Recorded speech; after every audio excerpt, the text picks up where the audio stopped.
dan no timboko wonyeska no de akosi dan no timboko enu siaw afri ha Rawlings pam no okọ Liberia ekoye brewe esosidi yes me born history ya na mo see yen kan no kura ne yebeka o pese why ya Ghanaians don't have investors, Ghanaian businesses don't have confidence in any say ofu say cool beba ena na adwuma ye nyina de ani abesiri nso ne yaje enti onyeska no de kwabrochire no de akoto dan no timboko onyeska no de akosi dan no timboko enuntina industries egu e wo Ghana say open no create dia me I don't lie, I'll tell you. Yeah, but the last coup d'etat, 81, from that time up until now, you are talking almost 40 years. Good. Into we coup d'etat period, why don't we still have businesses running? It is the system he built. One, he conscientized Ghanaians. Now we need business ideas to take over and control businesses. Na enyuma no mo sa ukra usa. What maluku so old? Or say we not go sit down making cheaters every day. No, walai. Ignorant people who did not know how to think and create businesses. They took over. Ya bomba kombala for ma naked. Ya bomba hemu ma. Omusu amre bi omu ko hwie adwunso gu soja ni bi hu. Tinu oma mini wo pa kosrent so. Sempa FM. So, tinu oma mini wo to mba omu ye oma de papa. Na me bo history pa o. Akofa asema ba. So, siaw afri ha Rawlings pam no okọ Liberia ekoye brewe esosidi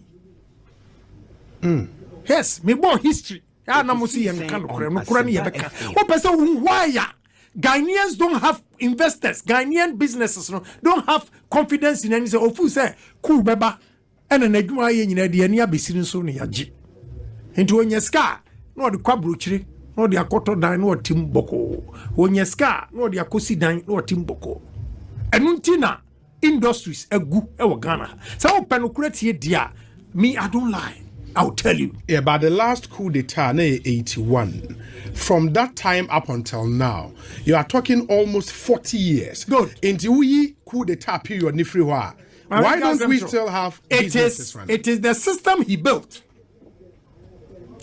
One, he conscientized Ghanaians. Now we need business ideas to take over and control businesses. Na enyuma no mo sa ukra usa.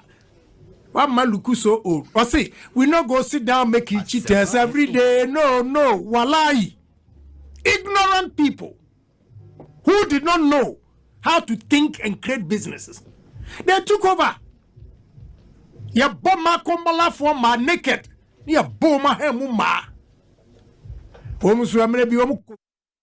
Haruna Idrisu, the next sitting of Parliament, I want you to step forward and demand that the person who made the statement and demand for evidence, because without Jerry Rawlings, majority of you people, including you, Haruna, you were riff-raffs working on deserts. You would have never made it to Parliament.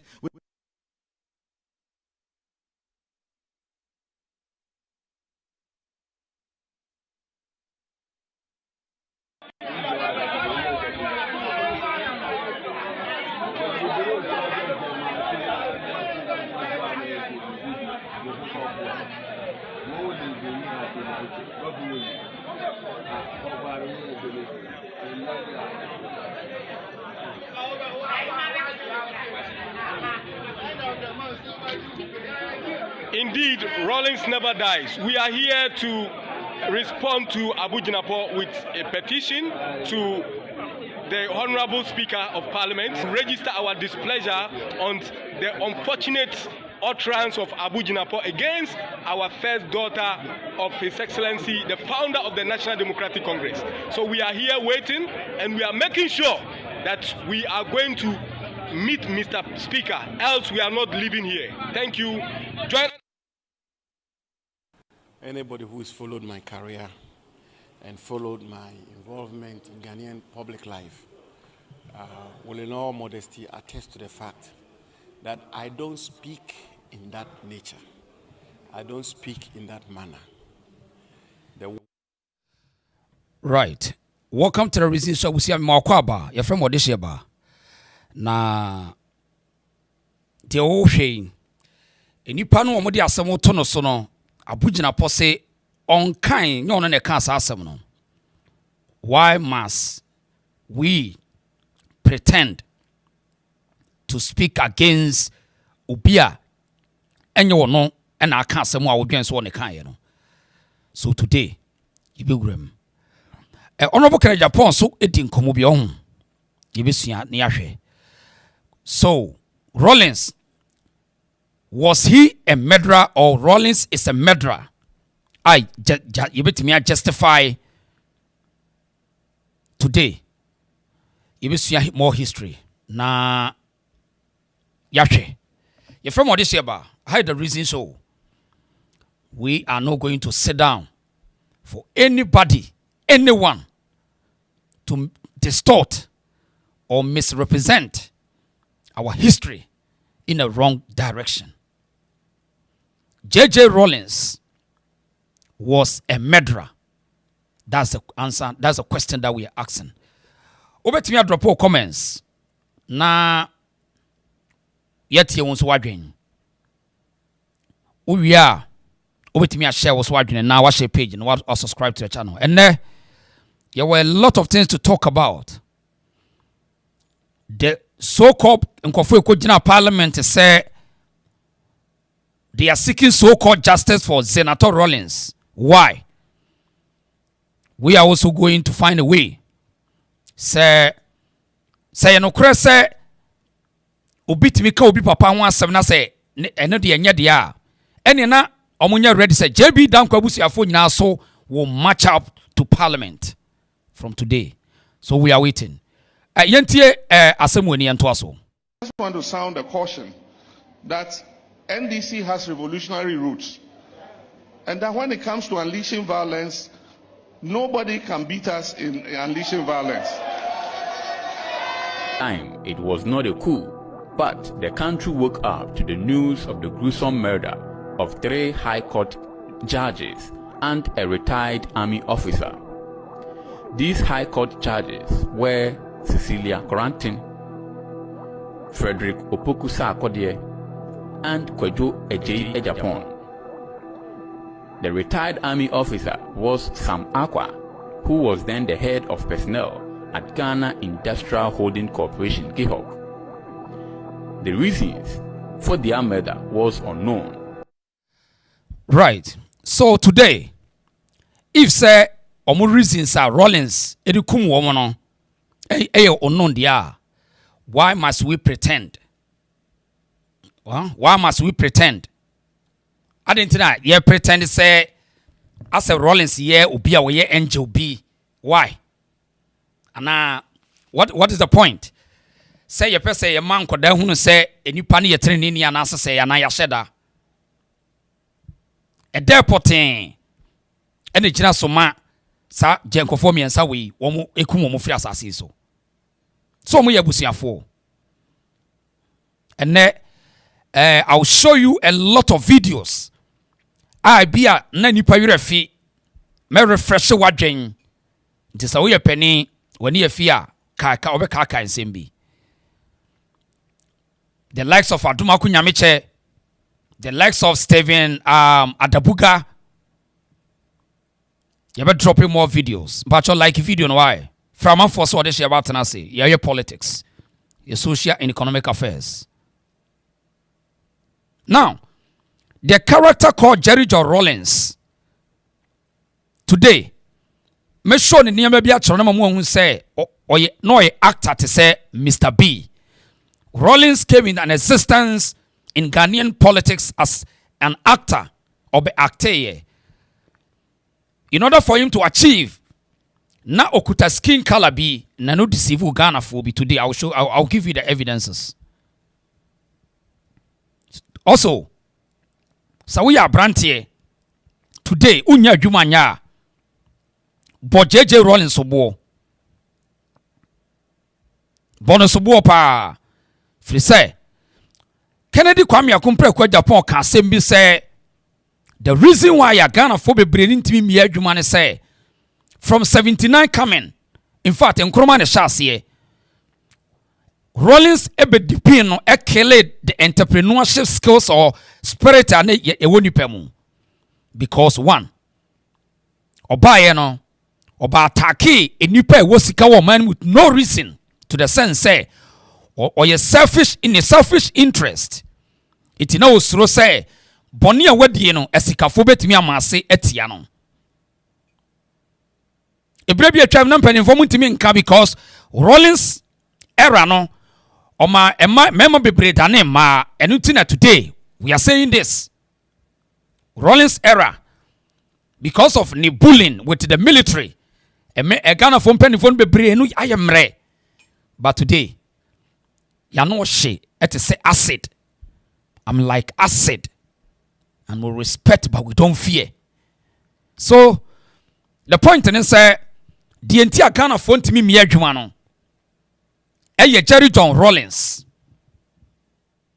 because the entrepreneurship skills and as a spirit when you say be a human or be killing or be shutting it down, all because of what? The selfish interest to lead as a military coup d'etat agent. Now, Ghana, the landscape, no, and he for na ekutasa the entrepreneurship skills, no, and as a spirit, no. The people living in the south side, when you talk of the Ewes, Equiapems, and the almighty Asantes, they have this energy to create businesses so that they will solve the daily activity and as the daily problems. And yenye ni pebi ma wa day. Or kill it, sir, energy in our seno. And penifoni nimpa. Tiafe will be a chesikopa benjumaye. Afe, and yabasa the more ramubil. A here for and a dominating or government sector. A Ghana no landmark no. Why mun a dozen or benjumwa. The people from the north side and the coastal side. Woman soon a dozen or benjumem. Ye do be say rem. Nye bisa say eye den na corruption egura government sector mu hwan mu na ne dɔɔso aban adwuma mu corruption hwan mu na ne dɔɔso so enipa dodo na ya aban adwuma no eye from the coastal lands and the northern belt there ehefo ene ma corruption eye akono ewo man nim. And these are critical matters we the people must start to rethink again. And we will never allow anyone to shift the blame to anyone.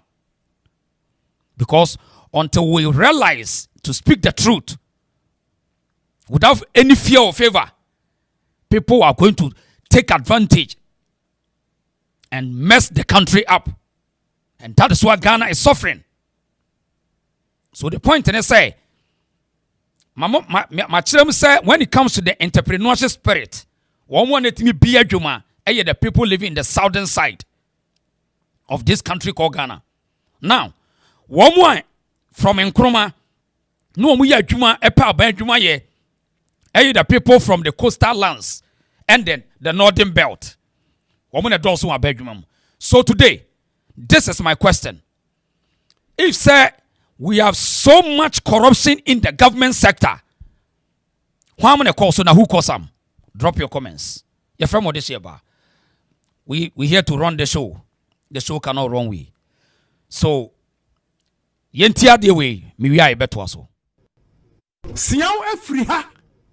Rawlings a pamono oko Liberia. Eko ye brewe eso CD.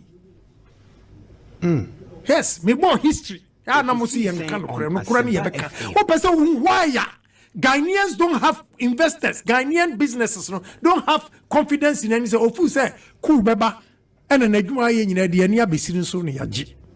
Into onyeska no de kwabrochire no de akoto dan no tim boko. Onyeska no de akosi dan no tim boko. Enuntina industries egu e wo Ghana. Say o penokura tie dia me I don't lie.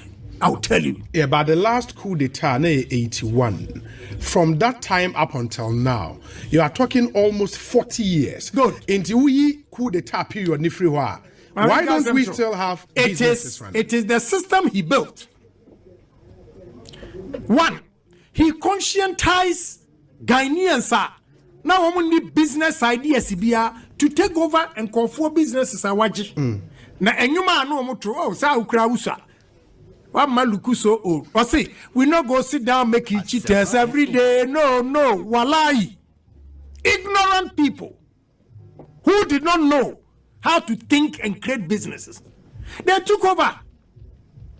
Ya bomba kombala for ma naked. Ya bomba hemu ma. Homu so amre bi homu kohwi adwun so gu so je na ibi hu. Tinu oma mini wo pa for rent so. So tinu oma mini wo to mba homu ye wo ma de papa. Na me bo history pa o. Akofa semaba. So, in the system now of building yano ahoya RT Briscoe. Me na mato Kumasi property.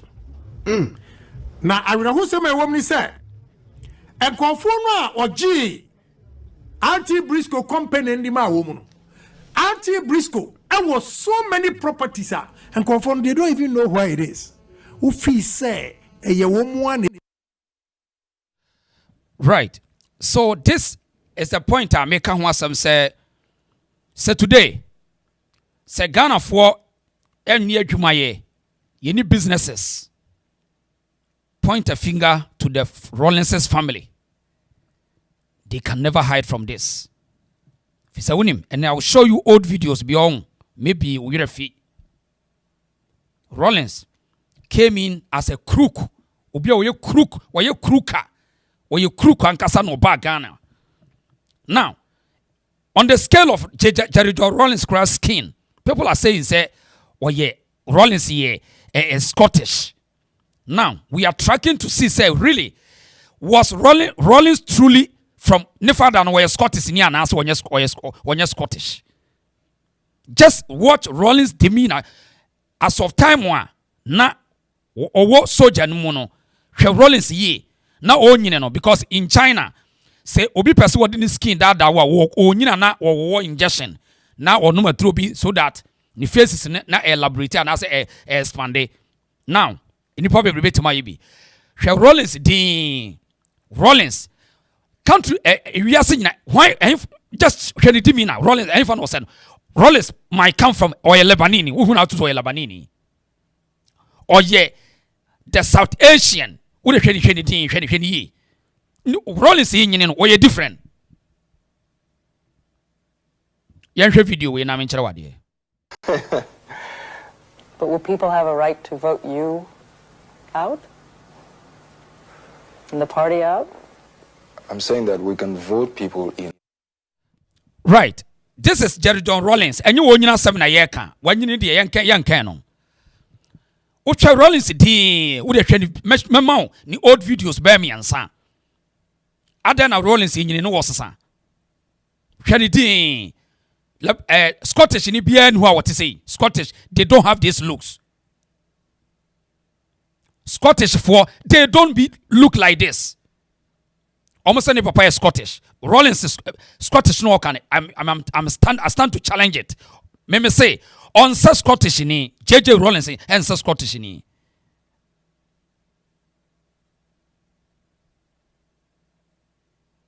Now Rawlings ebe acte or yet to say actor. It is our video we crowd out here. As of those times 79.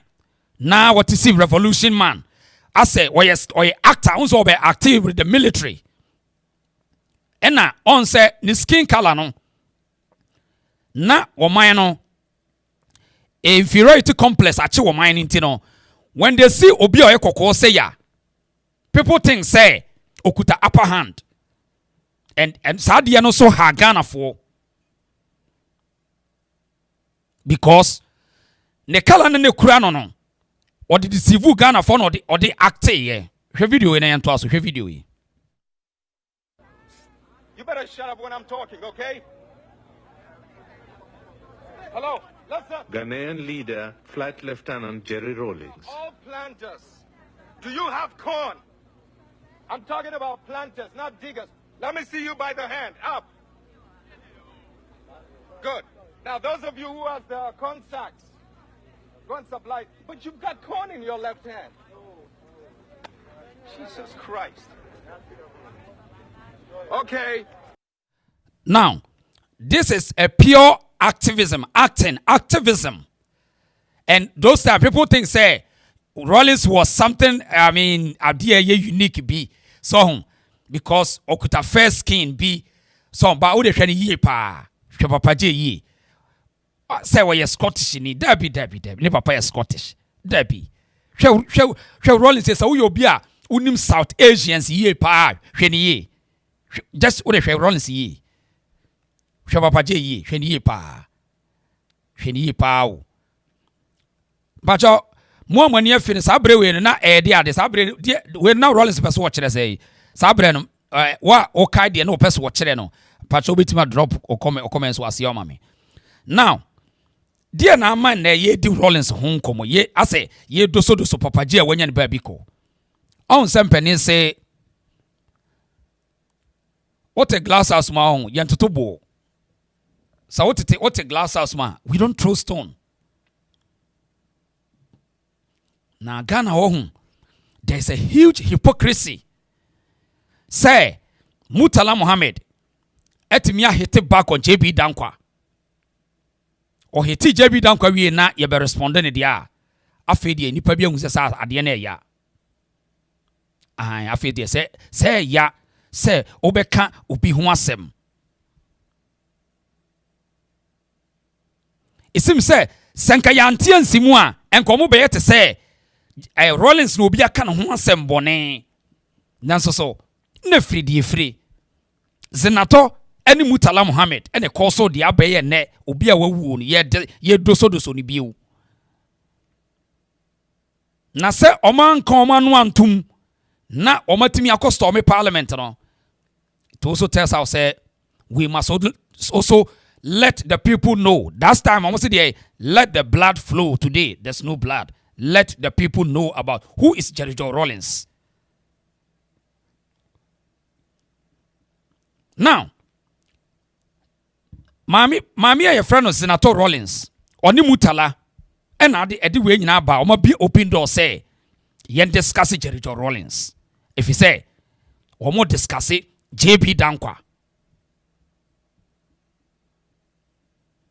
Now, discuss JB Dankwa nya se bia or discussing keke or ti ho na ni age e ma ye pro JB Dankwa we diem ono so ye saman o Rawlings so ye saman.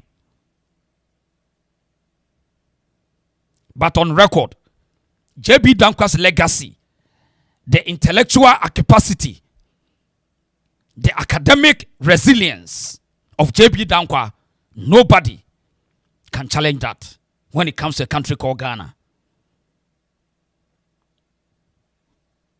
Wa unim di entia yedo so Rawlings no. Yentia say ni entoa so. Daughter of a murderer, sit down. Now when you heard that, what is the first thing that came in your mind? Let's just be honest, okay? Now the first thing is that wasn't honorable. It shouldn't have come from anybody's mouth.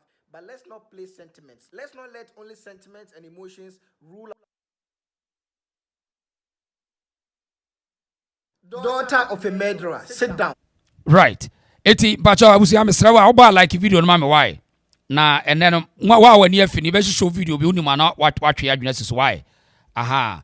Eti ebi a afa no wa join here na wonim die nti a ye doso Jerry Rawlings ase ne say eye say ya. Daughter of a murderer, sit down. Now when you heard that, what is the first thing that came in your mind? Let's just be honest, okay? Now the first thing is that wasn't honorable. It shouldn't have come from anybody's mouth. But let's not play sentiments. Let's not let only sentiments and emotions rule our thinking. Zenator was first of all enabling someone to bastardize another dead man, someone's father. She was busy enabling Tamale Central's MP, that is Honorable Murtala, to insult JB Dankwa, to tarnish the image of a dead man, yeah? But when someone called her daughter of a murderer, you are now emotional, you are now running into sentiment. You see, everything happens for a reason. If she wasn't enabling someone to tarnish the image of another dead man or another man's father, nobody would have referred to her as daughter of a murderer, even though we know for a fact that J.J. Rawlings was a murderer. Okay, so let me ask you a simple question. If we have a military ruler today who goes about killing anybody he wants based on his own definition, what would you call him? What are you going to call him? He's doing a service for this nation by killing people. How does that make sense? J.J. Rawlings was a murderer. He murdered people who did not align with his thinking. He murdered people who did not align with his philosophy. And that is a fact. Going into the 2020 election, there was nowhere that Adabuga Akufo-Addo said that if anybody stands in the way of the military, they should shoot him. All right? But because this death was caused under his government, people were quick to calling him a murderer. The NDC has engaged in using more painful words, more harsh words on Akufo-Addo than any president this country has ever witnessed. And then when they were given the opportunity to at least withdraw, when they were given the opportunity to at least be honorable, to at least act diplomatic, they said that no, that is their opinion. They stand on it. It is my opinion that J.J. Rawlings was a murderer. And there are facts to it. He killed people with no reasons. He killed people just simply because they did not align with his philosophies. It is a fact. And I don't need any concrete evidence to defend my claim. Because going by Sam George's defense, he told us that all the names he called Akufo-Addo, all the names he called our judges, all the names he called the Chief Justice, he said that they were founded on reasons. Even though he did not present any reason. He was on record. He was on oath. He did not present any evidence. And I'm not on oath. And I can't call J.J. Rawlings a murderer. And that is a fact. Stop emotionalizing these things. This council of law or whatever who came and said they want to find that person. What are you going to do with that person? You can't do FOCO. You cannot do FOCO. And nobody should come and apologize for that rhetoric. Nobody should come and apologize, even though it is not honorable, but it is not untrue. We are in a democracy and everybody is entitled to their decisions. They are entitled to their interpretation, given whatever they have seen. And so we can interpret that J.J. Rawlings was a murderer. Just as Sam George said that Akufo-Addo is a criminal and then he's in bed with the judiciary. It's okay. You can call him all names, but J.J. Rawlings is a murderer. Let's just call a spade a spade. Let's just leave it there, okay? Nobody's going to apologize for anything. If you live in a glass house, don't throw stones. Zenator Rawlings was sitting there confident and happy, promoting Mutala to do whatever he was doing. Now she has been called daughter of a murderer. And then you, the Council of Law, that's the only thing you have seen, That's the only part you have heard. They are also representing their thought. Whoever called a daughter of a murderer, he's looking at whatever he has experienced and all the things he has seen to call a daughter of a murderer. That is his opinion. And we are living under a democracy. We are not going to entertain this nonsense of always bringing your emotions first before thinking logically, okay? Because before that person said that, Zenator Rawlings was promoting someone to also insult someone. Right. It's in Penise. So baby a glass wine to bowl. So Obia wonim the entire we are scrutinizing Jerry Rawlings' ability, ne legacy, ne say ne ba girl Zenator Rawlings. Ena woni Mutala Muhammad try to defame JB Dankwa. They use their political opportunity to bring down JB Dankwa's legacy. Say we a traitor. So today, Obeto say ye run Jerry Rawlings down wa emane nyo ya why because Parliament no mo kire ye say onipa wu a yetimi ka na kire asem. Say obi wu a yetimi edini so remember obi a ntafe ne yesu so we are learning from Parliament, Zenator Rawlings and Mutala Muhammad. Now, Yanko Parliament, Shenkofo we mu say they are seeking justice for Zenator say Obia can sembia omunti bida Yanko Parliament mra.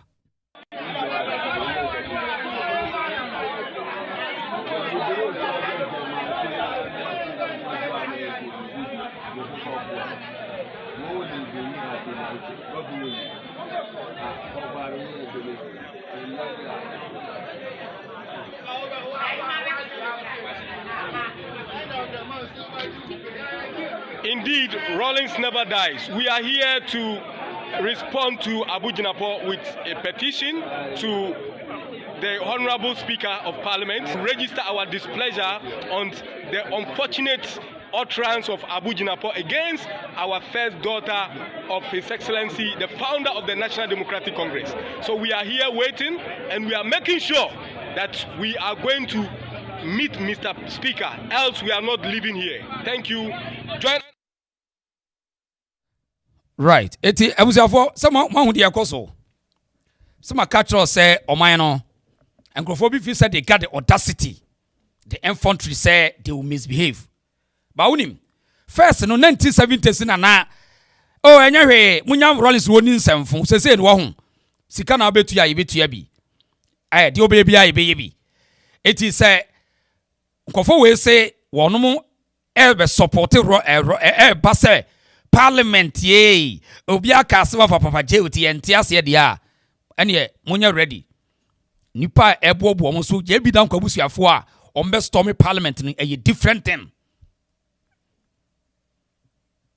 Na Ada Rawlings dia wono nko na moja wonu mu ana Ada Papa J no woye Ada woye hwan just Papa J was special than JB dankwa ma enipa wabedi wo man animu a eniema papa bia wo man bia wo say no or good businesses what destroy factories and today ye nya nkrofo wi makogina wo say omon tiase say Papa J JJ still lives olive wo he eti Ghana national security munya ready say nkrofo we man stop wo mo a we will mass the people, the family and friends of JB Dankwa, and they will storm Parliament. Because any power we money Rawlings in Crawford, no one any punch will be our country anymore. And the end this what power and tina won't be this answer and phone. If you say, and you'll be a sorry yan or coca Rawlings yasem. Rawlings the yen see what we call what in a bonny oko. So the young found.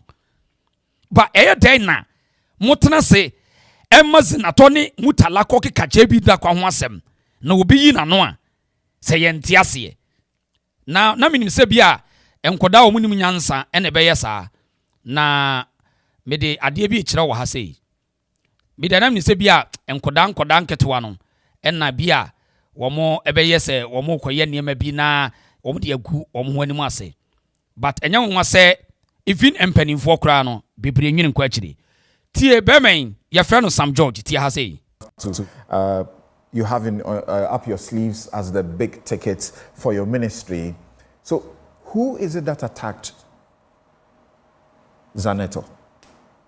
I believe that that's an issue that we're investigating. Parliament is investigating. I think that we need to get to the bottom of that. You sat in the House at yes, the time. And I'm clear where the voice came from. What section? It came from behind Afenyo. It came from behind Afenyo, and there's a portion of the House where we had the voice from. If you sit in the chamber, you know. And my position is very simple, that we've got, apart from the cameras that broadcast, we've got CCTV cameras in the chamber. Okay. The Marshal's Department must produce the CCTV footage of the chamber. It would allow us to see, because nobody could have made those comments without some kind of gesticulation. We knew who was speaking at the time. It would allow us zero in on the particular individual. And then you can always do forensic voice analysis and all of the people sitting in that particular space. It's very possible and it's very easy to do this if we're committed. I think that Parliament must do this and we must set an example. Many have pointed fingers at the Bosome Freho MP, Nana Kwadwo, and some have pointed at Abujinapo. He has come out to apologize. Nana Kwadwo has also come out to say that he's not the one. You see this bogus journalist I will see who acquire your friend Sam Seladi. And he found Abujinapo Bejnaya or apologize for what? Apology for what? This is propaganda. On record, Abujinapo say, or no, on your fan and non cancer asem. Why must you, as a lawyer, to say Abujinapo patch off for what? Or Abujinapo say, and you want no cancer asem. Why must you create this scene? And you see the tactics they play on the media. When we tell people, they think say some media has no go akra hono. Oh, they are there fairness. A whole lawyer creating this scene because when you say what come from tentem na most people our country no brofo no cry ye ka omo ntiase but also what kan ye no waja hoko but o create a damage against Abujinapo but ye need a whole school na mo kona yakobi bibia no amoya ye ni biu. You see how wa punch gun na shekona also me bawo Abujinapo apologizing for what? Or say, ni interview here and I'll show to you. Also, yes, ono be any sankomono. Ode yentie we na yentie Sam George ni we. Who did it? I think the investigation will settle it. If we are committed as Parliament, and many times we have a tendency to push things under the carpet because it's us, it's internal.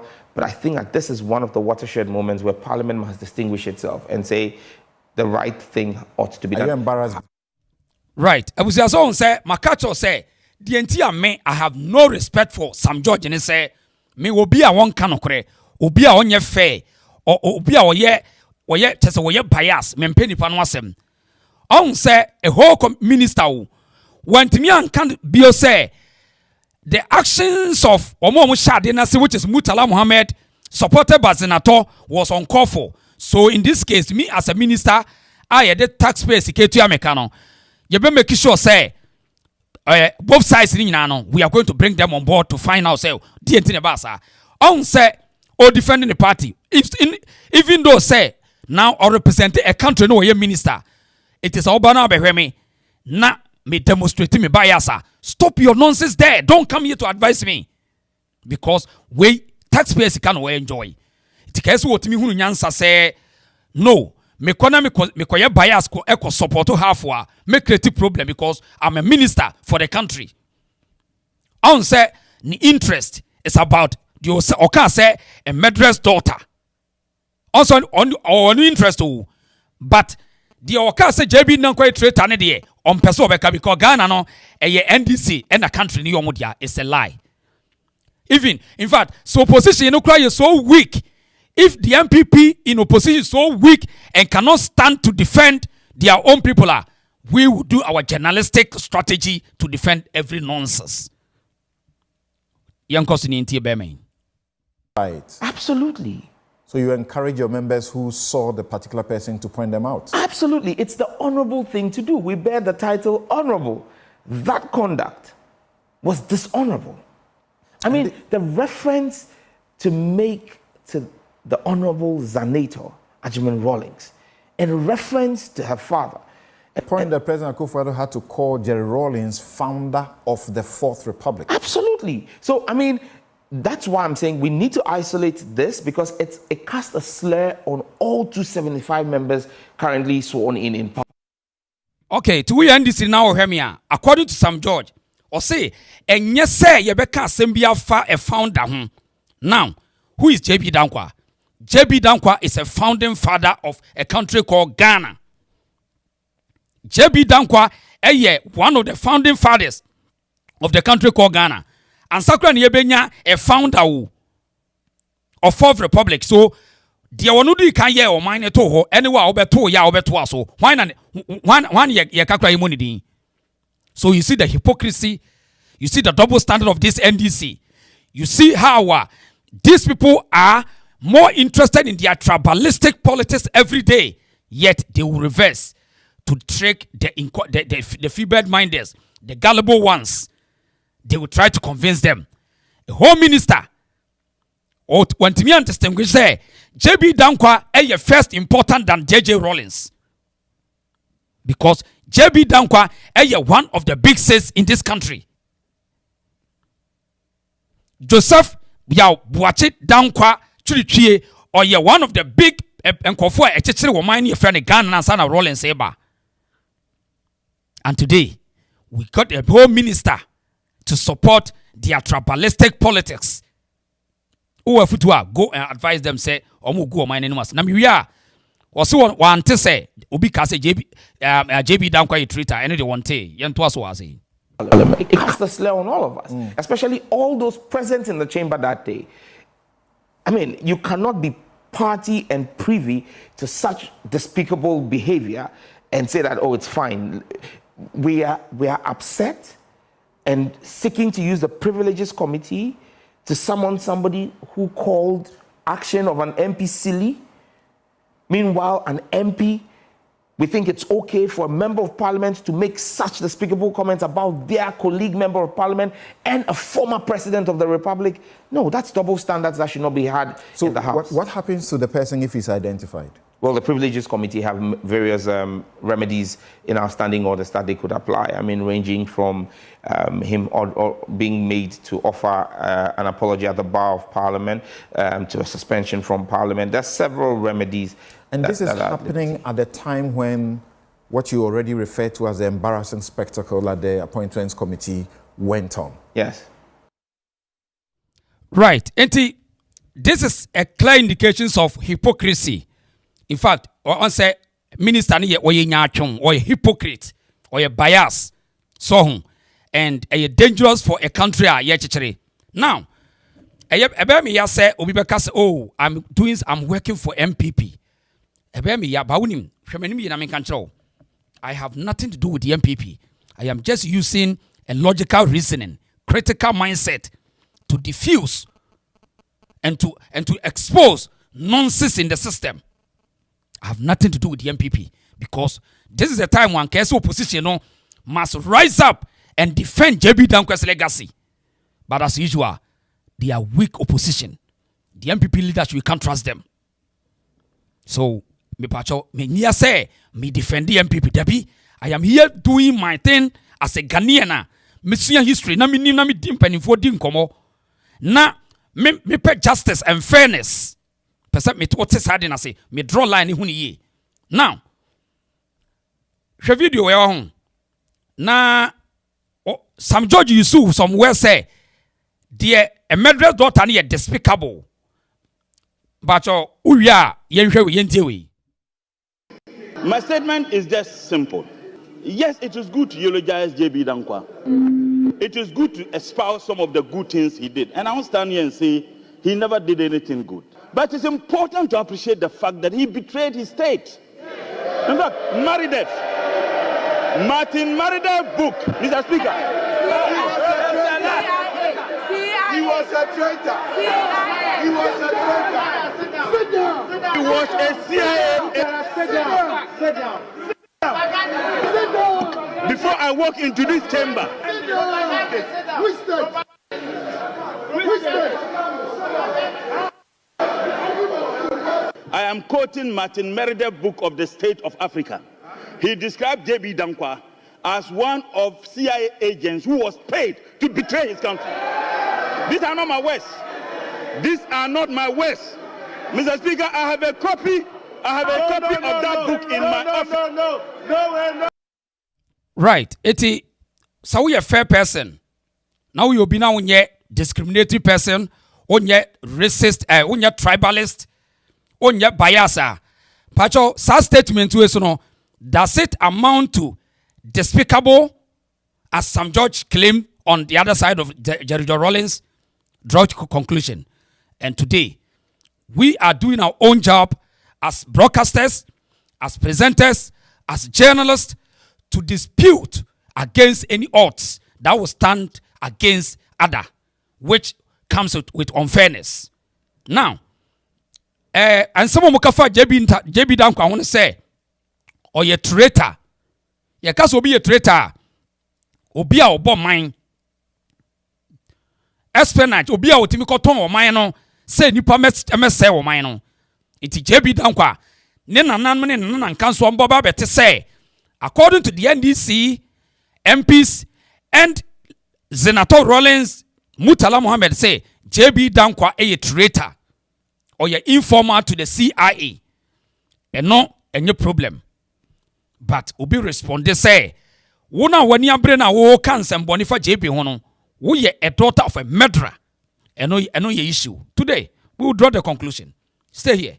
Now, ye free ase niamra say, one of the MPR, ma pena some oye MPP ni ma pena 70 abranti oba be ka say. Now, a whole joy news say, no mu nim da say mutala kura ne sha say whole joy news. And today, so we MPP niya, shame on you. Because we always complain, say, the media have propaganda against your party. But you see these hypocritical MPP commentators. Now, when Joy for it, the whole Joy News couldn't carry a story to balance the story. Said, no, and you'll be the chassis, and your team say, Tiki, say. Now, MP way echo show no so.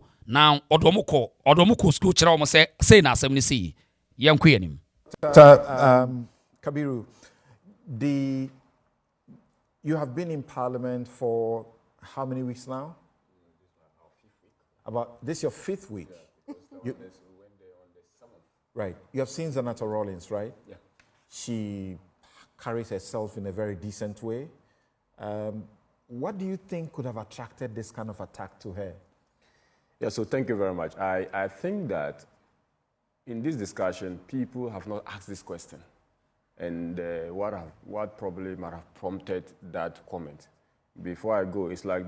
It is on say the MP we know, ehun say, ohun the biases of the host in a friend Samselad, no, any the crew net we know, who say, omo ye bias. To one say, or the intelligently, and what you say, wahun say, mom pesa mo be cast and baby free buy. To one say, Odi ya ombe chaka mna banahwe Samselad hwe nim sa kwana man look stupid on the show as a host. Hwade yenko yanim. The infamous Chua, who said Chua. Yeah. I'm sure we'll find ourselves in the same situation. This was what happened. The MP for Adabuga South, in commemoration of the 60th anniversary of JB Donkwa also, made a statement on the floor of Parliament. Like any nation, and my senior Bentil said, you need to eulogize the person. The person might have had his dark days, era in the history during which he might have committed one offense or other. But the moment was a solemn moment for us to eulogize the great leader, JB Donkwa. After the presentation, the MP for Tamale Central got up on his feet and the speaker gave him the opportunity. Rather than continuing in the matter of eulogizing the leader, he went against him, calling him a traitor, a CIA agent on the floor of Parliament. Is that Mutala? Mutala. That was what happened. And he premised it on the fact that we shouldn't be presenting JB Donkwa as if he was a saint. And that JB Donkwa was a CIA agent, and he referenced a book authored by an opinion shared by an author as his source. That created confusion. A reference to that book on Newsfile about a decade ago brought trouble and got Gabriel Shridaku walking out on set. Exactly. So he repeated the same thing, and that sent the House in confusion. But sitting by Mutala was Zenator Rawlings. People out of chaos were often Mutala's mic. Zenator was the one owning the mic for him to continue. In other words, Zenator was edging and abating in those orders. And the prophet saying that if you stay in a glass house, don't throw stones. That was what prompted the comment by that person. Because those of us sitting down, I had it in my mind, like, look, Zenator, don't seem to be cheering up Honorable Mutala in this discourse. Because if we are going to read the history, or if you are going to eulogize former President, Flight Lieutenant Jerry Rawlings, someone in this house may be tempted to go into the dark days of President Rawlings. So this is what caused whosoever said that to make that comment. It was unfortunate. I will not sit down here to justify that particular comment. I will not in any day promote that a leader of that sort, Flight Lieutenant Jerry Rawlings, despite all the good things he has done for this country, someone would, reduce him to a murderer. So Zenator has carried herself well, but that singular act, for me, sitting down, I felt and I still feel like she was aiding and abetting and cheering Mutala. As you said, Dr. Mutala Mohammed was the one speaking. Rightly so. And some people were trying to put his microphone off. Exactly so. So she was helping, as you say, to make sure he... I was for analysis in your trapao. Would I share Joy News host on? Would I share on say in the matter noir? MP New Year say after watch the beginning, the genesis of the whole this issue. No, see his demeanor. What are you demeanor? Why you so lame? I say one tea bitter. Now when a yana me catch them say, and I'm saying you man my be dentino. I know them. I understand the game the media play when they want to destroy you. I know these people. Tell me who am now come at tears me so because minimum hypocrisy. You see Samseladi. See him. was I say onim da as wo hu kura on share video ni bi da. But when Nana Sam George Kasano, ahoɔden no ɔde dis Zenator ho adanseɛ na wɔkyerɛkyerɛm ɛna Zenator kora no on say the MP ɛhyɛ ase so wɔ expose wɔn about the genesis of the whole bruhaha no afei deɛ asa onim deɛ ɛkɔ so yɛntoa so na yɛntie no. This microphone was on. Yeah. That's not doing wrong. No. You see, when a member of parliament on say MP no kra no e kire no was onu momu kire say oh say nya wrong say obi be obi mic. Oh you see the hypocrisy. Tie me Ghana for no muntie me say on the hypocrisy of these journalists am catch them say enkrofo we mu the agenda da bia omu the media no beat MP before they don't know. On say host no or a lawyer or say oh send ye any problem or say any problem say obi be so mic. Yes. O defend it because ekoye mano ekoye mama we di ekoye papa ekoye ma joy for no because emfa wo ho ai eya kan ni bi asem nti wo ono nya kan ni nti e de out of order because the statement is clearly a statement that should not stand in the discourse of parliament, that you get up to eulogize a leader and the only word you could use is a traitor. So you mean there was somebody who was raising a point of order? Exactly. Okay. Exactly. Murtala was refusing. Even the speaker was trying to rein in Murtala. But he was insisting on making his point. That created the chaos to start with. Okay. And so, but in all this thing, we've not asked what was the foundation, what might have caused a member of parliament to rudely... Thanks for the... My statement is just simple. Yes, it is good to eulogize JB Dankwa. But Joe, ansana me di video ni beto aso no. On say owie no, on say ni dey want no comment. If say MP na expose no. Woman anim agu as a host. And woman muti wori nyina no, omo feel bad, omo you uncomfortable. Omo wo dey so we set ne so a papa bi ti wo say, ono kwa de wayi nani ho, mame hwa. Aha hwa de hwe. Wo dey ba jo mo hwe ni pa o. We your friend no Inusa Fuseni. See the admin hwe faces where they feel so bad. As omo ya che wo eti eyo omo yasa akwa no MP na ba expose wo see their faces. Wo dey hwe Inusa Fuseni won shut down. See them. Just see them. And you see their behavior. You will understand the media games against Akamfo in Ghana. And these charlatans will come and tell you, so, oh, let us not do tribalism. Me say, I am not taking any nonsense from anyone because me manya would try to take so tribalist more than anybody in this country. Most of these non-accounts are so tribal. In fact, who do we see just so crazy? See their faces, your own faces, yeah. They feel so ashamed because the MP na small cano. As woman say that and Kinyani come for my dinkoku, the Oka, Rawlings said, no. See their faces, see your own faces, no. I was see my face. First, no Nanka Monquana, my discuss na, Marky Canam Watom, and Yaha, Eti Yentuaso, Yentuaso. Things he did. And I won't stand here and say he never did anything good. But it's important to appreciate the fact that he betrayed his state. In fact, Martin Maridev's book, Mr. Speaker. He was a traitor. He was a traitor. Sit down.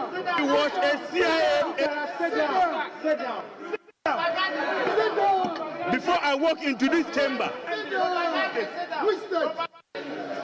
Which state?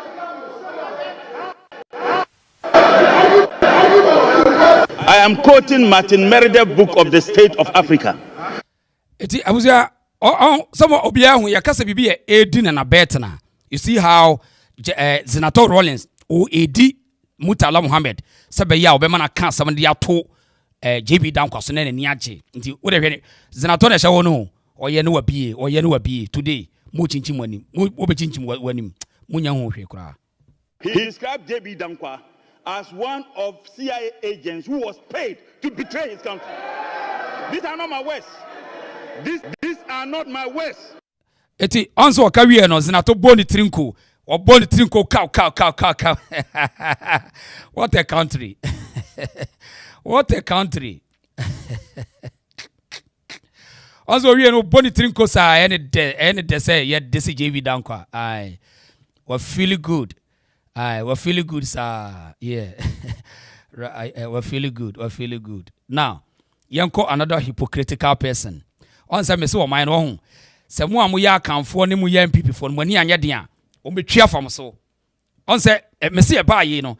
O mu fi so mo ni atia to the sense say da bia ne nam so mo media platforms. They have the platforms because omo invest in media. And most of these MPP for no, I mean you can't fight for them. Leave them. You can't fight for them oh. They be like I say, obi chances or planted generation against you. I say today, the next 5 to 10 years, what you for nyina will hate you. So because or she propaganda the tiawa or shall say na the next 5 years will be who can no tie. Also my year to say JB Dankwa ene akufuado abusuafo no de won kra na say Ghana ade yomuko school dodo it will be late. Akwa your friend wine.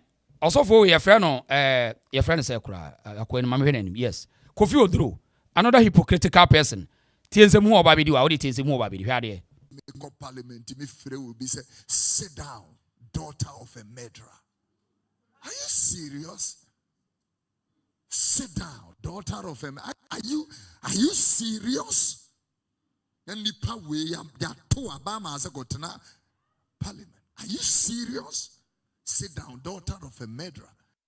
On say ne hypocrisy ne antimi ankyere ne say me yesofo enipa dodo atema sori dem me kohwe say ede kura ne ma wo mu kan sa asem no onso wanya nyansafo onso bi onyansa na ote asem a okohwehwem so ote asem a okohwehwem no aba no abe present on say osofo wanya nyansani wa ha onso wanya nyansani you are speaking to a president of Ghana. You are speaking to somebody who have ruled this nation for 19 years. 8 years democratic rule. If you thought he was a murderer, you should have persecuted him. Put him on trial. Let him. Okasa te sa akora aduane eniniyem na wo su frɛ ne maame. Sana papa wakasa wo. O say adan one for Rawlings and kokod one prosecuting. I say sabi obi a onwene. To the sense say Rawlings no ye wayeku akunkum nipa mema nyina dane ma wo de soldier fo no akum nipa mo eye den na wo timi a prosecutor judges kwa wo kun wo mo judges kura no Rawlings ekum wo mo who born dog judges kura no wo kum wo mo eye den na wo de Rawlings akokot court be na ade ne beko you see we mu na wanhwe ye wanhwe obekeka wadwe achote na penimu pa ne to wo kasa sei Uno ebrebe na ade Rawlings be court no wono no bre no so ebra na Rawlings no eye authority na ana brebe o free wono so no osa ne wono constitution wo ye no e no osa de shame say ontimi mfa ne court nti say wo ye pani na say unya obi a wo ye nya atwom wo ye nipa a wo mpe no kro na pani pa mu ntitimu a wa ma so even do this analysis ebrebe na obetimi de Rawlings court wono emra no ye no wo de mra ne shame say ontimi mfa me court in as much as menya president kra.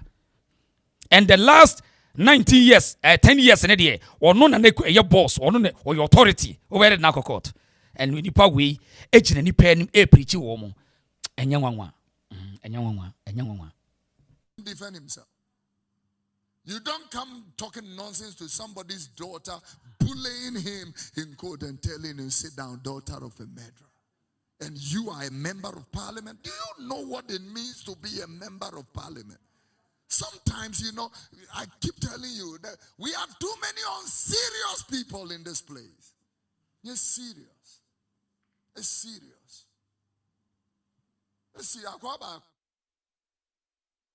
Now, we know, ubetumi asanya the same asantefuo ni bi. Any akanfo bi no mo say support a nipa openi way nipa bi say you. To the sense say, enkofo no use all professional means to do tribalism. They are using politics to pursue their tribal organizations.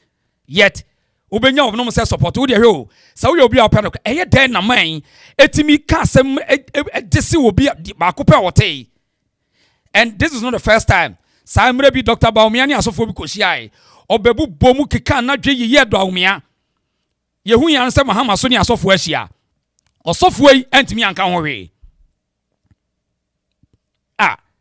eja mi wo sika pa ka mi discover din samfon o Ghana pa o hey mi wo sika pa ka mi be din samfon na mi wo ya say the MPP for na no o mu wo sika so mfa sika din samfon say osofo we etimi take size na mo ye say we no o preach kire Ghana o take size o te kwa wan hwe me bofno me hu osofo ya na mbofno me osofo no say wanted da say obi awra ni JB down kwa down oso ya ni de wonte oso wonte da ebe bogu mutiri so ene mapampa so se basa yobi ba Ghana ebe bogu mutiri so ene mapampa so engumonum ene matafri begumu na ase na matietia so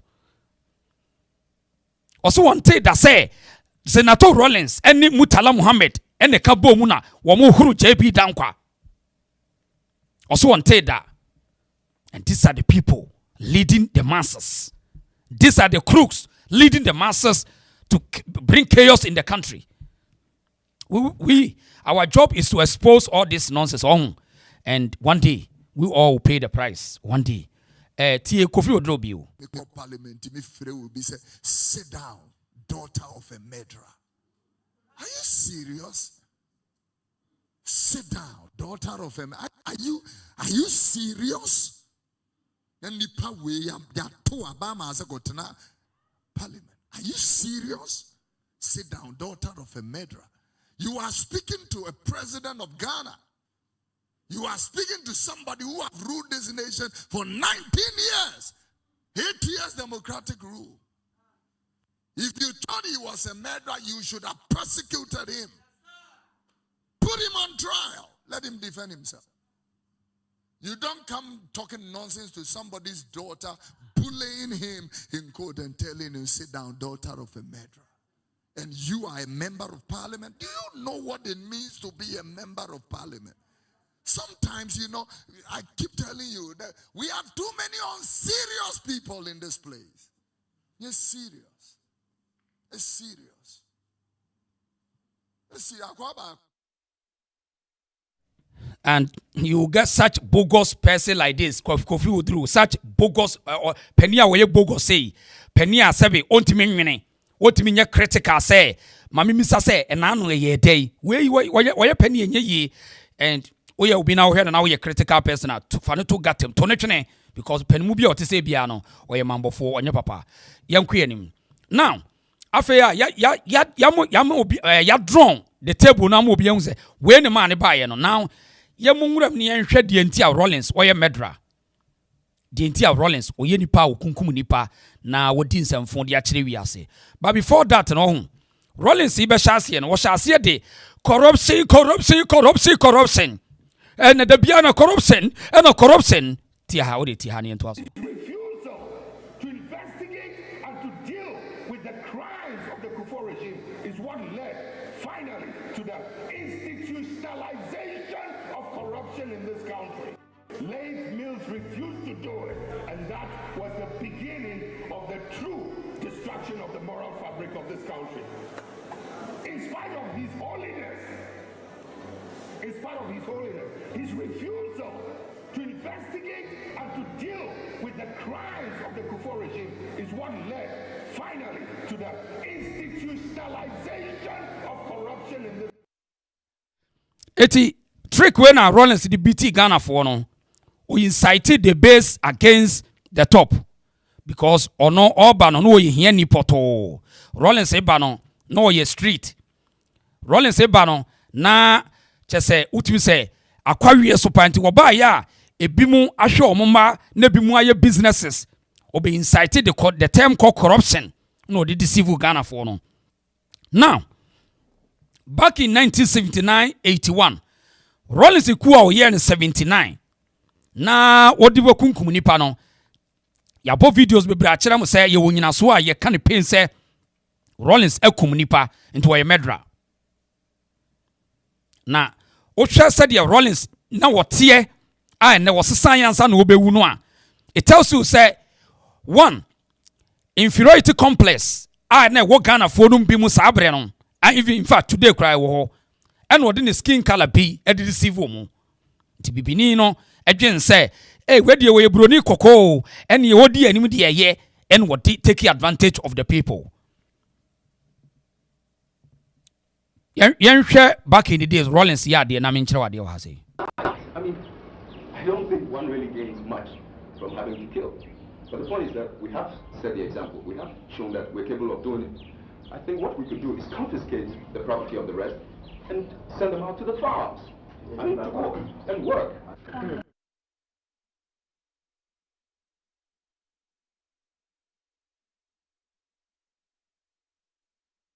But more money if you know, more kais are day we are now. Wow, kais are day we no ya no aka say more money if you kakra why.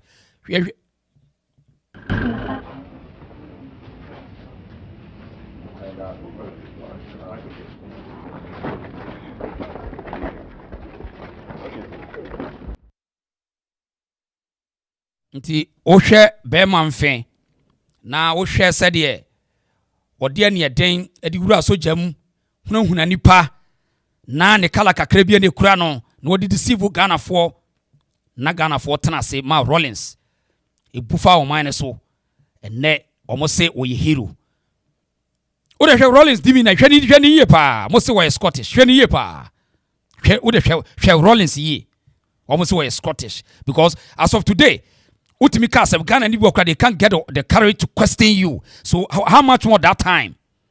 A better Rawlings just say bibini noa to our situation say obi free just say broni obi color be different free baby baby wotimi bufa bibini so. And Rawlings ba ye just say wo hia ni poto etimi incite the base against the top. And now the corruption. So today we are asking corruption in Ghana and as free ho. Now, when it comes to building a country, enya bukata o. It is a brebi by na se Ghana for nya aduane ni a. Mumusa say na champo wo ho no, na kom de Ghana for ana. Yebusa o. Na champo e ho no, na kom de Ghana for ana. Now, mami fa video bi nkyerɛ o. Na ebra champon eso baaye no ye hwe differences no hwe video we din sa wo kaya ye wi a ye beto aso why hide the reason so patch like video no and then some wo pa hwe video we mo amokai no na ye wi a na ya to aso operation feed yourself ye hwe video we. Beloved Ghana, born with a deep sense of pride, nurtured with unshakable courage, has said goodbye forever to reaction, to timidity and hypocrisy in government. He ruled Ghana without borrowing a single penny. How did he do it? Let's break it down. This is the story of a leader who believed in self-reliance. In 1972, General Ignatius Kutu Champon, born in September 1923, took power in Ghana. He made a controversial decision. He refused to repay foreign debts, which became popular in Ghana as Yentua policy. The world cut Ghana off. However, instead of giving up, he doubled down on self-reliance. General Ignatius Kutu Champon believed that food was more important than anything else. Hence, launched Operation Feed Yourself and Operation Feed Your Industry to boost farming and manufacturing. Now, yenyina say na me even yenyi sa nkomo we. So na Champon wo ho no. A Champon timi di nim die. Wono so soja ni o. Nenam ne skills ekra na no. Wodi nim die. Enye acting, enye movie no be yi. Eti maka na aduane buusu wo Ghana. Sa aduane buusu de a. Eye dai and after a Champon no, Ghana for say e come back Ghana. Eye question yi bisa o. Eye dai na after a Champon e come back Ghana. These are two different leaders aye bisa o. Because some person will lead in and just to be a famous person. Now when media Adibu Omaya, what was the population? What was the capabilities of the people? A DNA skills and a crowd. Compare a Champon to Rawlings. A Champon Bressono, na a common Ghana. 67, na common Ghana. So, a Yedena, Rawlings, no 73 eh then na Rawlings no buy mo 79 no e come back Ghana eh then now so we share these two leaders here baako wonim dia say let us build baako so wonim dia say let us destroy it to save me. Now in the matter of Kutu Champong, he took over to build the country for a shorter time. But Osha Rawlings here, now, I take you over now, but I fear for my life because some culture say, oh yeah, actor Rawlings like a comic actor into a actor. So now, Osro say, Bibi Bayano. So now, let me go and chase those I may begin say, Omuwo sika. No man for sika na sponsor ama one for me to my dear so. This we call political insecurity. And this show say Rawlings was a coward leader. Because the question is say, why say we back on my now so we solve man problem? Now you are going after every sikanibi or mine. Why? This is the question is here, and then we the young people are asking. Why? The likes of Boachis Mattress, the Koumotos, Tata Breweries, the Goldsmith is like Boachidam Sasebu Pomudin, the Sians. So ye bisa say Adentina wabo mem na pesa ochechire o man. Na u chase away obi e wo sika bia o man nim.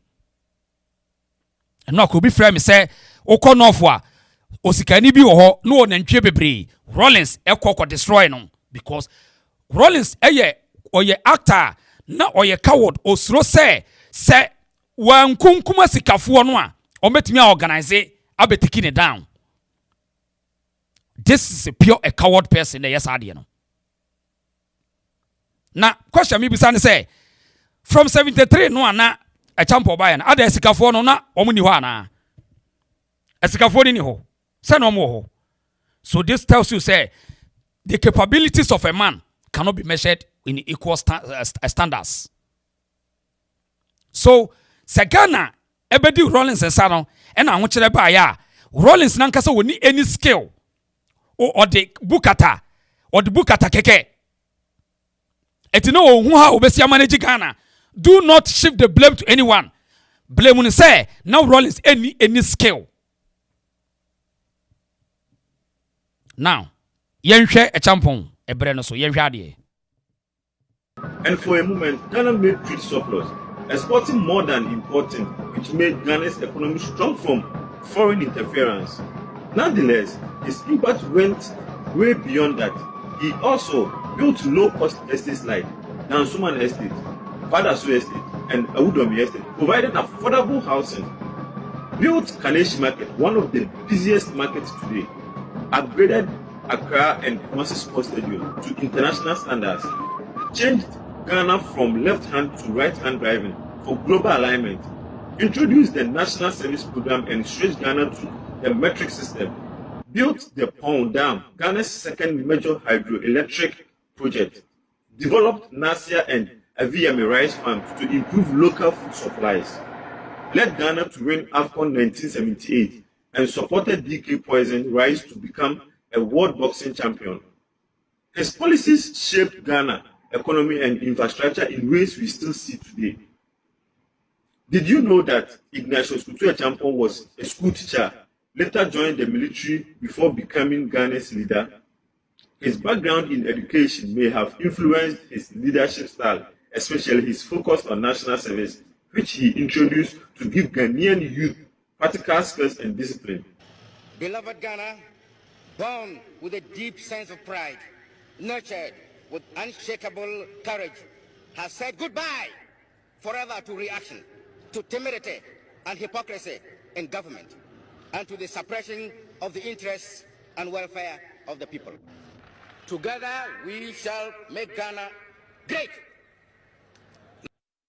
So that was Ignatius Kutu Champon from 1973 coming. And it shows you the difference. Say ono uncle school bia sabre no or you just a people teacher and free military anymore. But the skill and the kura no se ekoma nsi Ghana dia eye day enu obi baako de oba ya papa we aye friend JJ Rawlings wono so this same status ne baaye na afi no yese komate esi Ghana yenhwe papa ya ye friend JJ Rawlings ne yento aso sabre die ne na esi wa ha sei. You better shut up when I'm talking, okay? Hello. So now you see the difference. Rawlings behaved like a slave master. As those time, or my nipa ni nyina yet say tete kwafo. Eti say an o say enam say communist inferior tactics e manipa ni nyina te say yet say nwan me na leader ba ko pe no wo dane danamo mu ntime nwene sa na Rawlings be ye Ghana. Sabre no because mina mini wo uche videos aye hwe sese ya. You better shut up when I'm talking. Otase we wonye leader. And on say one ohun say we special than Ghana for na no mo deal no. Sa wohwe say okuta sa skin cocoa skin be ekura no. O use eno as a yardstick to control the masses because of na most Ghanaians inferiority complex. That's it. Me dia me hu no. And Rawlings use this skin no to enslave the people. So obuli woman on respecting the panel.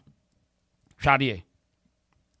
Ghanaian leader, Flight Lieutenant Jerry Rawlings. All planters, do you have corn?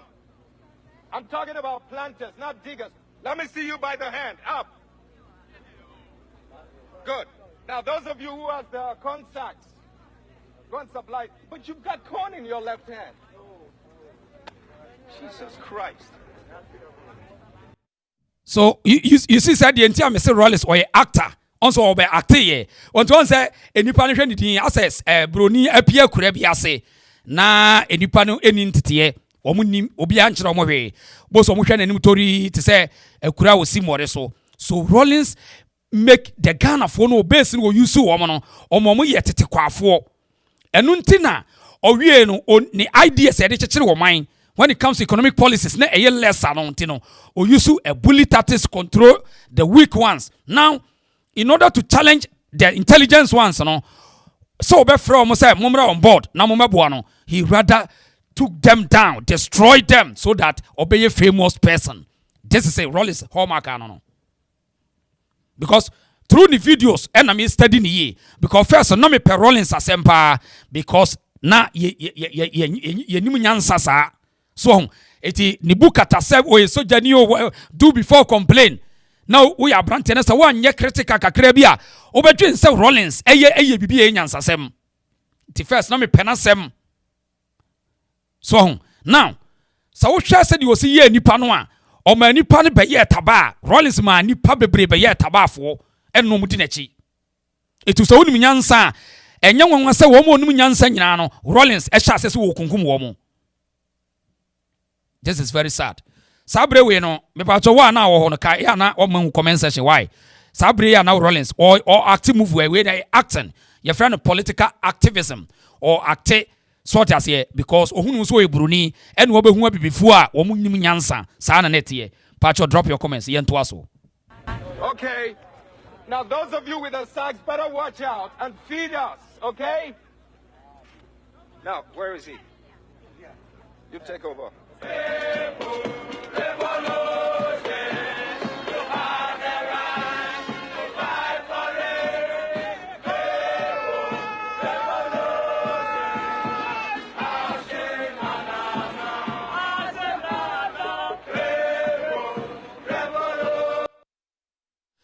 So that was Jerry Rawlings. The acting to deceive the people. When you know or acting to deceive them. And Ubadrin say, oh yeah, dear be important because the or lack economic build and I say economic intelligence. It office or this soldier ne bear mono and you bet me be mano. Now, yes, I share video we or call Afram planes. She video we the Naminchro movie na no we in Kadia. 8 hours up a dirt road into a region called the Afram Plains. If the farmers here could only modernize, it could be one of the great bread baskets in Africa. Eti unsa Rawlings dia. Eti say uwa kurase na broni bi a omo kan sempa Jehovah Witness fo ni bi na omo di broni pete bi edi na chi aba san na Rawlings behave and ya o hakura ka meka chere straightforward yes and no and bi bebre aba so ho nti o mani pa ni yet say dummies yes most of the people behave like dummies yes because on who no so okuta light skin it was so sad and no na ma e ka ho ma mudu ba bia modu no yenko yanim yeah.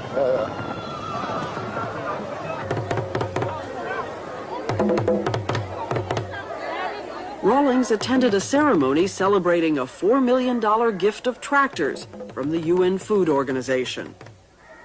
I saw it the other day at the ceremony. You sit with your head in your hands.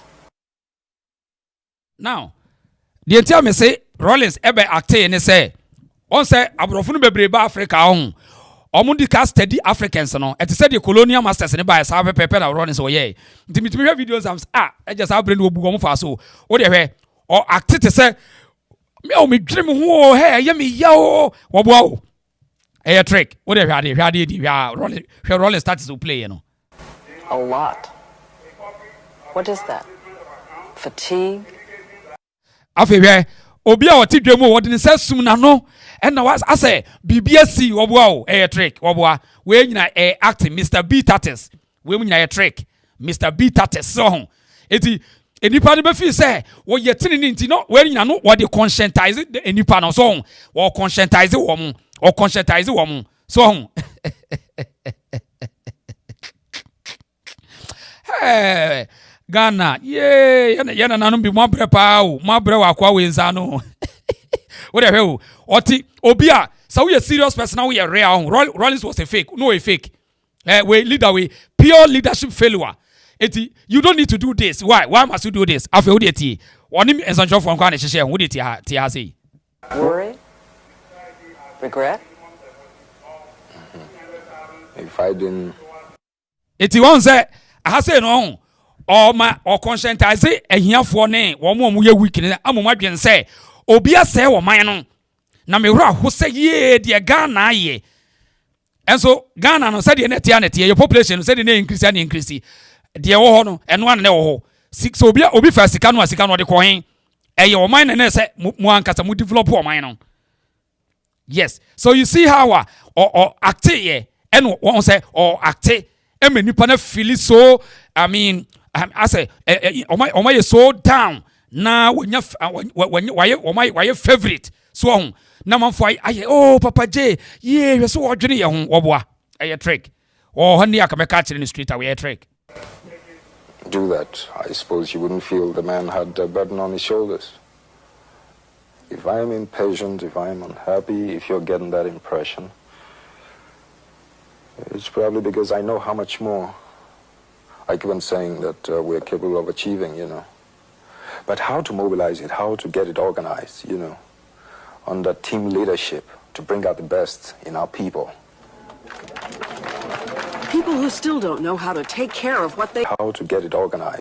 It has a problem to say how to get it done because no or like men obulini pano. On say udu a situation be na unya ni pay ye nyansafo na atimi do mo chekere o man. So unim ni pay ye nyansafo you can build the country. Eti ebe ema afi on say why leader no. And what the comic any acting na a leadership no but the skill no more or like a skill. Because enipa na etwa ne ho ahia nyina ne ye wo mu sura de the obia suro no. Yes, and Rawlings behave like a slave master. Some now Rawlings behave. O hwe ni team na say yes, officer wo ye kokko so o use no as a yardstick to control the masses. Yeah, yento aso. You know, under team leadership to bring out the best in our people. People who still don't know how to take care of what they get. So talking to them, Rawlings was full of fire like the old days. A preacher, a scold. Brand new tractors, brand new tractors. I'd like to come here and warn you. Afi Pacho, Tiana what it is, say we a leader, you are talking to your people. Why must you behave like when you as when you deal brand new tractors? Why? You see, on say all lack capacity. Just today on and ko be share huge criticisms. And into okunkum nipa na ekunkum anyansafo no. On say acting or acte because onu hunu so ye superior and mama ka nyina ye inferior. Yes. It is a colonial time no. Broni biadu area bi na say ohun se nipa na ye weaker. Etiro kat omo say o kwa so na ohia broni asan. Sa syndrome no and Rawlings o ready here or study the nipa no and o didi wo so. 2 years, 3 years time, and see how many of these tractors will still be on road or, beg your pardon, on the farms, functioning. What's going to be the lifespan of this expensive machine? Seeing him this way reminded us of the way he looked 5 years ago when we attended a similar ceremony with him. This was what we saw back then. I couldn't help but notice that in the boot you were wearing, in the top of the boot, you had a gun. Right. But John Munhwe niye pa acting mood na make say communist inferior tactics no use here. Obedwem an odi to ahye ne mpapo ho. So to scare the people. On say obi me person be soldier for be onyansa. Way it doesn't make sense. O study nipa ni say the people are so timid, so weak. So te ase. Eti what the two ocean in Papua now, documentary no, or no a strategy. Now, or no more movie no, another one, Then, just a day ago, we looked at your boot again, and lo and behold, in the place of a gun was a writing pen. There's symbolism. Eti another time, no the pen assassin in Papua, so women it symbolize fakeness of a leadership. We see now or ye failure. Eti what the katakata jo mine. So or ye bibia to impress the weak minds so that they will remain silent. Yana nanoma akwa we at destroy mo ya papa say Rawlings party me destroy any part of the mine Here, what are we to make of this? I mean, is this the pen mightier than the gun? Jeez, I appreciate what you're making of it. No, they complement one another. Don't make that mistake. But Rawlings also used to say that Ghana and democracy complemented each other, that democracy would cure his country's rampant corruption. Now, he says, democracy must wait. Some of the students we talked to said, he's a soft dictator. A dictator, but a soft dictator. Fair? If I were, I wouldn't be as frustrated as I am. But will people have a right to vote you out? And the party out? I'm saying that we can vote people in and out. Personalities, okay? But my dear, what we need to do in this country is to establish a situation where even if it was the devil who should come and sit on top of us in Ghana, by virtue of certain procedures, certain practices, the devil cannot get away with doing whatever he wants. He would necessarily have to do what the people expect of him. So, I mean, the funny part of Jerry Rawlings as those times, 70s, and they say, what they trying to do in a dia? My no, lack is the competence. Na ya do mana sherensa in na organization so betimi our organization say e be den manyanyansafo no mabu oman no o like we dey hwe TV na din so office katakata no na no betimi dey aye oman so I mean a very sad sad situation, very sad. Now mo anam wo sabre no sini mi video bi a kire won mon ka die nti a wo yes ade we a Rawlings ye emom akwa we pa ma we eyese wawuko he wo ho na se kwotena se chemo na me beto metimi nya ni interview 101 wo de pa cha mo hwe video we why mo hwe video we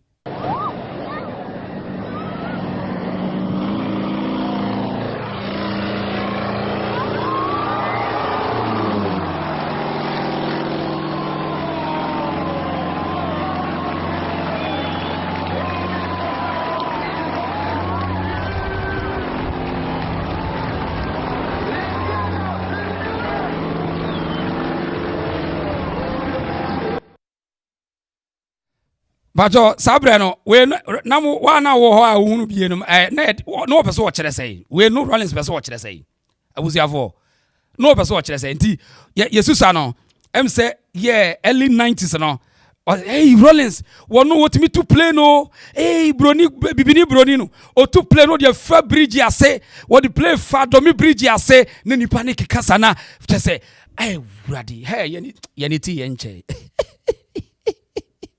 That's what the player for Adomi Bridge say. It's a mania superior.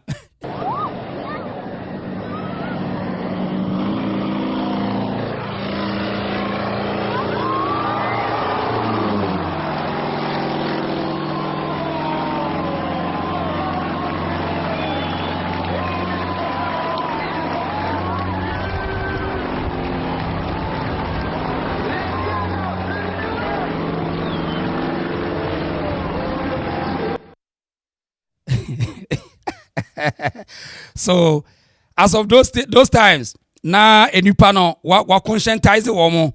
Na Ghana for most of them are so weak they can't read in between lines.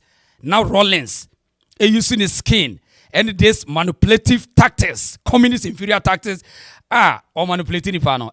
Ready. It was say. A comment to Ukraine why now we need to understand JJ, do something before you die. JJ, do something before you die.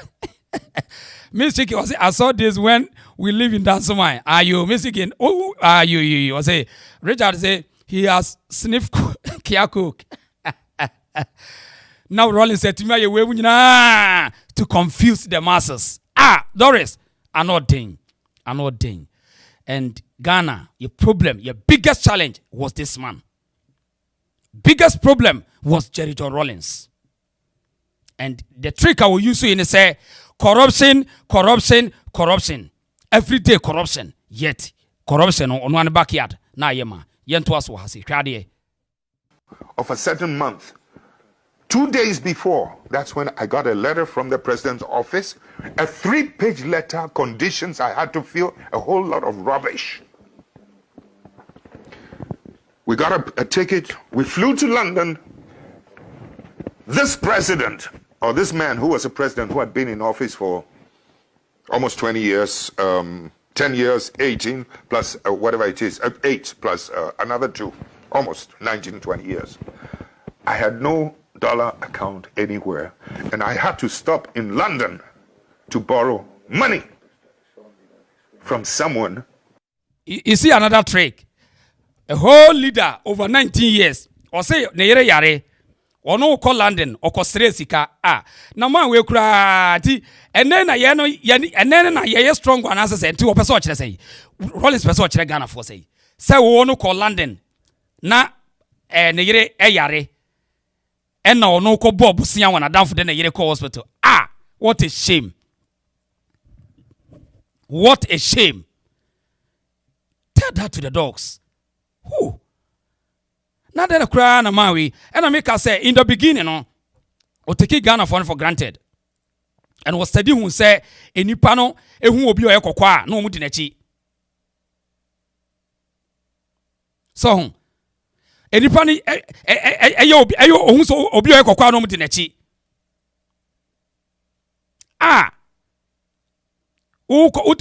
Obi awo what's na wo mind so. Otimi do man nyina akọ school. Wo yere yare a wo kọbọ bosia wo London. We mu nyina a trick na no you fi say enipa ni nyini o yadwene nyini. A trick. A trick. Na bonia wodidi no odidi nipa dodo no. President Kofo eka sembi. Senanka omu Kofo pe Rawlings say ya nkoma ne say ye bae. Sabre no now Rawlings a catch up the base. Wa inside to omu against ehiafo na against sikafo. Tinipa ni nyina fi say Rawlings ye trene ni. Pacho hwe video we na 1996 hwe video we na me ento aso wa hwade. That man, he cares for the downtrodden, right?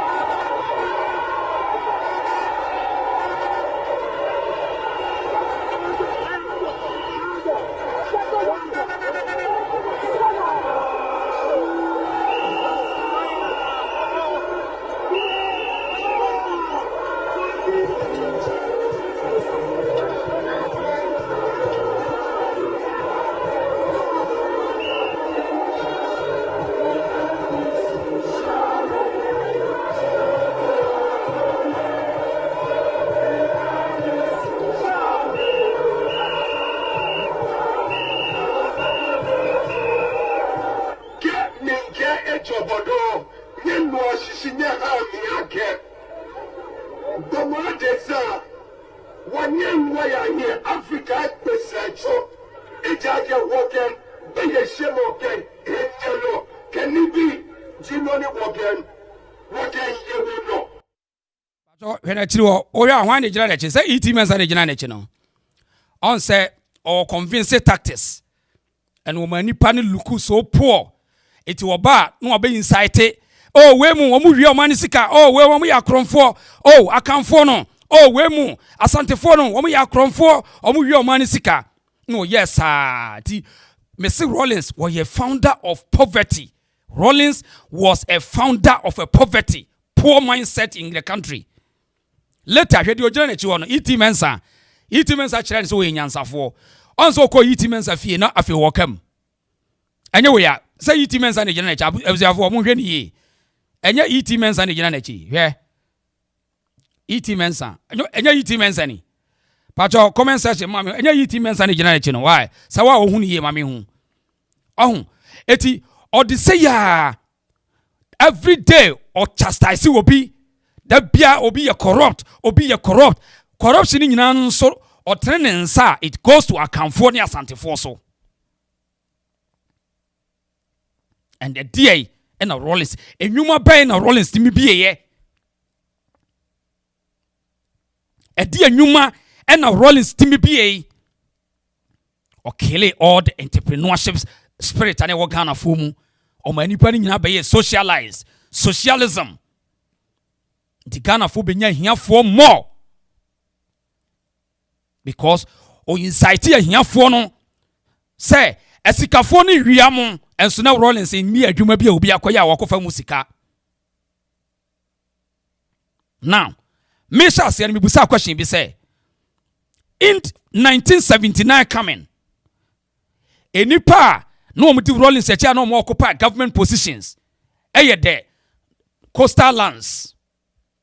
Patriot asema me ka ye pese ye di nkomo why Rawlings wo ho no enipa no ota no mo ye adwuma no e wo abem no ye nipa no dodo no wo the coastal lands, the guns, some of the fanties and then the Ewes. Now say ya hwehwe oman no say corruption wo oman ni mu a patriot betimi assign wo mu anom wo aban mu e don sa koponti obi so ana. Me busa question o. If say any part no more dominate the government sector during the Rawlings administration, the people living in the coastal lands and then the northern belt. So today, if say we are enduring more corruption in government institutions, who do you blame? Who do you blame? And herefore, and ama corruption abo man mu kese pa. If you say obaya aban adwuma unye sikani. So person ye sika just okay business. It wo mu anom ye business no. Wo mu was the southern belt, which is the account people, the Ewes and then the almighty Asantes. So those are the people doing businesses which they are getting their own money. Now, so person we aban adwuma a service, you don't get money. You can live comfortable, but you won't get money. So my question is, if say there's a huge corruption index in our public sector, how many years are you know? We want to find out. You can lie. You can't lie because the fact still remains the truth to say in the corruption index in government sectors, you know, woman no me adwuma ba ban mu no, woman e bo man ne kro no. Woman a ball mine chrono, talk of the passport office, immigration service, customs and preventive whatever, Goyle, GBC, Ghana Airport Company, and just a bobo takradi habo. How many years more? DVLA, how many years more? Those are the people. No mo di Rawlings eche no obaye no wode ne nkrofo nkwa na besishi ho. So then na corruption aba Ghana. Papa we so obeko corruption. Or the corruption hunti no ekunkum nipa bebre. These are questions that we are asking. We want to find out. We just don't want the next generation to come and face these questions again.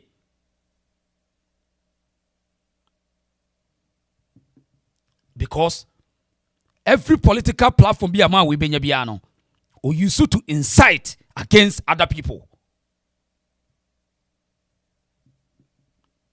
And the corruption, force administration corruption. No, they are corrupt, yet. Corruption no ne hu na na atwa ho ahia. Iti mensa ne gina ne chi no. Nya papa we no say wa shoke no. Anya oni. Anya iti mensa ni. Nya we no say Rawlings case wa shoke no no. Yen hwe video ni ento aso. Pacho bomodian na like video no my why. We are doing this for the future reference. Why? Like video no my obi an like my why. Yen kwe anim. Can it be Jimmy Walken? What can you know?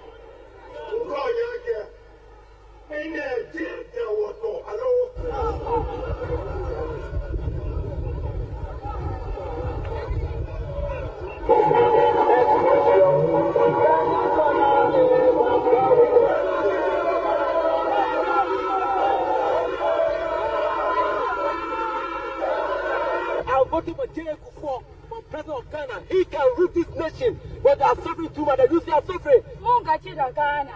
Don't kulu ana muna kariya ache NG sake eje bodo.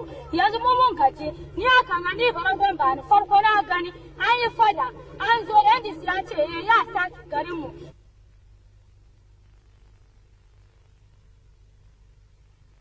But within the space of about 3 months, I'm proving that there's something like professionalism in politics.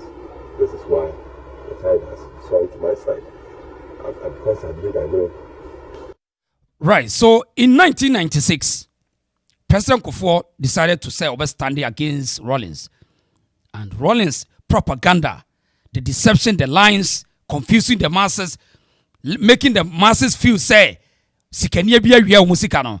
Still, John Ajakum Kufuor told the media, say, in politics, there must be a professionalism.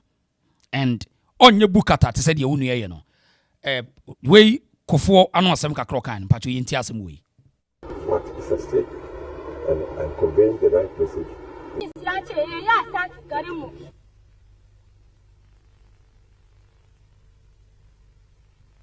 But within the space of about 3 months, I'm proving that there's something like professionalism in politics. This is why the tide has swung to my side. And because I believe I know what is at stake, and I'm conveying the right message which the people are responding to.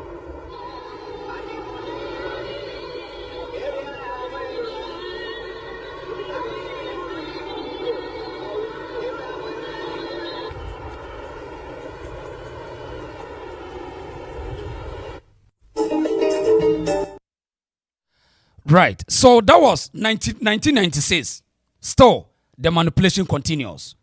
Rawlings keep pressing the people, manipulating the masses, and trick them. Now, Yanko Dientia Rawlings Ebeha Ghana for. Now, this is Jiwa Bema Yefreno Stephen Adabuga. Na wodi nkomo bi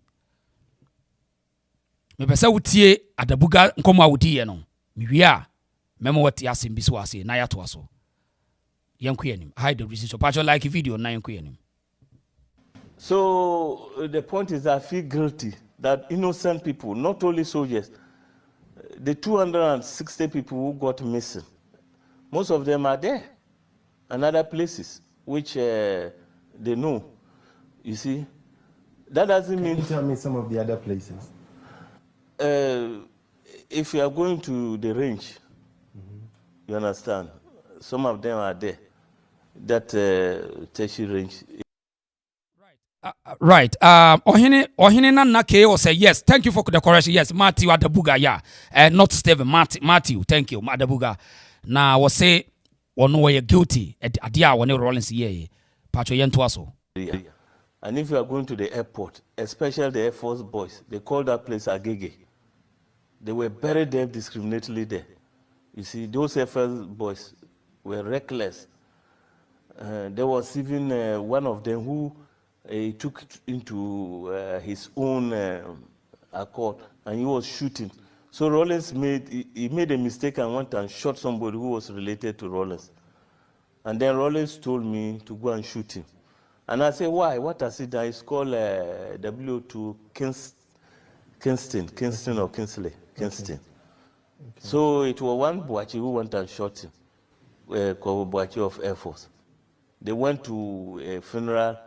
The killing was just too much. It was what they call collateral. They call it collateral damage. Holy war?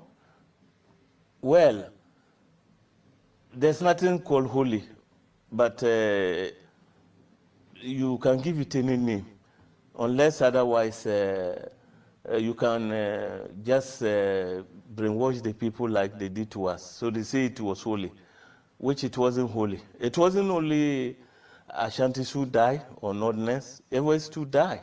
So it was across board. Right. It would Matthew Adabuga where Rawlings bodyguard and just one in 1981 coup no. Womukra ne yema no. In fact, womukra chese Rawlings were coward. Rawlings die o hihye adwuma na wakoye adwuma it is broni pepepe. It is abrofo. Enter me ka say Rawlings oba Ghana no. And I say Rawlings no sa ofi we no say ofi ba bi na aba Ghana and wo bedi nipa no so. In fact, Adabuga said Rawlings ne yere. Wo ye ya ose yenkokun. Hey, kokun bra. Akwa we kokun ampa na kokun. Anotin. And once worker say, enya asantefo nko ne wuye, na je say no kore say asantefo ewui pa. In fact, osi nipa bebre wuye. Wo de yento aso na asem na ahomete pa. See? And so it was a sad situation. But the belief was that Amachi they say what? Sebebe here. Sebebe sia, baby.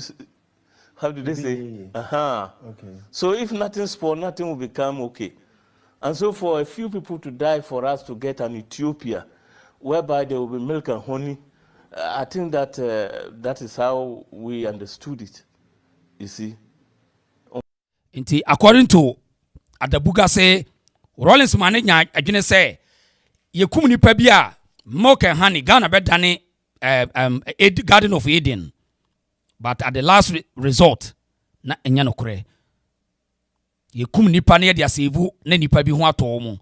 Ne nyina ne se eyi nipa wono mota no. No wo ono dwen se wo motanto wokum wo mo, but enye se wokum wo mo na Ghana ayiyie. Fortunately, it was milk and honey for Rawlings, the Hoys, the Hudu Yayas, and the rest. You can see it today. They have just said and loaded and loaded. What about the Nima people? What about he talked about? But what edino obono? The Hudu Yayas, oyesikani, the Hoys, oyesikani, the Chikates, oyesikafo, but the base is still poor. So when you check the NDC base, most of them, and one about the Nima, the Agogloshi, the Ashamai. Also, a here for the dosopa. I'm Obaname, Asama make a mabufo. As someone, Rawlings bodyguard, he can say, and now that Rawlings, they almost imomuye, you know, and they, the leadership no ASICA4. But one more, you saw one here for that's here for. Yes, that he showed you. Yes, they are still the same. When you had that opportunity, why didn't you ever question him about that? He didn't come. No, when we were there and I questioned him, he was saying that it's an ongoing process and it will take time. You see, whether he was right or I was wrong, I don't know. But today we can see the end justify the means. The people are still the same. The Choco people are still the same. But they adore him. Yes, because, excuse me to say, 60% of the population of 50 are semi-literates. They haven't got quality education, so they can't access. And because of conditions that are not created for them to get jobs and feed their families, Eti uti asemwa Adabuga kan say enipa no a na yesi ye kwon da so ye hiafo school kra omo nko omo ye illiterates Adabuga na ye kan o sabre no so no na leader no a wo ye Jesus ne say obema Ghana fo na nya hoto ti die no ye de ma wo mu ti wa anya hwe wanye hwea momo wan resume standards enna okunkum wo mo a na nkade ni bie beba Ghana wo mo anu wo nnwuma sa nnwuma ne mo no ebetimi ama nipa nya sika akọ school etumpo so ya nnwuma abie nnwuma no Rawlings ebe finish wo mo ayawra husem and today yenya nipa bi tibo nkosofo bi se Rawlings you be a yen celebrity no Still Gary or what you call milk and sugar they give them. If you see the trend, when it's getting to election, if you are in the fishing area, you get petrol or adbo motors. In the north, you get bicycle, and then what you call. Would you ever consider running for any governmental position? No, not at all, not at all. You are tired? No. You are fed up? I'm fed up because he came and then lie, and he's still doing it. As I said, you can see that all these head of state, secretly in their heart, they will be telling me, thank you. Any other evidence to pin him down except this book? Yeah, but I'll hold that for now, so that when, because nobody is doing anything about it, like these judges and like this gold and the rest. I went to the NRC as I am with you, and I said everything. And nothing has been done. Yeah, they say it won't say Adabuga some work on say it shows which event happen a tit for tat, a payback time, or this you could settle scores. Also Adabuga say Rawlings what our clothes because you mekun. I'm on cross also want to go na one corner I boachibi ni kokun sa ni Panama. On say Andrew Cracker say a brother Adabuga muko yi ni free prison no. Quickly no call him for call no kokun no. Just to settle scores. So be person we famous wa sa no mo ye. To politically act as activism no ye you know. So we eliminate obia we ye threat. Now no live. Now we are say Rawlings they deserve to die. Who deserve to die? He wanted to kill them. Okunkum mo sabe ya obetimi live on legacy. Whilst oni in the so e de chechire wo man. Na moko ka JB down kwasem. Maybe I may show JB down kwa adi bi a kire wa say. Stay here. Yanto aso. Leave it to their conscience. They leave it to their conscience. Yes. Who said that? It was the government of Kufo. Okay. When I went to testify and even met them, you see, they say what exactly do you want to happen to Rawlings for you to be at peace? I want him to come like me and apologize and say, yes, we did them. And then we are sorry. And all that money he made, he should be prepared to admit. Because I was there and other people who were there, you go and ask those soldiers who were there. Gold was being brought and ferried to, transported to Libya. Partisan sent gold to Libya. He's still alive. Go and ask him. You see, Riyadh, he stole gold and he ran away. Ask him what happened and he came back. He stole gold.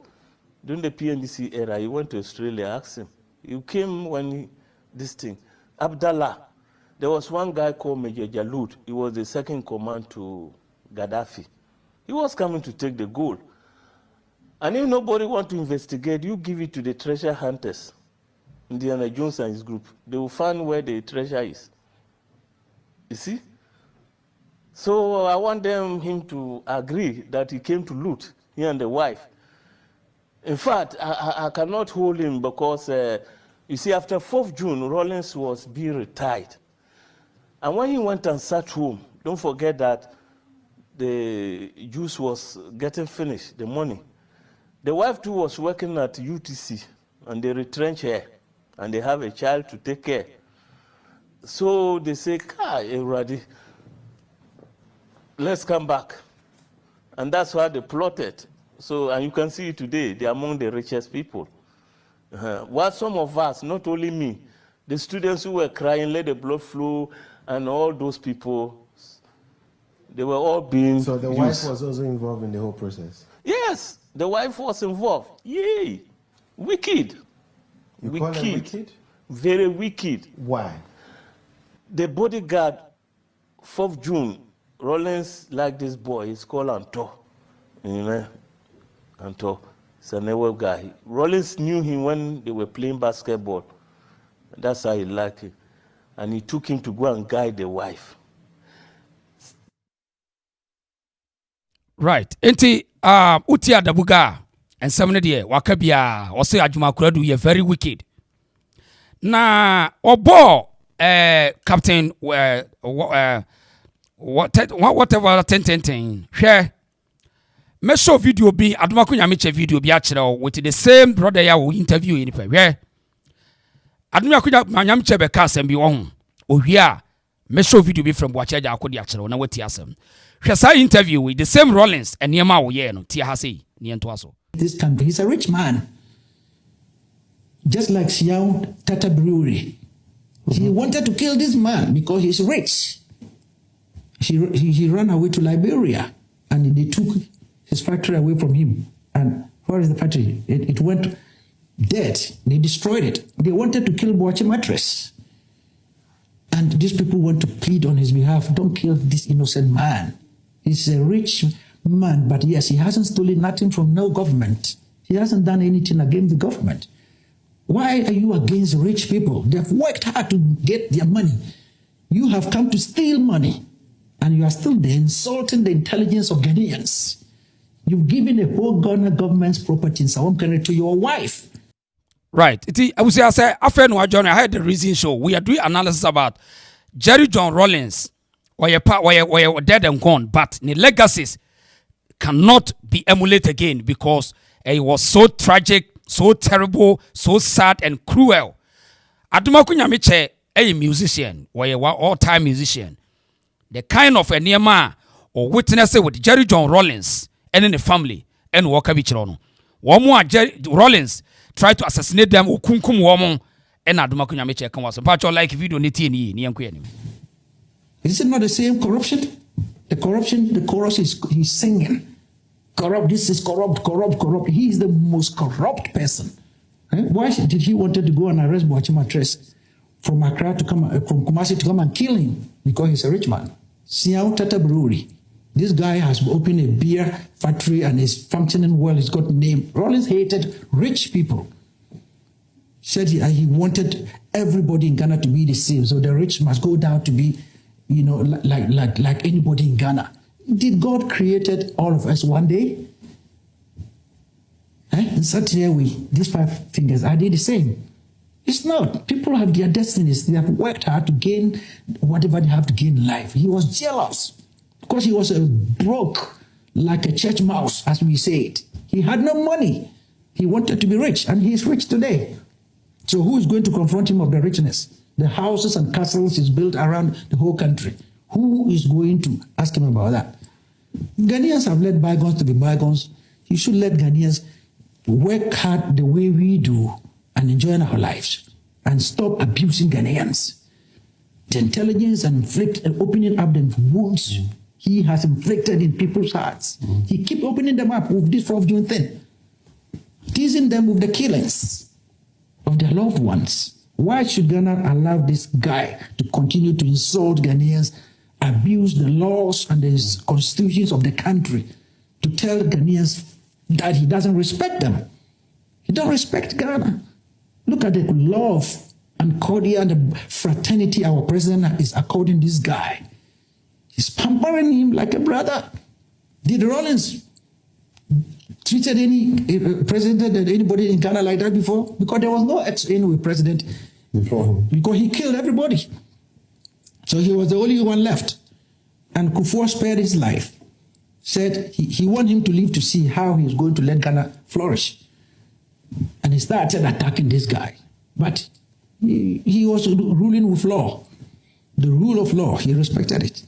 He could have done anything to Rawlings' life, but he let him live to see what Ghana and his children was to be. He denied other people, but this president spared his life. You see, so Rawlings is a heartless and lawless person. He doesn't care. He doesn't respect anybody apart from himself. He thinks he's a god of himself, but there's the Almighty God is there. This guy must be hanged at the way he treated others. This is what I think. Yes. Right. So before Sana Rawlings be wono, aduma ko nyame che e ka asem we kire Ghana for enkoda no a munim no. Mumetie. Mumra metie. Rawlings legacy enye fe. Omo pese omo whitewash Jerry Rawlings but enye dwuma. And you see the pain, the emotions. Aduma ko nyame che e de kasa. E very sad. O twa we ho a wo de kasa no a. There's no way say obetimi aka bibia to Rawlings so a senya no kura ko be kana sa. Just say e so sad. And obi bibisa say so adentina nka obi a waba obekekere oman na woku sikafo na wochesi wo mo. Ye kan obi say oh dabi. Logically does it make sense say me pese me ye oman but sikafo no me kunkum wo mo. Ana wo ma me nka ho no papa nka ho te ye kan wo se ye nya no kro ho.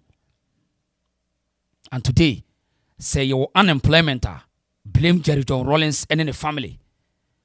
Now you're now sorry, you need audacity to come out and to attack JB Dankwa, and you expect people to keep quiet. Now, Rawlings' behavior, check them. Fiwani, when this party him, only pebi obe demonstrative piano. You can see him, and today, and 1979, that person will hear from us. Now, yanhwe papa ye friend Boache Jakon. Rawlings emeyemo che no. Soja for no be che na nko mokuku no. Tiade a Boache Jakon so mo de ye no na ye nto aso. And a soldier for che me wo just after broadcasting house. Yes, Obi Mami Grace say is Adabuga still alive. Yes, what in no way Adabuga tiase. O tiase pa.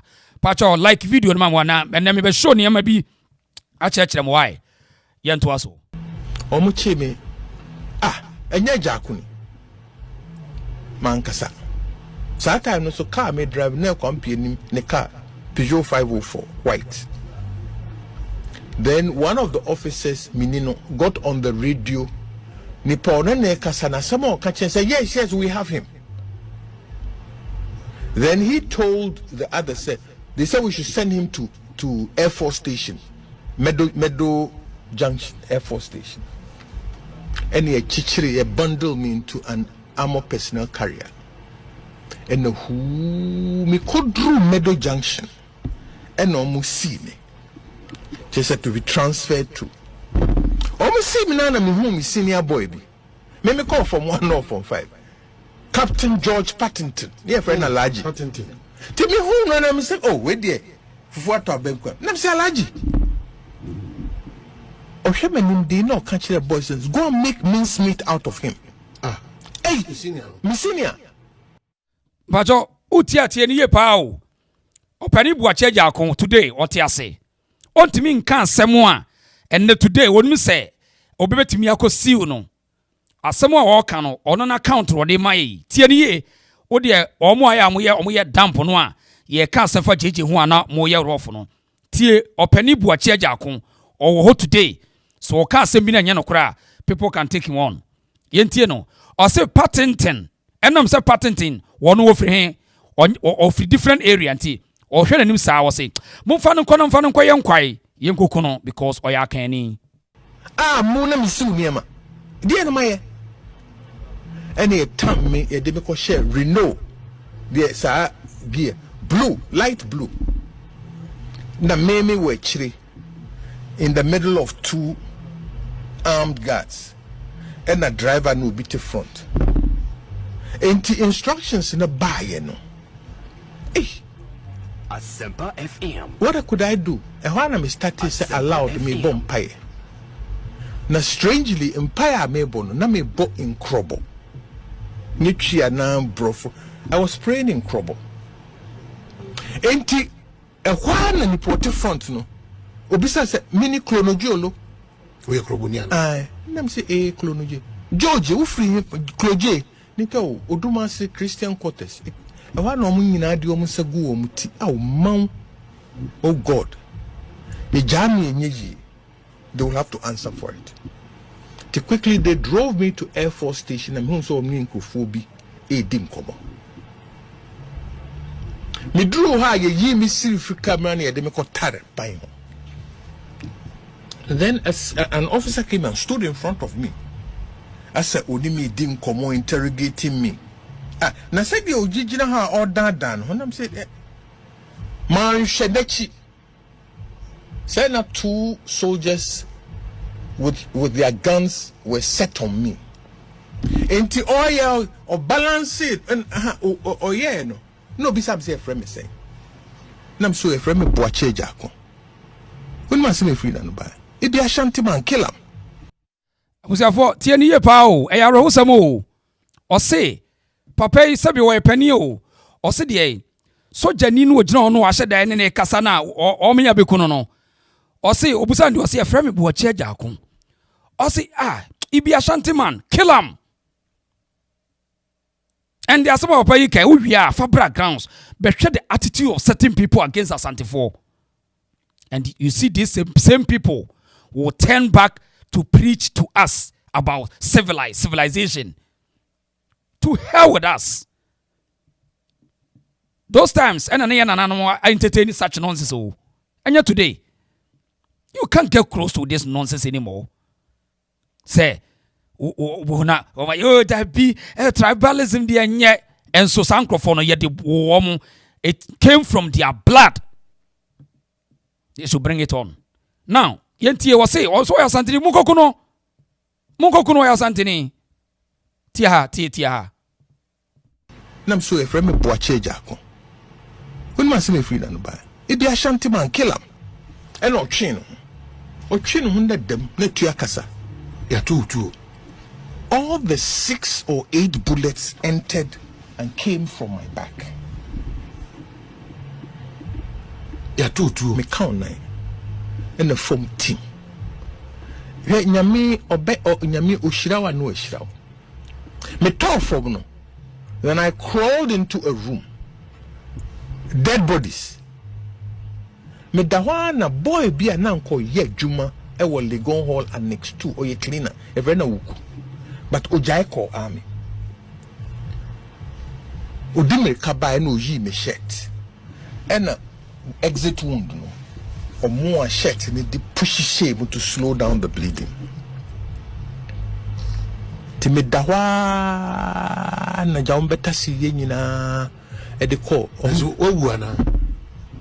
What do I know? Sometimes na me down. Amongst the other bodies.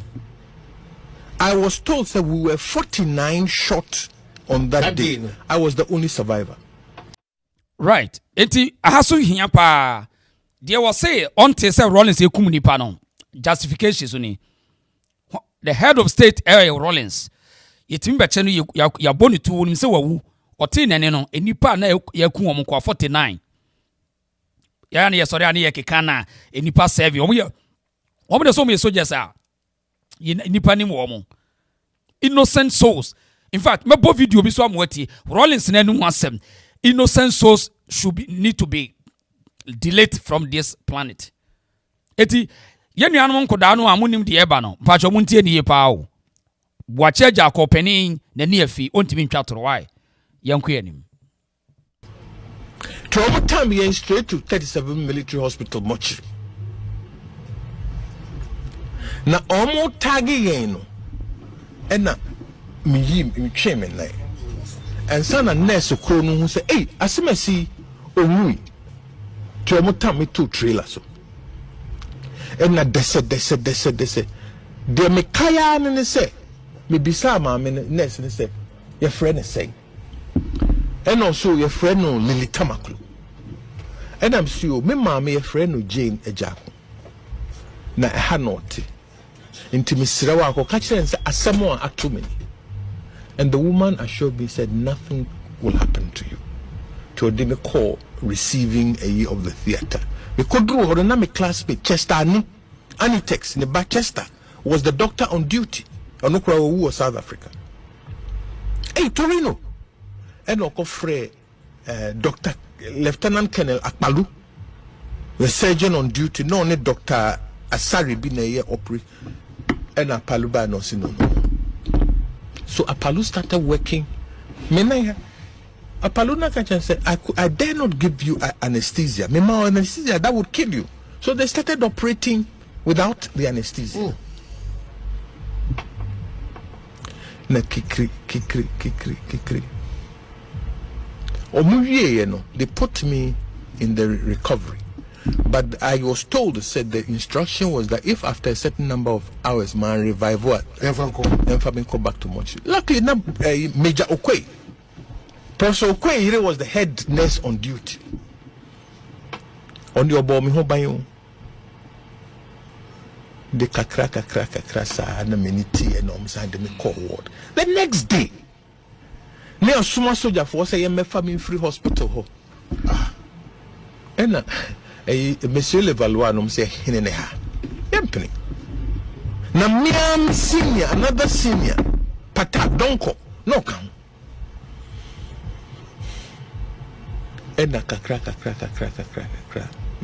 Look, I was in hospital. Utie opani bu achaja akwa accounts ya ho.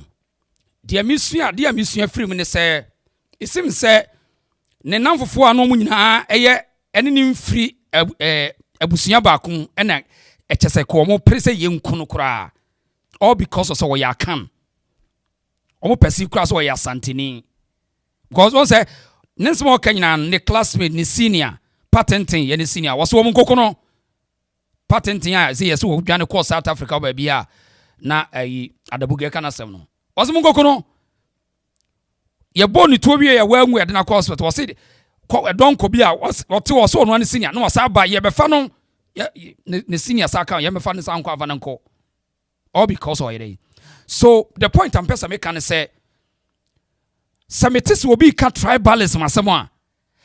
I don't expect Obia or do Rawlings to tell me this.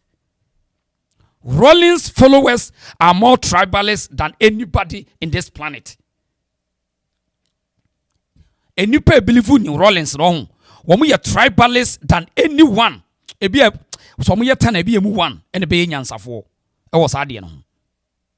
And you pay the Rawlings yet, when we are tribalist, che will be because one, Rawlings train when we are eloquent inferior, when we are weak, the poor mindset. 3, almost say need financial intelligence, so they always chase government job. It is okone nye ya now o develop hatred against Obia or den a business. Says Anna Rawlings here and followers no. And up to today, you can point them one after the other. Today, ubetimi do nsa acheche say we ni uhunu na wahuni behavior say otao because unim say extensive mindset to create and produce and to event. But no. And nam said the Rawlings tititi woman. They are just waiting for the government. And this is the dangerous part for Ghana. We don't build a country with more government employees. And through Rawlings, corruption is very woman. Rawlings, any power was a mugu abayumamono. Woman a dick katasuse bribe a Gia Eba Ghana. Jerry Rawlings, ne pencil, enna enipa ekodi na chiko tena abayumamono. Womu bo mine krono kesepa. Yenti opening nasam na humete pa for almost 3 months, 2.5 months. I useless. Dr. Palu Nebeka me say, hey, as soon as I discharge you, get the hell out of this country. They'll come for you again. Hey, Aboni Benkwana. Anyway, what can and arranging people. So I went to France first with the help of Monsieur Levallois, French chargé d'affaires. Me call France near the me call Comed. Ya ko share me with Comed. And Sana, my sister said they be young US. And they me call US. So February 84. I was admitted at Yale New Haven Hospital and operated on again. Nimde kakra sa ansana minantie no estati seba ansana mahode. So for 2 years Ti se wo ya brantie ye wo 1990 ye wo 95 ye wo 92 oni muhwe na se ne o papa ne boachi agya akon na ni nyame a otini mu amana a survival na wo ka ade a esi wo Rawlings pen so na wuti bonko so o credit ketwa no wo de twere se enye no kre ebebo wutiri so no wapampa so. Now we get the nipa bi say as wo mo nwene say yen jeje Rawlings ne na busuafo so say wo mo ye hwan. Ah, now pe JB Dankwa. JB Dankwa ne mo ye no. Wo be da no amache no. Yentie JB Dankwa history na fe yi me adoma ko nyame check asem bi wa asem ba. 3rd March 1940. 22nd March 1940. And I'm throwing this challenge. Me de sa CPP ni panyin no a da bia de ono de Dankwa ye da. Right. CPP ni no a ye frɛ no papa we na me respect ne kakra ho. Ye frɛ no anoche frempon sa papa no ho. O distort history wo country we papa sa papa bi ne ye frɛ no anoche frempon bi no. Sa papa no say sa politics of sa enviness no o CPP ni kura gu o te party enye yi ba say opese o de Ghana fo adwene dia go to history openi we the young people no we are able to take information on ye be srew me mpese ye be hyase ne ye de ano aba wo so toda said the osikika history bom because of onkroma is some now to be kika kofefa ne ma bi bom no openi ye better say obey focus. Because o history na waka no dodo no eye wotan hate na wo de yes anema no wo de ye nyina wa sei sa opani no wo waka no CPP ni bi ye frɛ no anoche frempon sa papa no wo tibiki kan sembom sa wo dwene wa wonte ase akobese time hotel Mo kan kire say I am throwing this challenge to him. 3rd March 1948. 22nd March 1948. Dankwa accounts. Wow. Oma yebu binum ka sa Dankwa na didini Ghana bae no om se ye poa no. On san ko Dankwa article. 3rd March 1948. 22nd March 1948. Now when pinche no bae. Na Kasibunika son tron on woman. Not on 22nd March 1948. We are so Sadia.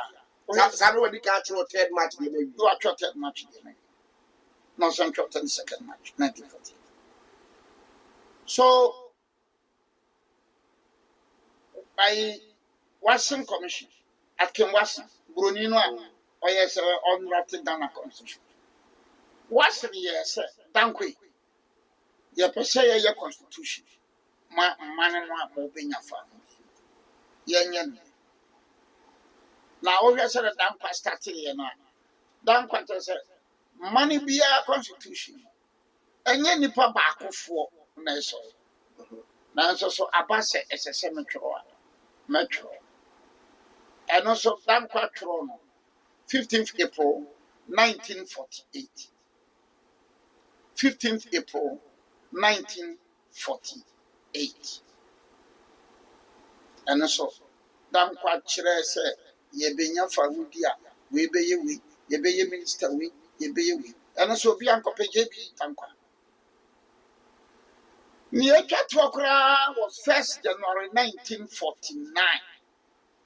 Dankwa articles. But Dankwa articles no enye mmere se obenya bi. Dankwa articles. Nina so ya dated at Yadon changes. Menye ni say sabe oko Legon. I don't know say obenya bi wo the BAM library. There may be Legon. Etabusa tieni yo JB Dankwa Joseph Boache Chirikwe Dankwa niema wa ye ena nipa ni bi say ono de yetimi run ne down on de onye hero nemo obi a wakum nipa e moja wo ne nsa no se ye ka se ne ma wodi ni ma na ekone de eno de ya asem JB Dankwa ne mo ye nyina no omuso okowu detention ono de yetimi nya tibo nkosofo ede ni gina parliament ehoro no omu wia no maka kire se da bi enkasa Rawlings man ye medress daughter ene de enkasa Rawlings ye medra mutiri sunu mapampa so why pacho ye nto aso there are some other libraries we are able to Bishop Benjamin now fast forward, that is 1st January 1949. So I just said Dankwa Edimwako to the power. And Yama Bebre Odimwako to the power. Kusa committee the Anuna or on 1st January. Because Washington committee on the 15th April 1948. Kusa committee the 1st January 1949. Okay. 1st January 1949. And Dankwa Kusa committee. And Ghana Benya Famundia and Famco and Famma Afidia CPP4 in 1958. Omoyeno passage of PDA. So on 8th January 1964, now Sankoche Dankwa Sachiano Naye Dankwa Awuku and SD Amani. Dankwa was at the age of 60 Adrusian or trick. No, I didn't fear Drusian or trick. Yet, no call and some of the condemn cells. In fear Adrusian or trick. Obia didn't fear Drusian or trick. Nay, actually, young Fananco court. Yet, not to condemn cells. Because of Ghana. Because of Ghana. Right. Eti, Oshe.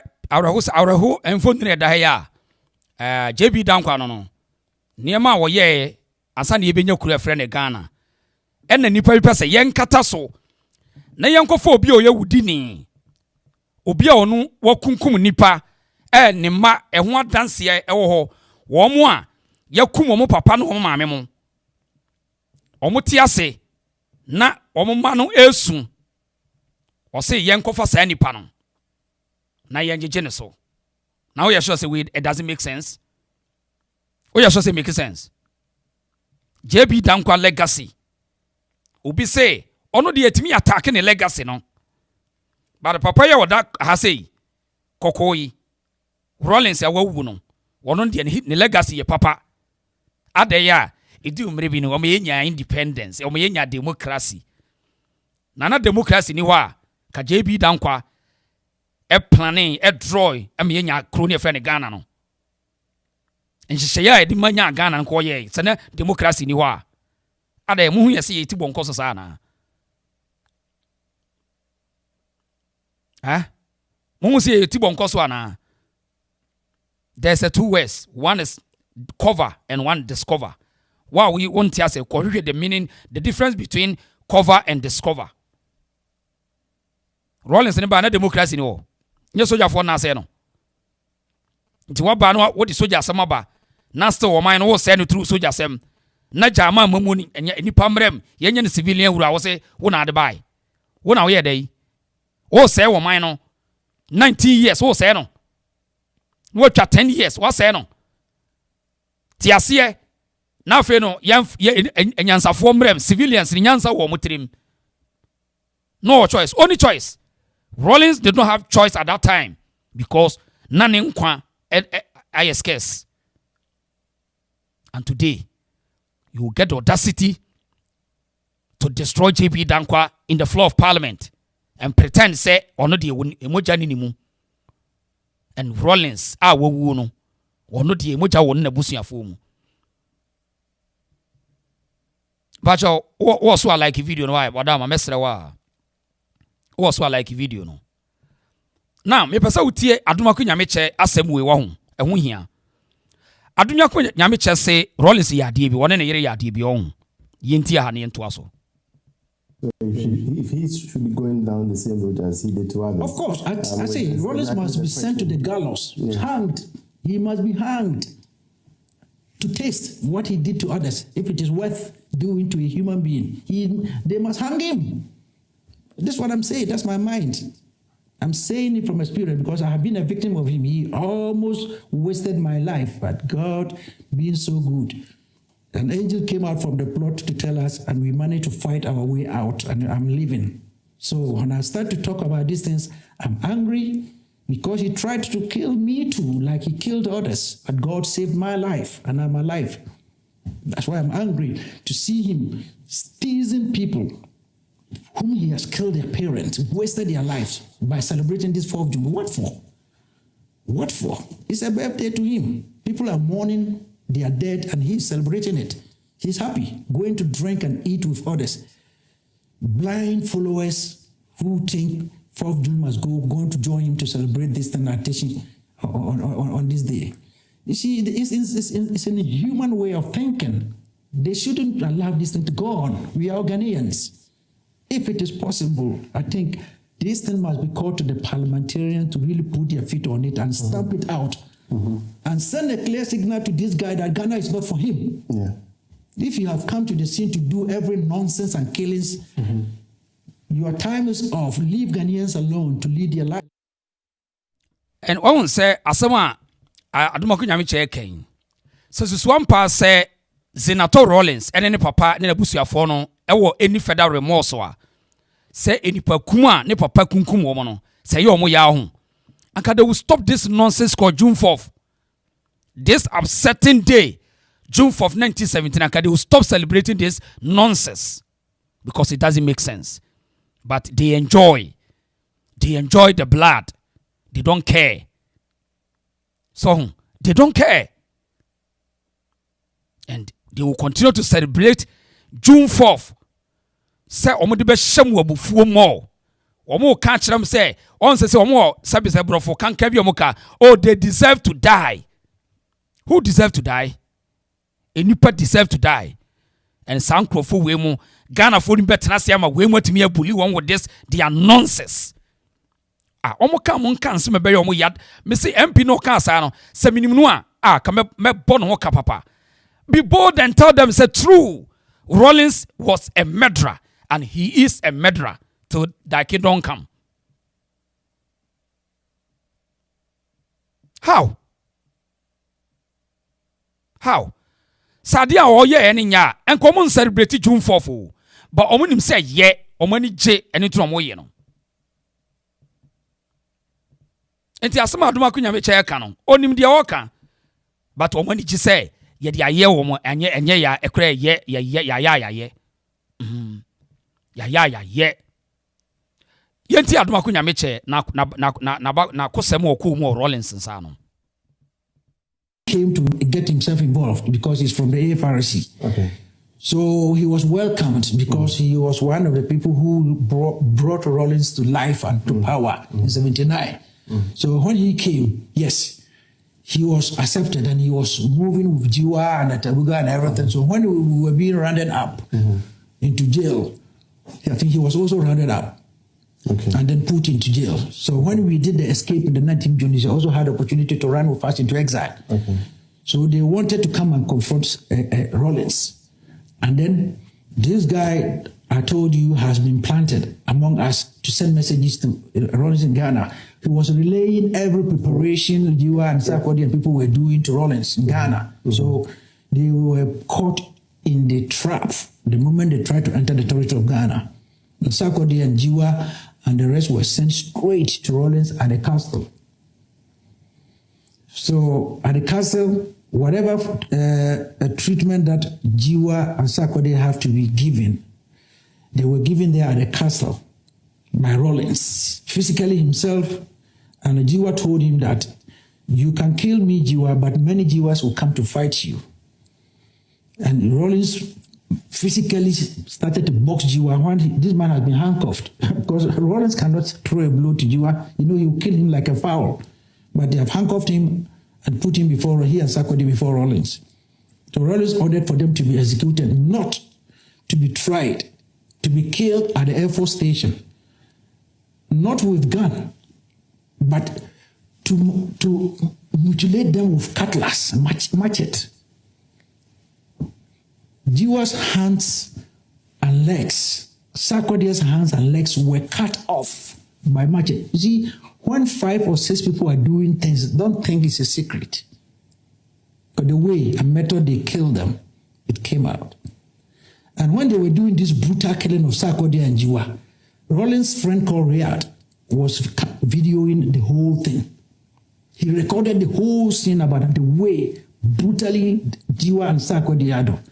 The boy, this innocent, naive boy who gave Rawlings life, he mutilated him like a cow meat, cut his legs and hands off before they shot them, emptying all bullets on them. So there was no even a body to be buried. They left it for vultures to eat their flesh. They were not even taken from that Air Force Station to be buried. Dogs and nothing ate their remains at the Air Force Station. And this recording was made. It was in circulation among soldiers and some few people who heard it. Right. Eti Adumaku Nyamiche account what they may know is so interesting. But Mamin Kola no somra na meaning kumobi. Also for what to say. Right. From 1979 to today, a dear na wahunu in Ghana, a dear na wahunu. The mahun say, a dear I run to be in a so a man for so. Aha. And it's say, Uba and near an animal, Mabobra. I just so fear any idea. What I say. Mabobra is so much dying. So stone me yo, the Calabula no yo, Omanko ya. Omanya Berguma. Uba Gigi dining in a post bank accounts. Here this account number 48. Your board near at 2 o'clock for Saska go to on make dano. And now obito and now I good that black what we put down more than $70 million a dime. I want my brother. So yana nanum a bray.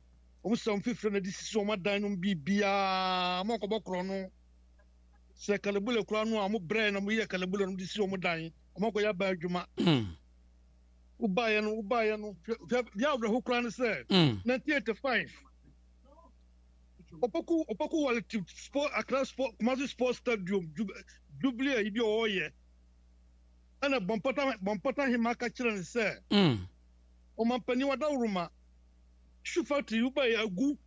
At the Bomadia be a man of credible man. Or Mike no obstance say, will it tell or ten? Will it tell or ten? Or the Krakasa be so say, Kahuro be so audition about Bomadia special video no. Tobo, meba. O say, why the Busa Rawlings say, but Chirimi was one head. Besides, say, will it tell or ten? I say, Kahuro ni kia kan say. Aha. Kia kan say. Aha. Eti no can't wine. Bompata hima, upoku wale tiasia bi. Ya boy John Robert dina munia. You mean meba tobo penny uri nyabutre. You mean Osante hini na upokuware. Upokuware Kumasi Sports Stadium. Aha ti Osante hini eti biase. Ena bompata hima ebusa Rawlings said ye. What you tell him said, Omampeno Adawruma, you shoot factory no. Bomadia be a man and calling money being here. And no say, or didn't Krakasa be so good in Chavis and say, will it tell or ten? Kahuro can you say? Okay. Auntie, Kahuro. Nananum peniform, but I'm in Tram there. As a 4 Jack of Roya, Kumasi factory, baby. Oh, Antina say response or the Mawa him and say Asantifo Nyaka Hurowina. Okay. It's a fight. Okay. Opoku check Kumasi Sports and to run the bus Santifo back. Okay. Okay. Oh. No, how me Kasaba? Kasa. Kumasi say appear make up soap, me and talk, they talk about politics. Okay. Satan appear make a omo, soft, guardian soap, tobo na me musa adwuma na apia me nka ye e ono ani sika nya aban na di amani sika nya sa eto ono ani business awo ya wo sade to opani ya nya abotre we emotional minim sam asam na ya ba nya abotre enkoda ni pese esua de free mo why nya abotre na kasa so apia me nka no na abie na adwuma ena o ya ade de solve Ghana problem nya sa ena Rawlings no etimi ono no head of state no etimi gina bonte kase mo obi ankoto apia me nka so punya sa oka no hefa no gina he no oka e masa bonte to bokumasi abonte kuro no so hefa no oka no sa oh nya abotre kumasi yo ba ntema tafo ye wo de chems ehin wo gina kan sa asem no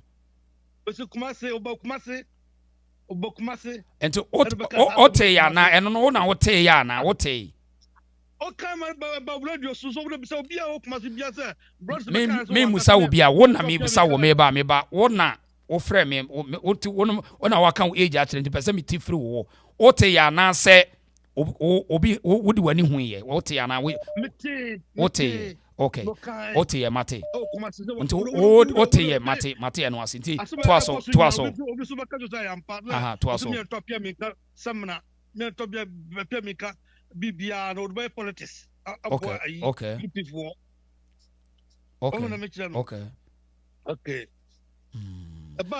a friend say odi fasale majobi okumase na yiri kwa solo ni bi nti o so no sa to mo kwa solo no mo che nti o so majo no kwa solo dem wo first one okututu ho so and the second one sa ko bi omu no na police ni bi e fa no Joanna we police ni ofri so kwa solo ni bi to ko em ko okututu second one no mo takre no no mo jitu no majo no wi awa solo dem wo majo no o wa solo dem wo no mo e ba sa no na Joanna so to ka Joanna no na Joanna ni dap ai gi e so soja for no go fa ko ku no o ko ku no ye no na mo di ka fi su kuma sa bonten tata no obi apagya ne sa ansa na o mi ye deda for so many days ansa na la show no o mo buru no a de bo ka to twa kwai run about no sa ka de tie sa to no mo shi no so tana odi for sal dia no to oye dey ono sofu no ankasa ono so ye dey oye dey wodi wanya bibia soja ne yiri kwasol ni bi ono so ma ne yiri no kwasol ne yiri so bo kwasol no so hu odi ne yiri no kwasol ni bi ono si na meka na semi no ni fie wo ye fie ki wo juso no tejuso akola ono ne tie no me na me da kola dwalo ko hie o manhia akola ono ne tie no awo ajuso no no si the father Joanna ana soja ni the first of magwa kwase no magwana bibisa awo kumase ai baraso no pani pa o baraso and soja ne yiri so awo ni yiri kwaso ne bi na o mantam no ana ma soja ni ko holma an ko ni si ya soja ni wuye so right asole poni ni jane ye me nam fie hwehwehwe nkrofo so kwaso ni bi ana wuye si ana wo hu nti na basa no plus ni ba no ye de ko to gi no mo pe no agusu krote tuge fo be ye ko no ma so ja kura on ni tie me na me taxi driver akura on ni tie no me na me ja kura no ko ba se ya akura no ko ba se onwi wo tie ase akura no ko ba se ya me na me ko sie oyi ma agusu man hia okay wahu enti sana odi fosal der ko ye odi fosal wanyo bibia wanyo boni bia tuge ne yiri kwa solo ni bi ana o to mpre ma ne yiri no ko na yiri so boko ana ko ye dede o ho na solo fo guru so bu no ko no tuge ne wi tuge ne no wi that's major no so no major na ai o so no na commanding officer wa kuma se ayo no so gala ho no enti sana odi fosal wanyo bibia no o dom no nipa so no do for solo ni papa to do for sale onko bokro no onko kalabule onko bibia so gani ni yiri kobi so gani no owu ye no ni yiri kobi no so mpema na yiri no nko ono so kwa sole dem ho no mo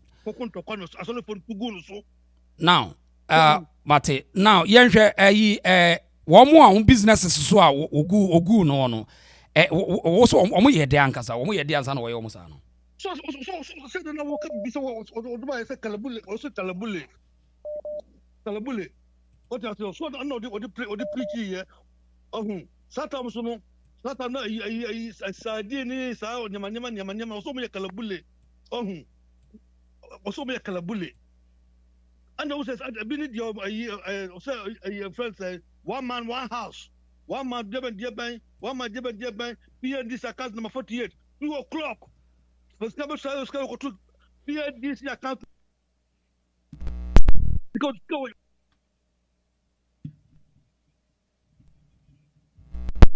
one because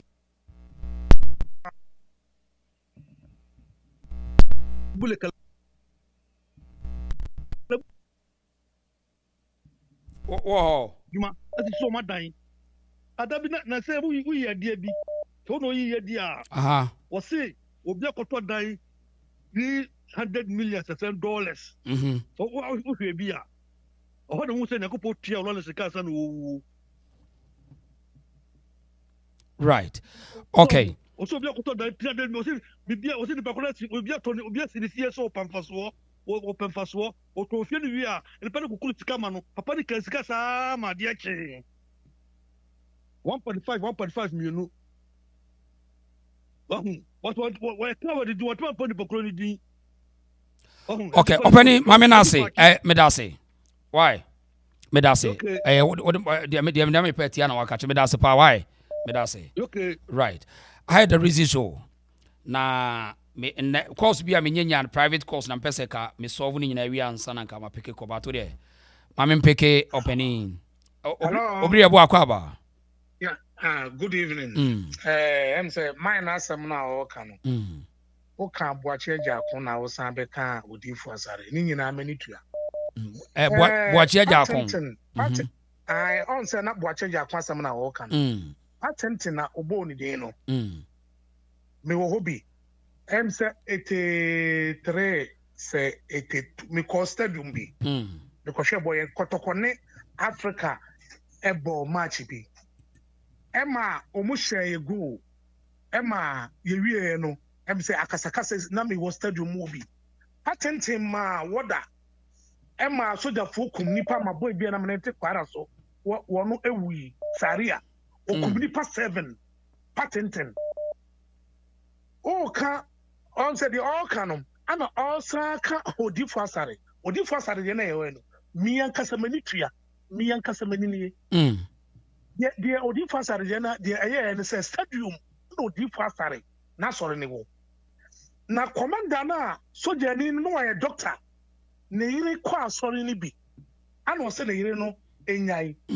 Enti what the true call, I sorry them more, ewo Lobito stadium.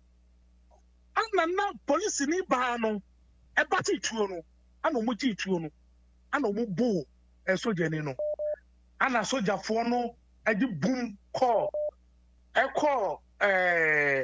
achichi asori for no asofo bi dwane enti the police ni ba no control Confanoche hospital emra satam no me ma me fie ba ko na wo agriculture ma omuko shoot police ni ba no wo Confanoche hospital no etu ni bi kura ka kokoda hene onua ba ye fa de kaya etu ni bi ka no enne obano otogu ne naso obano etogu ne naso emra odi for side ni tiri bebre emra mo twa ne for aka to awie ye no an omo so to ni ye no an omo de ne to keje charo run about no de commandado ye no e ho no mo se odi for side maninie omo se odi for asare papa the Rawlings am nipa aye no aduma ko jam che on shata bukra na omu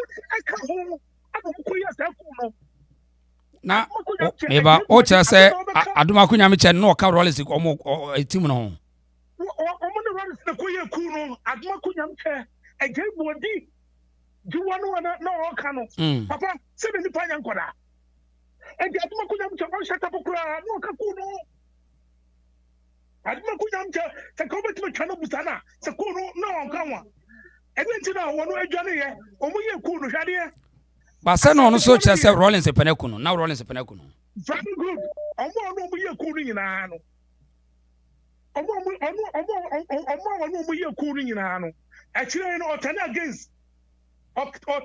against e man kaka ayi what say tikata no nko a so ta fe asatifo no omo ne na opobi yaku akumo so ta fe man no a na o ka asem say oba stadium na wahimani ko ka say wahimani ko ka say ombi juto aduma no ya ka do so let say yenya wuli area wole area ka huru aboa ngoma no munyawe very good ye ja wole area dia obetumi su factory no ye betumi bie afego Rawlings dia aya ne ba no owoye ne ba na keka sankwase asem no ne ba no hwade na ne asem nka and wo meka hwade Rawlings say no we paponi ni yankasa because oba bi ani ho a ni kunu NTA no hwade secretary no Rawlings say no ni bodyguard no of ahene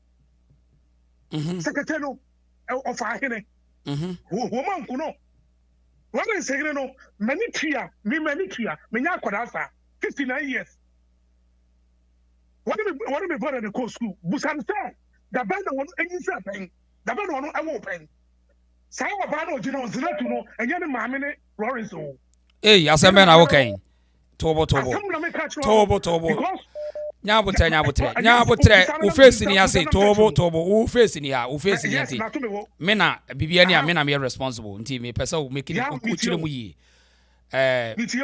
enyina so be na wo se ajuma akura do nya ne ba ne Zenator mo ma ni chiro mu papa yenye nkoda aka enuru ayikura ne menya mfia duosia no wo de enya mfia wadia adanse na evidence ya wona mpesa meti Rawlings asofo na wono mo twetwe mpra no asofo na wono mo twetwe mpra na wono mo woye no ni nyina no ye ne ahunu kura yete da be na Rawlings yire enyin say Zenator homfie zan da be na Rawlings meba nyabotre da be na yire enyin say awoye Zenator me on my record minim yes ye wo 1979 enti ne ma amenyem ne bia wa hu ajuma Rawlings ya ada opo so kire say tie Ghana ne wo Ghana ane wo yikoso bia de ho a obi ani abasa Ghana so yes ne ye mo Ghana no yes ye mo so ajuma kodu no ta be no say me de 79 na meni ho me busa wo say na nkrofo na woman no papa obi ka asema na obi so ba to so na me ka say asemu me so early 90s me te ye ba me say here say enyem na me kan anti me pesa wo na wo ka no me pesa wo kire me source a sarama tu na one Rawlings say na okani usuo na okani usuo say jibis one say jibis tu na on Rawlings wo ye no oba no ofa ahene sarama tu na no one Rawlings atwempra one no wo ye no sarama tu no one ne wo akoda be no one ne wo ye yeah friend say what do you sarama tu no David open it tie me ye wo what asem ene minim ne mate asem difference and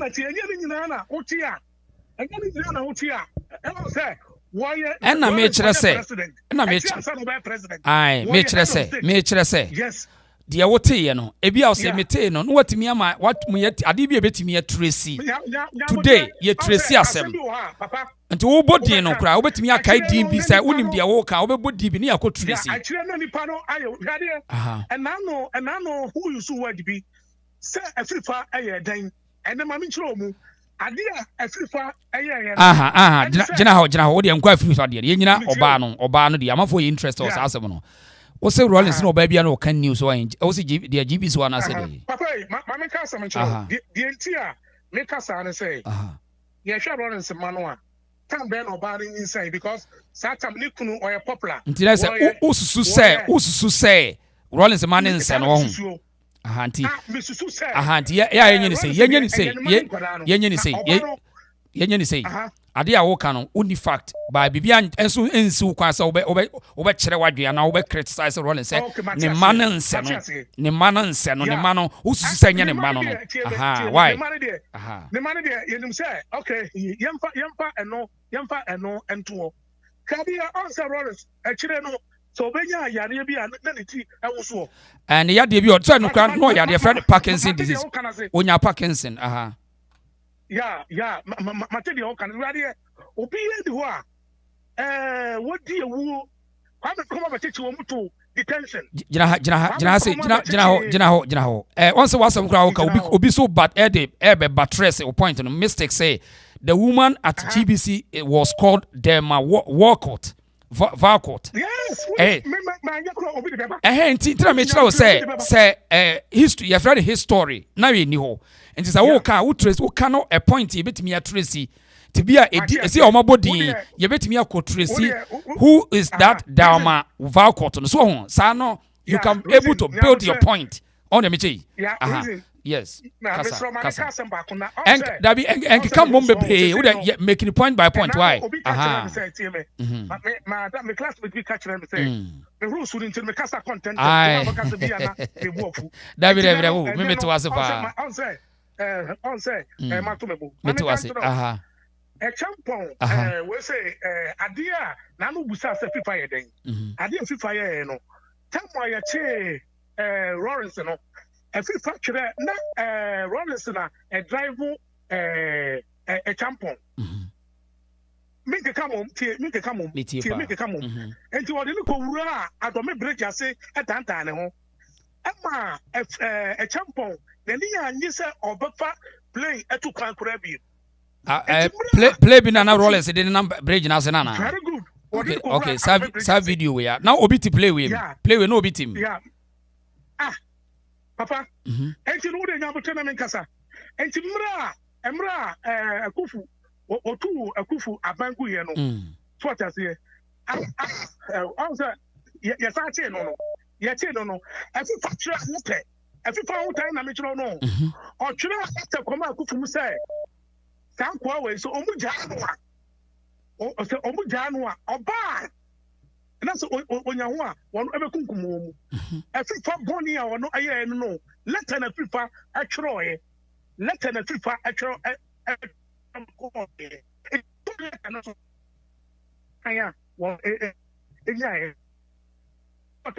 Okay. I say, they say that I'm some about Bruce no. That's about from. I would be a Rawlings at the Adabuga. I would have Rawlings at the. I can't follow your own. I can't follow it. I can't put it. The whole region almost say Asantefo Anna Yana Usa Santini, I didn't Asantefo. I did Rawlings yeah, many I could pay our Kana and Mura. First, I know £1 a year to my quack. Yeah, your boy. Omulo to Kano, no more de qua. No more question, baby, no more Omokanina. No more Momoka, Omuya drew. I'm running. I don't know, Rawlings. Last £1, £1. I'm sorry, £1. Nijina, Kajetiao. And to know your boy. Come Kanoa, a Shiasino, and your kind of Shiasino. No, my Bakutimana or no, I want to want to me and Kuno. And I don't know rather to say, or me a chase, mine, and Renino, a Kuno. I think I rather see ya, many because the bigger one, rather buy one a year. What I say, who be June Pop? I don't know Mitchell and Casa one your papa. I don't know Mitchell and Casa one your papa. What come on? I'm going to call you the Fiasano. I didn't do what I'm not chair. That answer, I know I can't call it. I'm not going to Jua, Ajebodi, what you get? What would the queen the free so omuko yi ni senko omeye day o omeye day ya chain also ya first school no aha chain no ana sa boys company for no omu fa kire ana omu sa koye ku a chia omu chain no ana fi factual letter say hwe no mu anya no omu nku no fotasie omu nya no omu nku no afifa wuta e kan no sani na je say Rawlings no anya asem ato da say free fa de wo twe no ni betere ye pe wono wanku ndi akoy say ukọ Jamaica ho omo se wuyi tu a ese ku nipa wuyi tu en fa hye obotom ti so bi yi tu no wanku no na wo de chiboto ono be yi tu aba be kun very good free fa tan ya oya e no free fa tan ya wono enya e no enti no time wa twa letter e de come akufu say omunku no ana aduma ku na me chanom aduma ku na me chamu e ba back e be ye ku no afedi ye to wa cho no ana udwane ko say yi abija kobo oba akosi ana no comfort ampadu ana wo si wo e to so ana wo say unya ho titi mo na say aduane de na wo spheres ban ana na wo asa soja no obiya wo ebi ye subika ebi ye ku ebi ye tela Fotasie. Ana wuro kaka mono mu ye boys a mu koye fotasie. Afede ya wo ya ayi akani wo ya sekireni ya po afede ya po ato no ana wo dwane ye. Boachi jan sa ono so no ono so ye economy ono so no ana ya che wo ne kiremi jan ewo okwasa uniform a ye pai ono no ye pai ba tobo show na ye no menum nyina na ye show nti ha atwema abrante say Aduma Kunyameche wasn't among Rawlings school. He was the mate of the young soldiers. I was young soldier at Burma camp. Boys company for and I may say making statements so you're part of cool no mokoye and anyesa na okay. Yeah. Okay. Atwema abrante me soro frame why ono so say there be no Aduma Kunyameche nye part of the you know there be so etina me say there be me show no show we so no me pese o kire made a me sua de afiri mu ho me pese obi be ka asem a me ntimi justify aha nti o ka asem kire me nchese me musa question na me chei ya wo here say ene ya wo minim ti aha nti me pese de wo nim ene de wate ne hu the difference between me te ne minim why aha ene we no so no oba no a oba na omukobo ntuo wo police ne ba no a odifo asare omubo no tuo e de chain e so ni mu e de car e twe no ni nyina manitua eno so si wo hen eno si kejetia run about Kumasi kejetia run about commandant no ye e champon na di tiri bebre so ta fi di tiri bebre ya twe no car to ho no mo se no ana omo say no okay what as omo twaja asoja foi obia kutatuo papa ye ko salary me ma me je tuma o GNTC karam so what as ye hu ukra ya say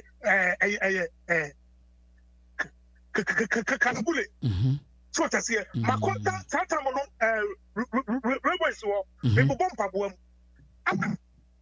menya me ma me ko so yi no loss so that give you one na so general officer una mo hina ana wo ekoka so that say ya did sika koto ball automatic ball so that be kwala so le ya ball no oduru wa no wa che ball no o say ya fa no October me dia bi na che so ma che ball no wa hiri tu me bra o tonde sometimes no say ice water na ebi wo bucket e wo hinam na o mo de cap to so na ya say fu na ma no so jari be say control nsuo na control adentina akoda no wa to nsuo ma me bra ana o say onin sisa me bra man is kind of onin sisa ana plan say ana me bra so on komra no so jari ba ku dra na kwan so on komra no so kobra e sika no so so jari dey draw say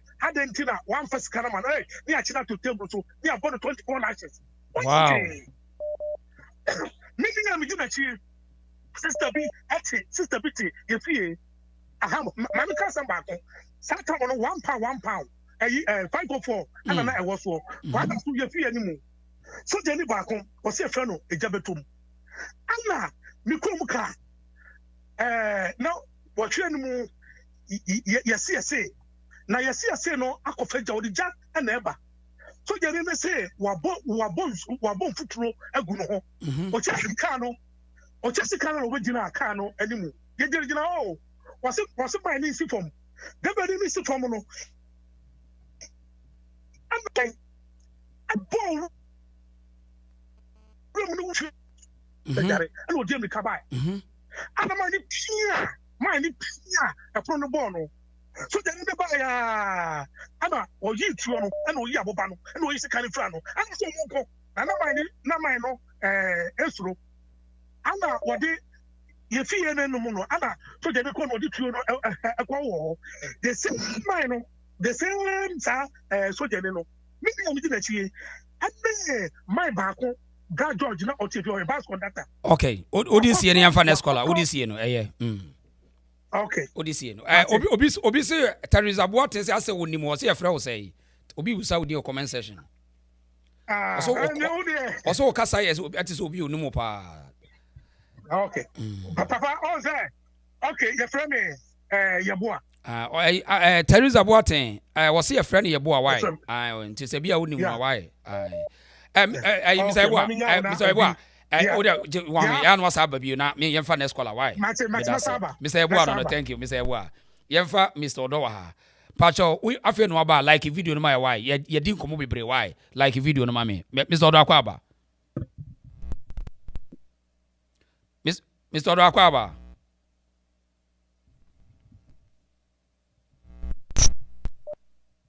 Hello Mr. Odo Hello Mr. Odo akwa aba yeah na ho ye me ho ye o oh nyame adawo ma ho ye pa right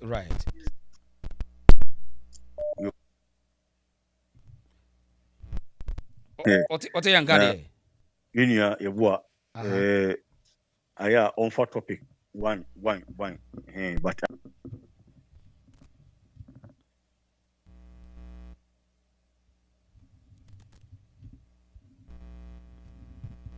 Mr. Odo would come here something yeah joy for joy for na said na MPP ni no kasa kamwana Sam George ozo Sam George mpose ono anti se dankwa traitor oso deda no mo ye no dem ho beblebe ni nyina na omo bo ho ye traitor CIA ni ho anhwane a ye kura ye tia bontin ya yetie a yete no Sam George se wanti ama Samson ni ne nso agye atum se ampa ono kurampo no saa asem no kurampo no on TV kosi se afi MPP ni no kasa afi nipa na tiwo ni nyina no including Samson ni no afi omoye dey omoye busa omanim nyina asesa omoye busa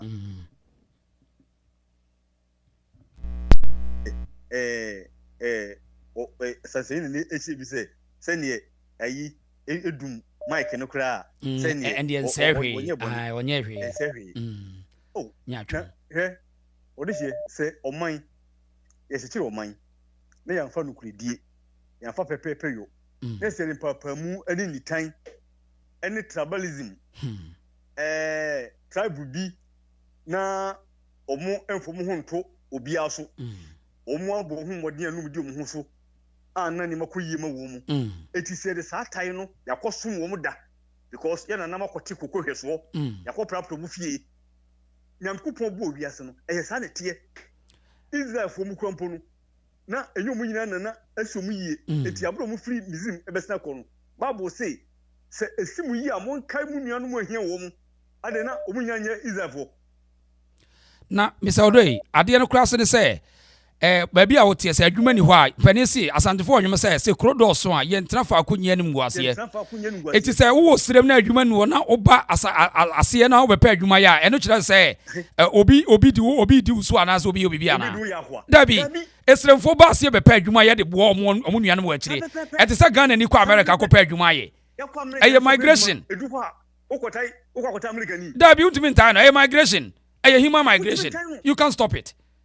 It is a wunyini now the way show trim now Rawlings so be catch us say mo hwe se o mo de mo yi adwuma wa ase ho a all disappoint o sem e Rawlings na sem o sem open it was wa o sa adwene na mesre mi nwa ebo anso ro kasa doku yam che e ka ho asantini adoku yam che en ka ku no won ka ho okay na soja mu de tie nie se wadamfo na time nante wadamfo a wotane ni di nkomo wotane ni pie se ku bisi anase demonstration bi si o amim na o ka ho a won hwe yawo ye do be ka ho wa bra e bia kra da sa de ni si ye no na uni elia ho yeah eso san so ni nipa nta 19 no ye be ka so ka ho sa na amim etie ya adokra me che na on ka ku no ho okay but na ne nafofo ani o mu no ye age group enutina ye de no e ka ho a ko pe na ku no okay right na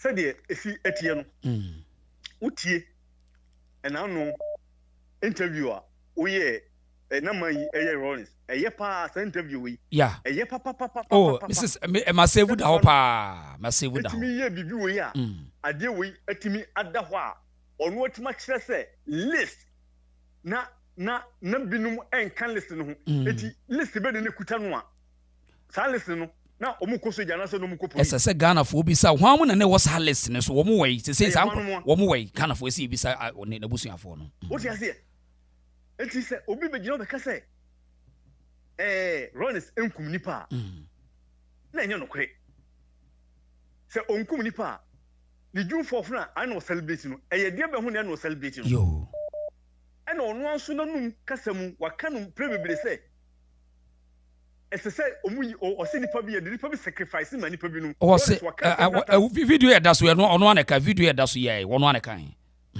mo ti ase ye di nipa bi sacrifice ma nipa bi ono a waka aka ni speech ahodo mani na no na waka etina onye hwe a eye den na yekum obi okay me fa na say ye soja fo yeku na me mekodi ewu ba bi unim ho hwe eno okokoje e de hoahoa ho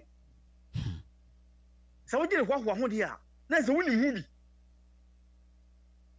eti be se MPP fo munye bold munye mema MPP na wo legacy ye JB dankwa na obi no horo no no kan sa asem MP no kan sa asem omra bontin no me ka se eye me na me kan sa adam because JB dankwa eye nipa wa fight amagana independent wa fight amagana abde hye abuafo enko asomase enu obi di nanim etwitwiri fom Rawlings me betuma ka se wa ha Ghana esan se hwe akufu etu achampon aso me kan obi abeka akufu ka se within 1 year yan form political party na yan toba akufu no nyana dwo obetena kunya so akufu na ni akufu adwim se obetena kunya so na akufu ebe left band am ya toba the following year na Rawlings betu no ena obeyi de so 11 years esa betwa 8 years eka ho a 19 years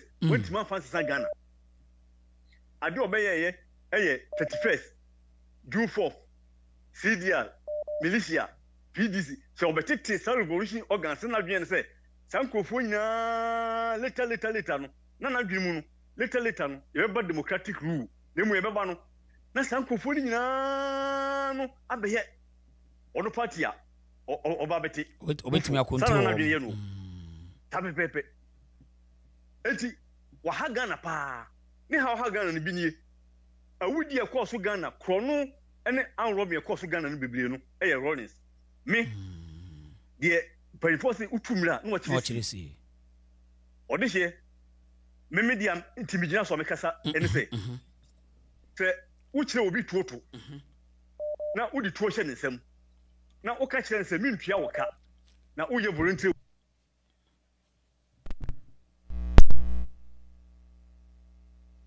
odi je di nkomo yeti opa ode kasa me say what you obi tuotu uwie odi to ahene se wo mana boba e na wo say oye voluntary work e de be no kire dipa no e de be no kire no so o kire so akwan fa so a ade akura o kire se ne ze tuo ne de adi tuo ye no wo kire no ana hello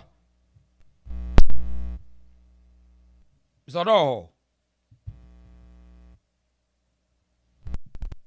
Hello? Mr. Do, what you mean? I play with one. Okay. Now you break.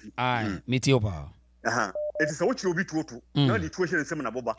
Now see unpianeka. Nemo na juma wa fa no ye voluntary work ya. Dey ben watch the nipa no we do ma. Na so obema na ni abre. Abo no so okay ni bre so obema na ni abre nti tuo no. Dey adi tuo no ye bi o de bekwa akoye. Mo eti militia for Rawlings betri mu. Emu etuo ede mo baka ho a o so mo ye voluntary work no. Ede we na wo kire wo mu. Enye kro no. So ne. Enye kro no na wo kire wo mu. Ubusa Ghana fo. Asa eno kra ne ye beti se okọ bema campaign ase mo se soja ne bia enim kro no bo. Soja ne bia enim kro no bo. Sabe pepe. Eti wo kire obi tuotu. Wo dina for training na mu ma na bo baka ho se eye voluntary work mintua wo ka na tuo kuta no a. Ede be no kire no. Eye kro no ti Rawlings de obekire Ghana ne boni bibire na ba mo ba yini na no against akan the watcher ja kwaso ma wokan okan so hwia wotin cha ka say oh ye tro watcher ja kunye akani onya santini na wonye buini oye kroboni eti se ko ya akani aka ka say oh watcher ja kudi tro enye no kure nkabeka but oye kroboni and so patent it ni di keke no ofi said abre oye asantini ti go ankele munkoko no sabe pepe go kihin so enti eye subia omudi baaye se akanfo no titiro ne asante omuye modi mofo obabo humodin wodi ko istin susu a eye kofo no omabo humodin a sabe no business ekoso obia diludwa obosisi adan enti se wo unsi dan na obia bia adwuma na koye bi na wo koye ne master true master mu betem an so ye dey wo business ani so sana bia senate yes sanity but so dey ya ubi esi omu na hu se a certain tribe bi ekoso di ya a certain tribe no tam onu omu no dokoko yes anema no busa wo so nanam se die be na wo nanam eye aje dipa na so mo ni biri wo mu kuku busa papa no nanam se aja me mame no adenti na dipa binum dokoko ayi mudi na mo ya montima no bie montima hwe ya me so ye honto ye but enfo ni bi nkogu wo mu a o montima bobla adokoko osisi adan no mutimu kina mo bi so bi a wo wa fa se behwe so ana betra mi fie na prapra na me twa aka no ona do ni blekogu so e asemo sa ni ble ni bi ene be ye Rawlings no sa ni ble ni bi ene be ye igwefo no ene be shi omumu ene some nodness ni bi Rawlings heada efa wo mu na odi show mutim akatafo Adabuga no ne jiwanum so se simfo no sisa wo mu na okachi wo mu akanfo no hwe adan mu wo hwe factories we nyina mu die o na honorable Kennedy Port you was say sabre anyuma moto say we no go gree make you chop steal our money okay sabre sa anyuma moto ya na honorable Kennedy Port sa anyuma no say sabre sa anyuma no enyafo no to no so enti sankofo so odehye no munya politicians no mewura ban mu o ma yomo dwuma eno madwuma koso enti so ma hia police kafo ye pa na nka na madwiri mu no na nka na obema askafo no nyumo mo bie no o ma bie mu mo sika wuram obema mu sika se mu ntrem na mu mfa nipa na se ko ma mfa afi wo so mo ye corrupt ampa ma gimi sika edi but we ya Ghana ni na ya brante ne we ya babawa na so nya dwuma ya me ka kire o pense wo bi di subobo no fabo PNDC womwa oye womwa but mfoni bi megu MPP so MPP de eye commitment say ko me bie nnwuma ama Ghana fo nya dwuma ye san say wo hwe mo pani fo die nimu siantata bruwe Addison apiamenka ade katlas num ene boachimat omu nyina ye nipa no mo ayeso mo bie nyuma amaga na fo nyuma ye but Rawlings ene be gu sa nyuma ni nyina obegu ni nyina ama de na Kwame Nkrumah mpo aya na eboa yen na etimi me ye ni mo Ghana nyina no omo sabetonton efai omo a na sabeton efai enso na odinadwene abu se ya boachi akoje bosia 50 cedis na bosia na wonya ye no as a position as air vice marshal nti wonya sa bosia no ya boachi wo nyina se no enso be wie na wotematon factory kese asase ne da ho ye 800 hectares of land na dia ma wo yire wotematon dia ma wo yire and such nonsense we mo Ghana nkwa ne be entertain say nipa we so wo ye sanctified wo ye training ni aso so Rawlings so on democracy by o dia democracy no de buy sa tro sem we de one just obi on parking kan Rawlings no one oba na democracy ni wi asada dada o de democracy for problem na buy oba democracy no man oba na Ghana no ya ji ho free akwasi broni nsem ye di ho so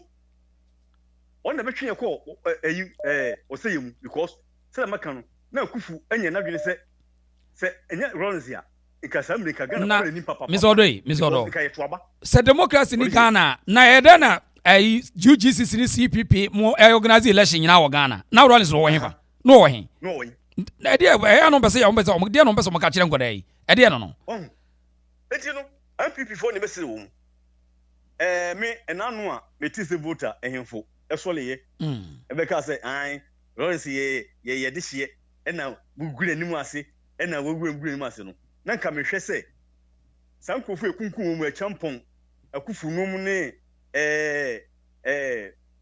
kote nom no maka yina ekunkum mu no nka omonso enkuro hemfo nso be sole nkomu nyina nso be sole no maka se ene chese ese mutala no okasa in fact JB dan kwase fo nyina na mas ese omo mas yap omo prepare yes yeah nanka je bidan kwaso busuafo ehemfo so aso se hu se ya akọ sa yenso yenkofo ne wuye no omo so eye adehye omo nya nonko yenkofo ne wuye no omo nya nonko omo so ya adehye omo firi abusua bi mu enti ade potimo ye ya mu na mo siese mo dehye ekun wo mu no ene mo fa sa nyema ade omo ye etia Ghana mra omo kun mu no emra odehye anya sa Ghana na etimu no dipa bi ebe yo ma dwe se omo ka nipa bi ahye itimesre akanfo ehemfo monsoso bibi basia monsole bi monsole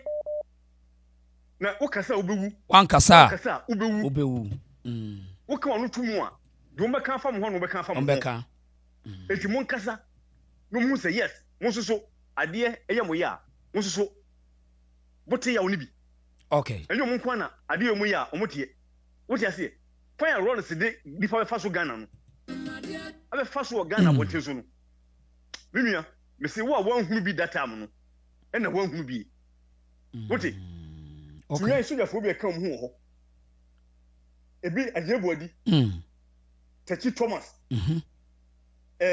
oko onye koko wo nkan no munya osunya balance kwa mo difa faso osunya bote so no mete enye asaketwa wote sajidanya no kwa mo difa faso no enye asaketwa etu a wan tibi na wan hunu bi no na wan hunu bi but wan hunu bi a penalty e history e wo ho wo pebi na muntie na Rawlings wa haga na papa Ghana achikura ko nyina eye onwa adan ko Korea no mu a ene ay Malaysia ne ni pa akora 20 years it is now oman no ucha 18 years yen change ori ba Ghana give me change eye krono because militia for betri do munya bedane and robbers e wo Ghana munya bedane and robbers e wo Ghana it give me change sa ne mana na ato aso e de aduru ne no akrono ni sa ne manema no ewura sankofo no mu a woda so de bokro no e di adisi echi a NDC okay Mr. Odo mami na wase that's right me da say Mr. Odo no me da say pa siaw afri ha Rawlings pam no oko Liberia ekoye brewery eso CD yes me born history ya na mo see him kan Okay, mami pick a call away. Hello, Mr. Akwaba. Yeah. Now I want to say. Yeah, we have pass also Chia here. will be our platform. Right. Chia will be our platform. Unim, and you may know what to know. See, we no go sit down, make them cheaters. That be the. We no go sit down, make our money on the back. Now, sometimes na we can we are blame because of MPP bas me kaise ko for time. Ko for ba ya na sase mu ikone kohwe. Na kwaku ba ko. Na dream say obey program be series bi. On Rawlings. Niema oye fi 79 and said the niema call ya during the revolution time no any wickedness of course on there now yeah so much change I didn't call detention exactly now come on shall but no can say no per se call democracy and na 31st or Samba ye into Samba no saying the on back because no there or ye na dream say obeka san niema no obe church chima for ni ade. Oh, program no or advertise ye. MPP pennyfo and stop on. I for master of peace I for. Woman as we be here for. And Casa bring can use no common who course. Yes, it's a fool way. And no jai now, or more plan or mudim. I know money. Sankomu jai no money educate and Casa breaker. And Coco footim and Cofo Eddie Nyansa Tunka, Obin Yina baby in Casa a cool beba because Omudomu will be that. Omunina baby and Casa a cool. Samuel Namisha 79, Nami will be 8 years, we say. Around 8 years. Usumi Papa. 31st December, because at that time I was around 10 years. Message now. Johnny Dyren was saying, J.J. Rawlings collapsed all these factories. Gassem Cement, a factory, Akosomo Steel, Bonsatai factory, Kanda GNTC in Sawam Canary factory, in Suatre Sugar factory.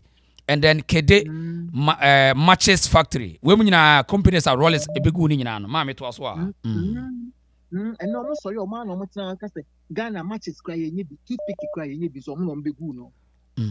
I consider say, I don't know, man, stopping history near children's school. I say, Omodia, and say, so I'm a course to history now one. A beya Santa for some 2 much 2. A bemia who Rawlings a todo. And Untina history now, because my year free on mammy to us all. History ni de a year power or no more bow. Yeah. Or more a pan or more bonnet say, or more year free. Said ye beya and Kualana Ebano, or more ain't good yes. Yeah. Intian Paso, who catch the woman. And the boys who Rawlings as a normal by or more crabby do at the most Rawlings dear, and away a mini pa. Share. Yeah, son near the Rawlings at you actually because you're question idea, call your studies in your wounds at Derby. So Rawlings Emma companies stay young, Ghana company bed said oh Germany near London near America no. O Senwa company body at the pa company. Cinemas are who yeah. Sorry. Now we are also per Ghana yent sabruchi. Quabruchi ko here. Meat marketing board can see or any ajinasari at all. What they are sorry no you. And the cheap no perfume. No, a very big place, meat marketing board. And then in our way. And then in our way. You shall say lower. Sir, it's a one country state. Say yes, you know the man. I saw a book as I do my credit a toy. Exactly. So more if anything, or more on the infantry to stand and accuse other people. It's a MPP for you find your woman because and yet more gentlemen. Let's call a spade a spade. Politics near Muyo, politics na Muyo, and now sorry na Matie, politics. And Kurana so Yabana, and not Tio, and Kurana Mammy, and Kurana Yabat, or Mabba this time no. Or Masumi or Mudo, you bet me I can't smoke go Masum San or no Mutieno. And no Mutieno. Ah, now what does I mean? Dear, shitting where we are, dear Fina or dear Binabaka Obiti. Omo kai say mami bi ba a program yi so be ka say ne mama omo say eyi. Yeah, omo pass antiphobia biatie because propaganda ntia. Kai bia na ye me ya. Yeah. Me kai bia na ye me ya. Aden ti na wo say ba ni sa. Aden na wo say ba ni sa because ya threat na hwa ama nkofo ayo madwen say ma yen say history. Ya say obia ekrobia ni history. And I can say, yeah, funny history and 2 years. Chrono ebo. Omo hunu omo wano because obia any direction, any baby a free, any baby a yeko. Exactly. Because you were cheap.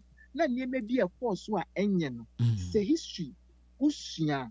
Next time, Osan Kosa to be an Nkofo omu kotna omu bedi Malaysia ne Singapore ni so how many years omu de tna so omu de sesa ko say years no na Rawlings this is sign dey no yin democracy no de bad aben democracy no omu nche da o de bad and no kran me still western world I mean omu de pressure eya me de mitna mitie e friend say kwaku ba ko pa omu de o ma facts Western world, no, people say nanka opeso ye, nanka opeso be, anka obe transmogrify ni ho, ye ka obi ka ni bro, obe transmogrify ni ho from an army to a civilian, as I be this 8 years. No, nye na against opeso oko. Na say no enjoy, say aba any more day, no enjoy. Na emu nye da anka, ono ba ye wo see, so u feel toilet ni enu wo wa, ye be bo. Ebe body ni emra nipa onko ya aban adwuma onko fa aban sika so bi aye na adwuma si ni fie no it wo toilet ni you pekra wo fie asemato toilet ni you ene ono de dan bia toilet wo mu ne ma taxpayers money na show no Zenator no taxpayers money in the shame near the Ghana sika a fly ni chen helicopter any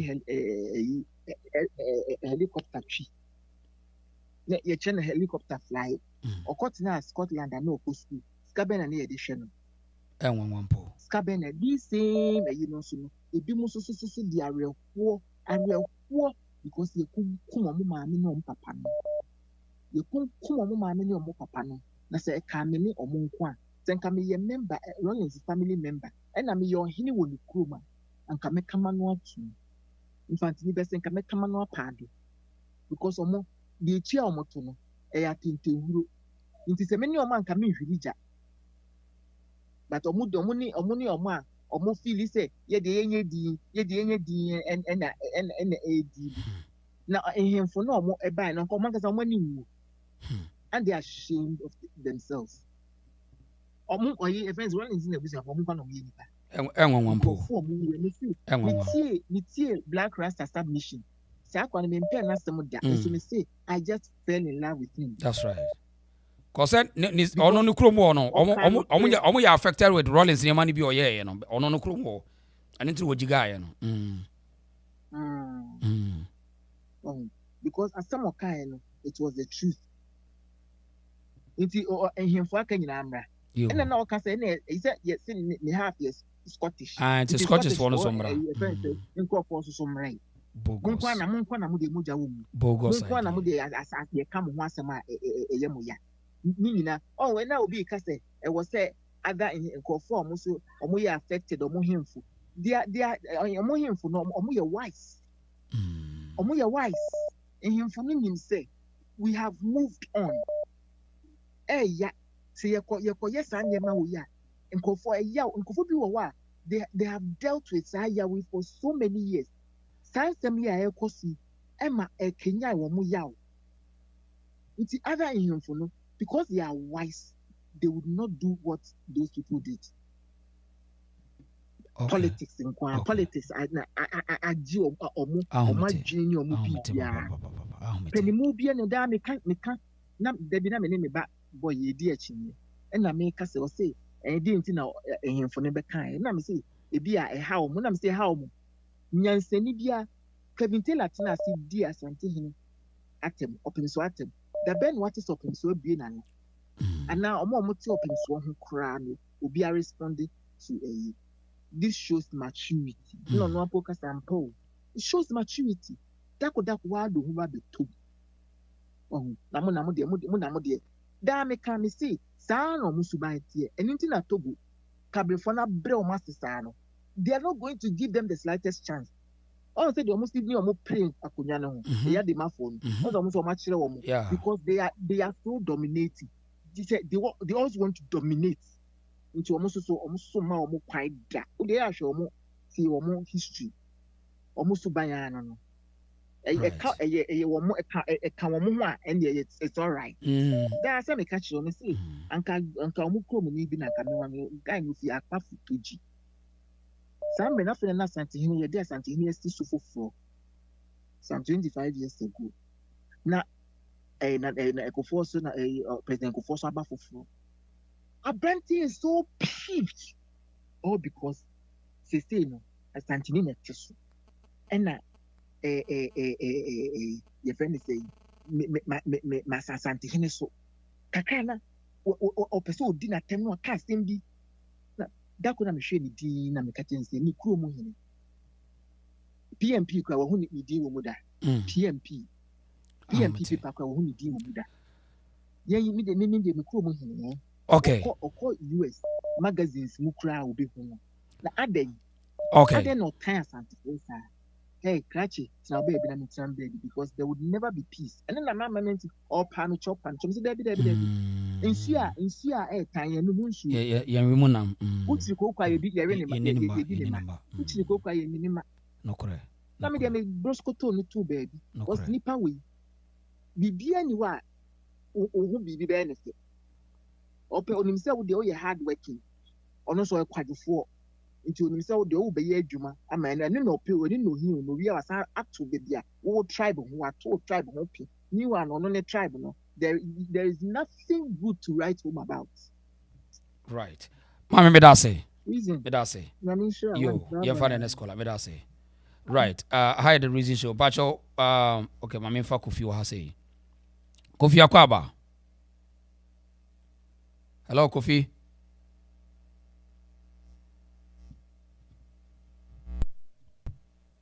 Hello. Yeah. Hey,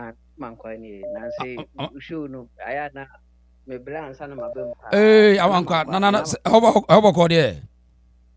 Yeah, na line no. Just so you said you be to be na ma picking no. Aye, kafra. Na ma anope ma mintie wa kwa papa. Oh, okay. JJNT me na dwane free Kumase ekwo ball ne system ewo tepasubri so enam JJNT o kana asem ekere me okay me mama but me beto me na naka JJ abako se me yede ekere me e ma me sifati kure ana ye Ghana for no ye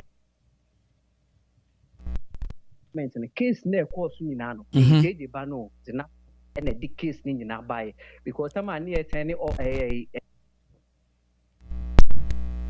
not on a neck turning on you're turning off and then on you say you are day I heard the buyer on a day once na so buy fee but ye Ghana for na nkasa no you tonight ya ba see an ebi mu no omu chese mi hu ma dream reason mi hu ebi ma dream.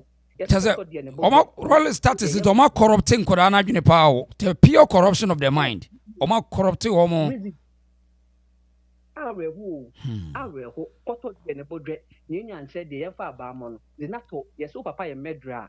Usu uti unti bi da inti yen siki justice nye de ema. Ebi dan ko pipa do so yenye de ne ma omu. Ayanwanwa. Kisi foni nyina e ya agenda ma plan o. Umbetimi at discuss that issue we about no na de yesu mu ye no mu nyeye ye need a hopa yes enti u show we no reason ye do man kuma se ye ta wachi me de to me ko man ba de mitimitia no mafoma da no matemani na masa man kwa ne ye born empire say reason u show ni u be ani obi oba na so ba be de bia no unsu ade reason and you see. That's right. Internet now, no. Chamika say internet na ban yɛn fɛ nsua deɛ first pa na yɛn kwa ba yɛ sie ne deɛ bibia na internet ko wi ase sa obi nti ase ba critical analysis no yɛ no yɛ no critical analysis sa wo yɛ deɛ wo yɛ fantastic and sometimes and found so be wa follow no or fresh or your call no fresh wa who put the questions another enemy me the program e tell be blue nice one who found say wa follow obi a wo ba for flower oba ana say ana aboa na kwase question na obi put no ya follow no still na ye ba question na say put ye person ma ya adwen answer ye eduma it reason the question ni na no NDC for no me da like yeah na asɛnka nyankopɔn sɛ show no ɛnyɛ aboa ɛnyɛ kwasea hia deɛ ɛni da show no nyɛ obi show no wokura na woyɛ founder of the show no kura no ma wankasa me nyina mesua bi firi obia yɛ nyina yɛsua saa panifo ɛba so kyerɛkyerɛ mo kyerɛ yɛ nyina yɛsua bi obi ba show ni so a usɛ sua deɛ reason me se me na me wa akoma bi a sɛ makoma ba mitimi kasa baba o de starting now o de obekɔ back a na ye shase o TikTok kra yeah me kasa ba sometimes me sua deɛ fluency some me tɛkyire pa na me tie won sɛm a wo ka no na me de tu makoma mu na me tu me tirim nti na mana e wo sori nyina no mitimi control fantastic na ma me na ija mankwa je odwane free bekwai ekɔhyɛ subiri so for say ɔhyɛ forest mu do kokofo enam JJ amamu JJ ade ɔdi asante fo to so anase JJ ɔdi asante fo ɛyɛ de ɛto so timi na ka bi yɛ de ɛkyerɛ mi reason me ka sɛ tama 1994 na yɛ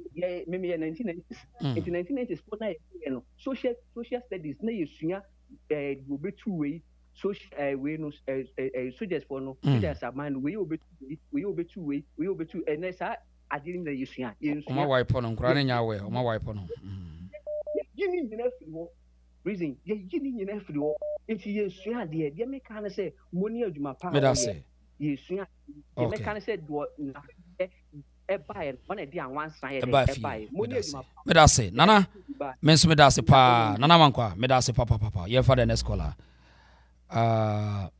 Mr. Terry Akwaba. Hello, Mr. Terry. Hello,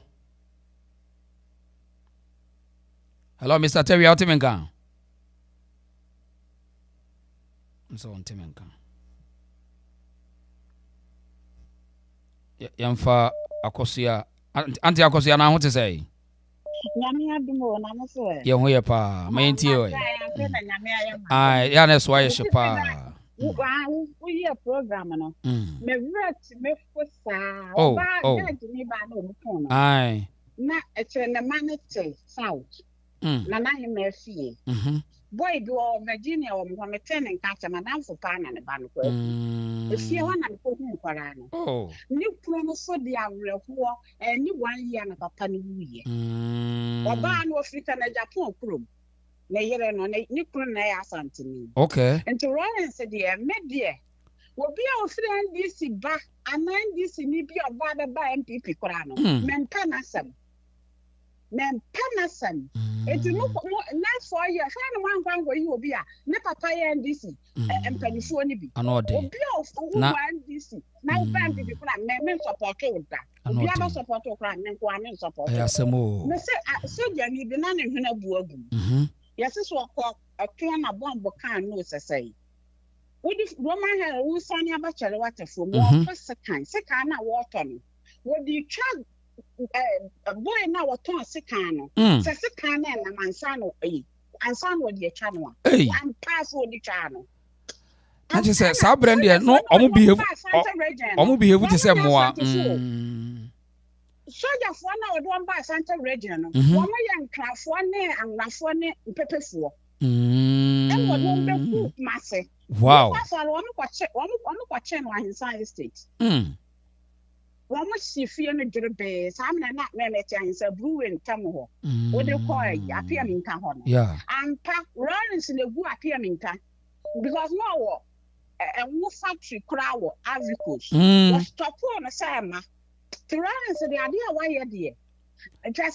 Na mami akosia mami akua na eden na still na no de odi aye special santifo agugu o munwuma ya obi e ka bi na so enya santifo bi na o je aduma akura du ko no o didi na ti na Rawlings so so so adendia ebi ehunu enti wo ka me kura no na mi wura fi kakra na anu ya asem ibaye asa hye na reho mo me maame nyame nko ante ye kuno wo dwane ko hye kasa pen gwa made mra maame be ye mo boy sha ase abefefe no ene wo sha ase so wo ton adwon so ahu afantenke na maame mu nyina no mo twere USA Rawlings na ma wo mu nyina aka afi enti Rawlings de media obi a wo wendi sinade obe boss so wo be MPP amensa ho nko wasem wọ́n di nípa bọ̀ni papa apia mi nka ọ̀nà no ampa so ọbẹ̀ kan sẹ́ wọ́n de lẹ́dà náà yẹ de bẹ́yẹ mpaboa no wọ́n de ayẹ kahurare Rawlings early 90s no ẹ̀na ọbẹ̀ kan sá asẹm nti ẹ̀yẹ no kora wọ́n pa asantefo asẹm na yire no so yẹ asantini ba wọ́n pa asantefo asẹm na yire no de nkwaraa de ẹ̀yẹ ne ma ne bi wɔ kora ọbẹ̀ wọ́n mu kumase na yire no Kofo of Abano no. Now Obano ni timo adwinche ne ku. Obano. One man who nipa no no amato am by squatters. Enti ka Obano timi nka bibi nkyere kuku. Ni nyina ne se asantefo di kan wa abrabom. Enti ya nya ne ya twe wo monsa na so se de nyame ye hyira no. Na wo hyira no. What the ahafo one man mo be di asantefo ne no. Twi ne kura no mo ntio. Yes, Bonnie in what the whole because a monk could say woman. Hey, Rawlings the Trimus. And my phone idea, a nurse of one of them. We are something in the club, we are nation. It will be dojo. Wow. And as I'm the 4 year, one my dear, me papa. I don't tell Pino, Niniana wine. But they are nice 4 years, no uncle friend, and this in me, baby, I'm imagining. And yet they were being here when I am penny. Anoding, papa. What you question, papa, and a santini pa, and papa, a politician that's here. No, mammy, they're crowing and papa Santini. And the son, you know,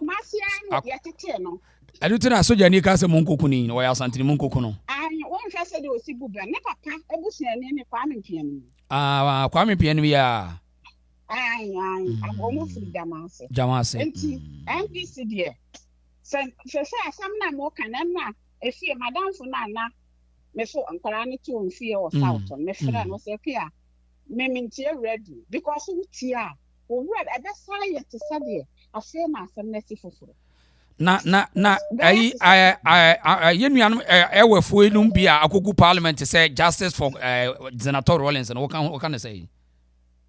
Yambe trio minaka. Apeja. So be a more to a crowd, a wubon.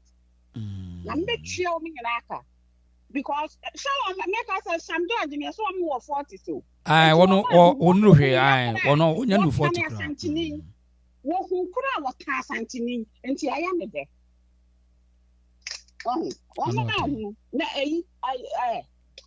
Rawlings say, why are Santini Papa in 2 more days?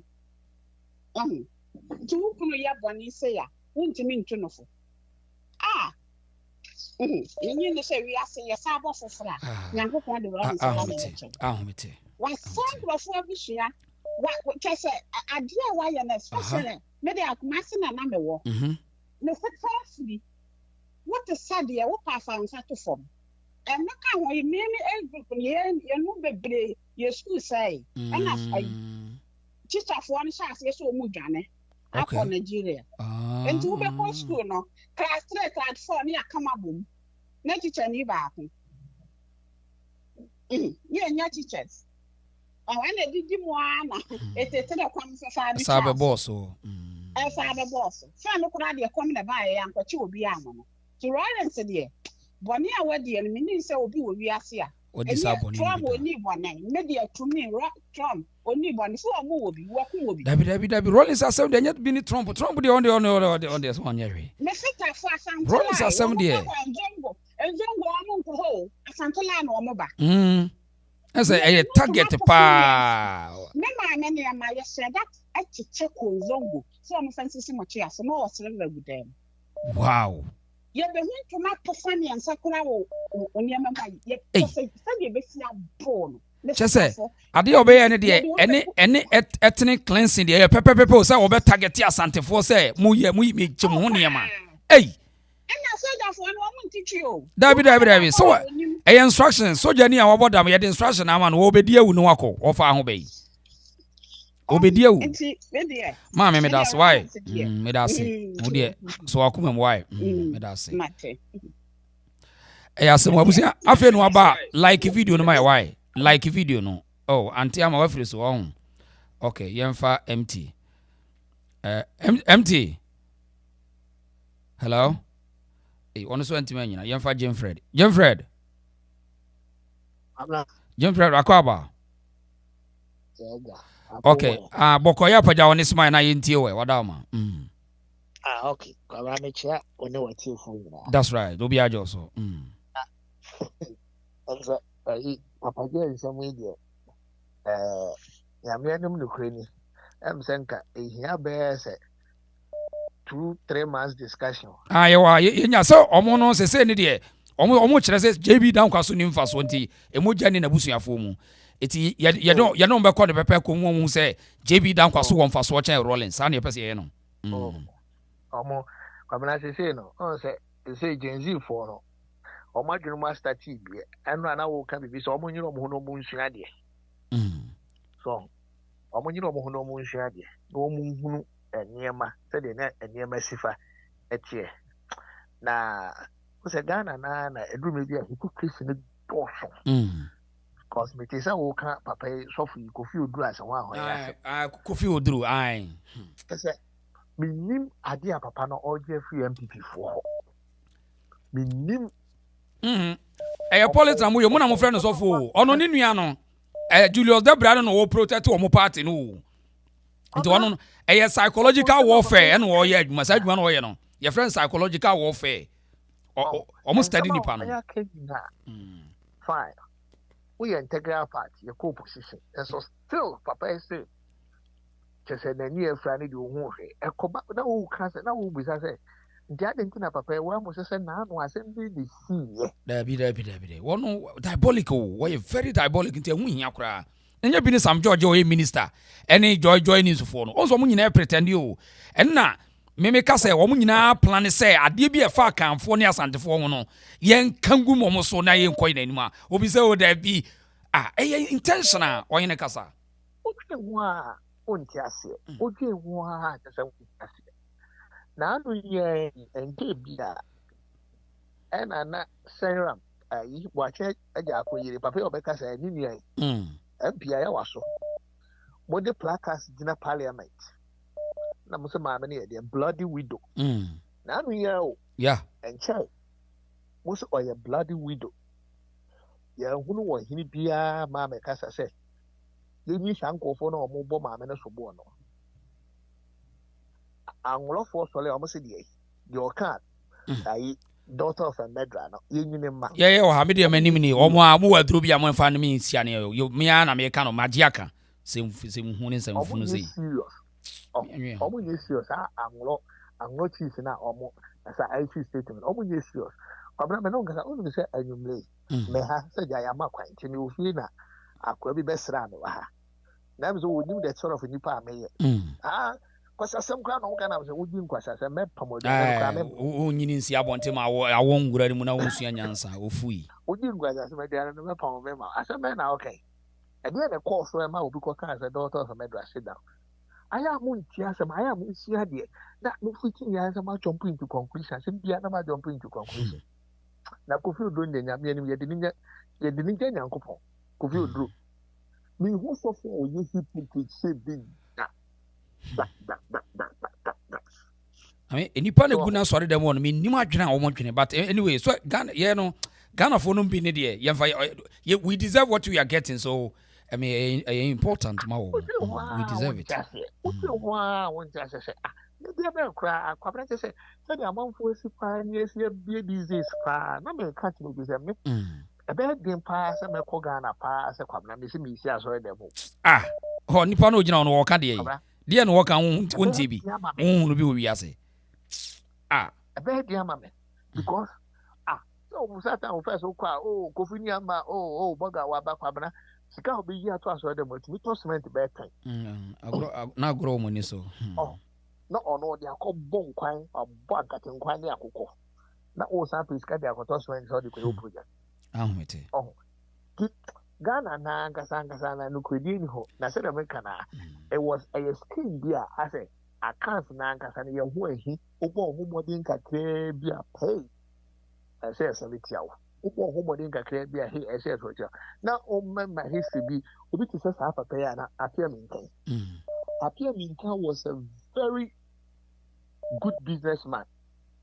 But I need a mere calamity you, and the mere metis, meti, and the mere meti. Na papa don't, papa names no to me expressing who you said, the enemy. What is a man talk appear Minka Samana at Pino 2000 is animal, the mayor talk, nor the mayor politics or the book of Manco for politics. Oh, I don't know him. And I'm saying, can you do betting me? Couldn't because it was on papa no yes, mother than on all less. And to me, I do betting me a coon. Or more, or to me, young or more. I'm not when you bow motion. That is it. I think 22 for no more said you be warm on some media. Why you're more from Pabna? No, I almost from. Obi to say, I'm watching mattress. And I be papa. Yeah. Any 22. Sian motos ne. Just tata briwe mu nyina no yesi akoya asa muwia mo se pe adwuma ye muwia why you mu nyina pasa with the motive say thank you for we the menu man free wa omo ni na da chom bitimi aba ha me to mo ha me kom to mi sika bi politicians no am omo aba ha me na gini nyina no na unye medra na ayede etai and some course about Mr. Ghana and I won't nipa baako for 19 good years. Nipa baako for 19 good years. Ghana and me and ye, 19 good years, Ghana and me and ye. You can to me and ye, you man, I didn't hear. If you buy a sense, you to me and what to prove, maybe you know about we don't know O'Cronics. O'Cronics now to talk about you in our mouth. And this is going to be now, say, too many old man. It's many old man. Now, we don't feel Rawlings. I know we say, Rawlings, now so 19 good years. What we don't feel Rawlings said, what's say, Muman now, we don't feel, eh? But we are Fidiana. Uncle Fukubi class, ya, Nasa. Almost has no more crazy Rawlings. I can't run his bell by it. When you grandpa said, you, yeah, who can't miss it, man who 83 call me who be.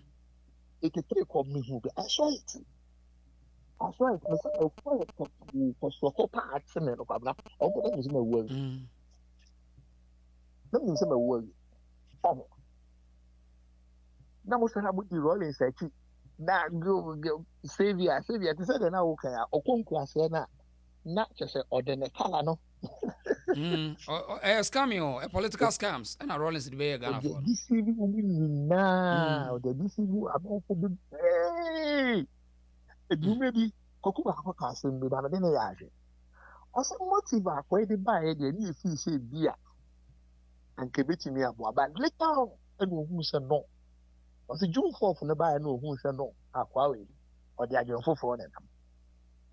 Or the Agent for the Ama, Kokuba channel. Yeah, I didn't say, I call it Cranby. I said, the Cranby, I said, I'm oh, Rawlings is all best coming amount for Namidian. The whole yammer mobile net, the whole yammer mobile site. The Saturday now, okay, as a couple of what you say. Yeah, they are social media powerful. On one convention deal. Okay. Menavasi. Mamenasi and Fanes. That's right. Okay. Don't be the angle for don't pitch on me, the angle for the don't show me the omen. Okay. Don't show me the form. Right, Jeffrey, Mamenasi, not your father scholar. Medasapa, you. Your father and scholar. Mamma Madama Boko de Boko. Right. Mammy. Boko Hapa. I think I'm Michia a tifu in Obiajo so. Aja, Ninswing Kakakra, intimate home. Ah, it inti ozo de. I say, Rollins assembly, Okasa Oka, Adia Bechi, Amadiasa, Amadiachi. In fear do now can ye, because Papa Nidia. I do obey and or my gun and money dear. Yenina, ye movie 79 dear. 79 80 no dear. You movie kakra. Na Boache Jakon Ed Ensemia no okay. Also last na me catch say me the same thing happen me mami. Ye chi wo mu ayi Togo kwaso no. Ense afrawo me catch say no mu dosu. Also ye ringi no okasa asante for man no kokun wo mu nyina. Na me mami ka ho. Okay. Me mami ka ho. Okay. Oh. Ose asante for ma dia yenkun wo mu nyina. Oh, ti soja ni bi na anadwumu ni nyina se me mami bompa yesa me mami ye de pintoa pa na wie ni tiri ho. Wo mu nyina nya me mami nko. E de sand paint blue. Mete sempe. We no di paint blue. Wow. Me mami owo me. Na ishrani asidan kan radi se oda so tinkwemba enye papa bia wo mu aniti na so. Edi to hwehwi wo mu tirim edi paint blue painti wo mu tirim sakola. Na ya no mo se no soja fo ne kwa enye Rawlings ma me sa wo te sa na wo fa ne sei. Omo se o enye Rawlings na ye enipa bi na ye bi share no. Wo kasa no wo mu abodam. Wo mu adwum ka wo mu. Wo mu tie wo mu ya because san ka wo mu dan. Because obi a ohun bi that time no 79 ne de ensem a course no ne de Rawlings no ebeye no de me mami kesi esi kumase kura anka meka se bia ayi we de esi Togo ayi afrawo boda no so ni achi wo mu ne ese ayi asantifo ma anti yenkun wo mu o mu ringi papa no me mami osi ringi no wasi my ba kon si esi nkokumu ya ringi papa no so wasi wa me order intimi nyehwi ti anadwo na anti so mu di mpaibon sana so je ni ba kon ahomachi na obeyi me mami edi ni dwane ye fa nwuram mo santi nyame yi hu adi a kire me se me mami family sankan to oni anti ba ko bi anti ni kura de oba ye hu nti oba ya obedru kumase a eni owuye se tuo ni kika na adwene enti Rawlings ade a wa be ye de wono oba asantifo oba asanti na ya me nwanwa se na yiri no se ya na obi aka se ni yiri ni timod rampa because we ya santini na wukunu ye ukromufo sei enti wutimi nya kasa bia ankasa nkyere ni se bia sei anase sei enwanwa o wo hwema wo ye sa ne ma we mu nyina judge fo ekun wo mu oba tan a ni batie nufu ano wa wo be se 3 weeks o 6 weeks o na eno kra na maami ya wokana se na amanfo kire se sade course no amanfo allege se ono kra na kire be asantefo business sai wokuma se ena ne kuna soma ma makwa attack wo mu omo se duru ama eno se na me ko no mo ka se ono kra se duru because wonu no so ye santenam wonu no so ye santen yes sabre yes sabre no me no kan eno de o kan that time no o kan asem we de o kan say wonu no so ye santini o kan ende wo mu a 17 enipa bebre nim sa asem we mami no ena mami no Zenator no a wo mu kasa enye ne ba no mami no say Rawlings ba ye nyina obi ehun Nini said that say a president a yerim and Rawlings yerim wawo baba ma obi antibida. Adentia. Obi antibida. No omudi sia na. No omudi sia na. Wanyuma omudi sie. Na nyi says ye this year. Nyi say wo ye this year. Eno na magana for ye CSC bia omuhu so wanyem da na. Ba say Zenator ne crowd here. Zenator ne there. Do mintimi nkyerɛ deɛ ba me kɔyɛ adwuma bi wɔ Hamburg. Sister na me kɔ da ne fie. Wɔn onim Zenator ma me kra oboni dini de me pe sister ne number. Mate ne yemisa no ya ne ya bisa no. Oboni dini obo Zenator ma me dini. Saa. Obo Zenator ma me dini onim Zenator enkola brain ya wo no ma me ne wo no nyina onim. Ena otin yesi okunu esa no atene ketekete no de yesi abo ano no ye de na koma na yire no enti sister ne de ko ye adwuma wo na me dani fie okan obo Zenator ma me dini ebo o ma me nuanu dini wo utin so onim wo mu pa me kra na me gina chinye sa asem ma tete ba me de me nyi no si sister me say me kase say ye no mu na net o maame ni obo maame nuanu din o ne maame kura nye akani Zenator ne maame nya akani sa tina ye say ajuma kura du ma no na ye say ono nka hwa bi be ma no so ekimani no kemati no eno de me nkyere me de Zenator no na mate me matete nkola ni nyina say enye ne ma de ba Zenator de ne de wo mu me gidi because sister no say de osika ebo o maami dini edini no so nya aka edini yemfa na tesema ye dai benya the clear source no na ya wuram nti wo mo aka ne de mintimi nkyere ena Zenator no say Rawlings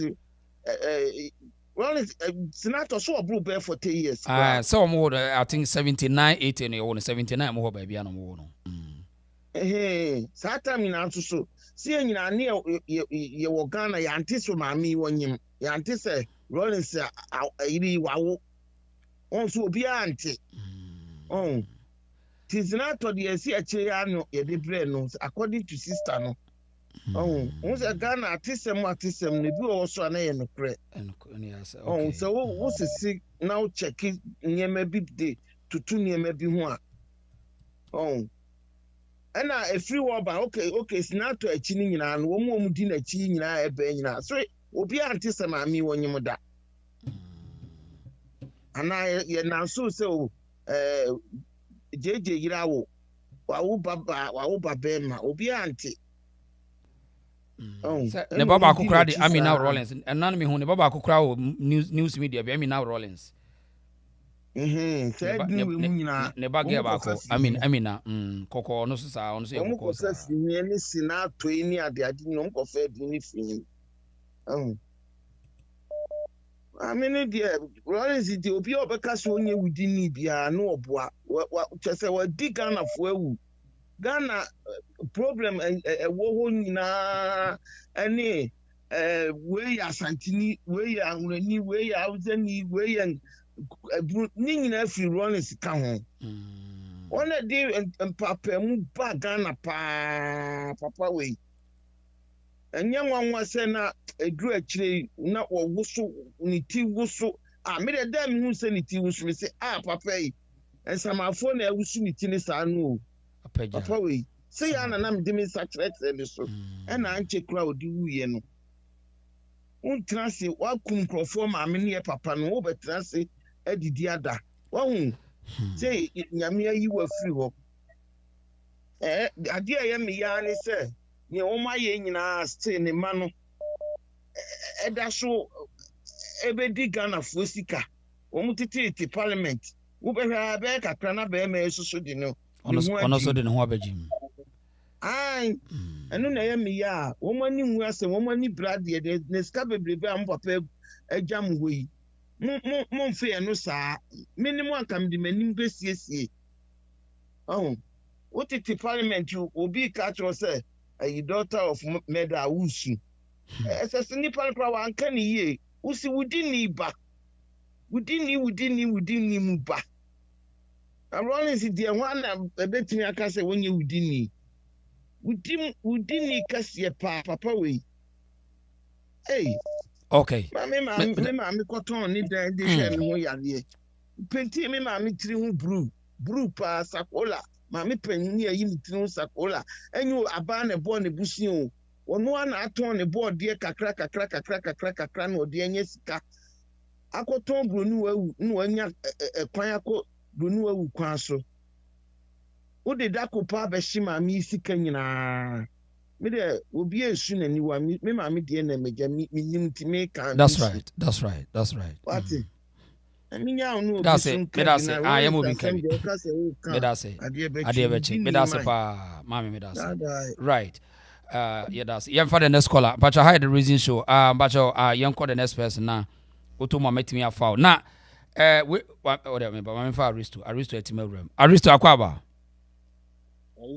yes sir na bom to say yeah ho ye wa pa so ho ye right yenti na for the past 3 days in the adwuma wo ye de so chen wa umu no den che se me to da me ya na ma bre but ye ko ye so chen wa umu na that's right niema bi wo ha amanfo keka na me no me to se ya me fra santamampon enti no ya na etwa me nsuru mu se obi begina ha betimia bi na no aka se Rawlings wonye hwe na sebe se Rawlings wonye hwe dia mo bo akufo ado so bo aye de akufo ado so wonye hwe enti so wo ye leader na odi ko bi anim na obi ye bone wo sa ku onimu a wo na wo ya accountable because ankrofo ni nyina no omo answer to you na 79 na mini ho na miswa wo nya na me se yefunum na ni enti ama me fra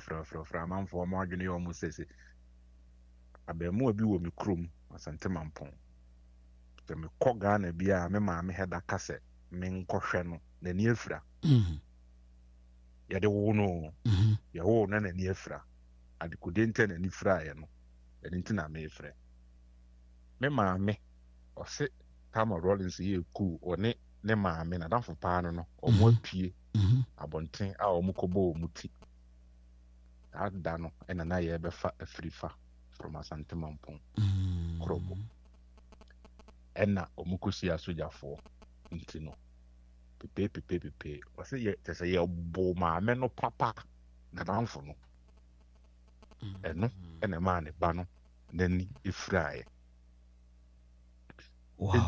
enti Zenator na busuafo no mo omo ntwetwen nsem ma se omo mpese ye be criticize ne papa ye wo Ghana no ko bi aka na no atu Ghana na nke ye nyina na aka na no atu yeah ko kan obi asem no obi abeka obi di kan kwase asem se je bi dan kwa ye traitor na traitor se ekura ye tim ye di traitor to so eso kra cha medra na wo ye traitor se wo ye mambofo so eti according to NDC for no Zenator no say je bi dan kwa ye mambofo is on CIA na say asem kase o ukopie kuro bi to say Arab state ni ka so yo mambofo ye hye wonu wabusuafo o me hye mase nyina ye ka je say ye be hye mase nyina mompe o mani yi of course because ye ntwema for France I man na baby ade o man be duru wasan betwe asa enti no ya asem kase enti no sa ehemfo na omu de omu nsem ba no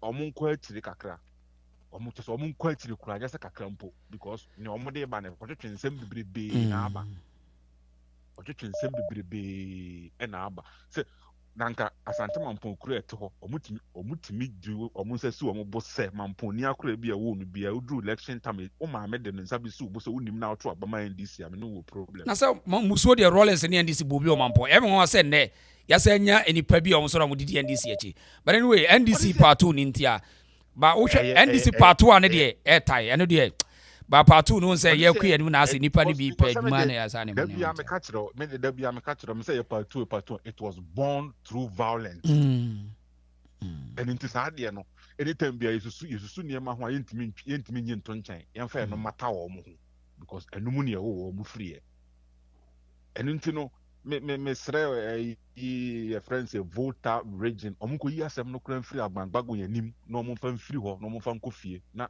ɔmo nkankyerɛ ɔmo NDC foɔ no so ɔmo nhwɛ yie na ɔmo ankɔka MPP ni bia papa tie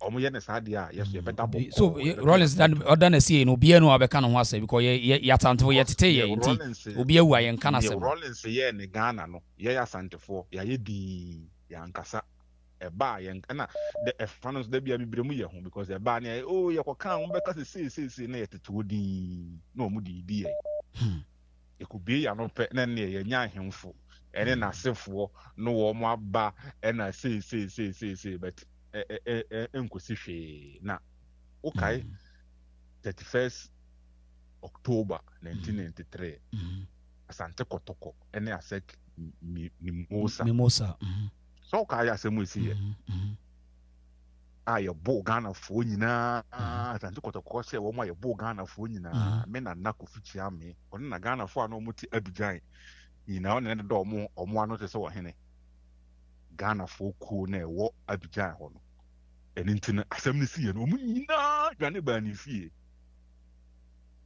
ɔde sɛ mawerɛ ho sɛm paa na mɛka kyerɛ wo no papa no yɛboo na because ɔsɛ ɔpɛ sɛ ɔprotect Ghanafoɔ na ɛwɔ hɔ na aba no yɛboo na asesa no agyapadeɛ nyinaa ɔbaa Ghana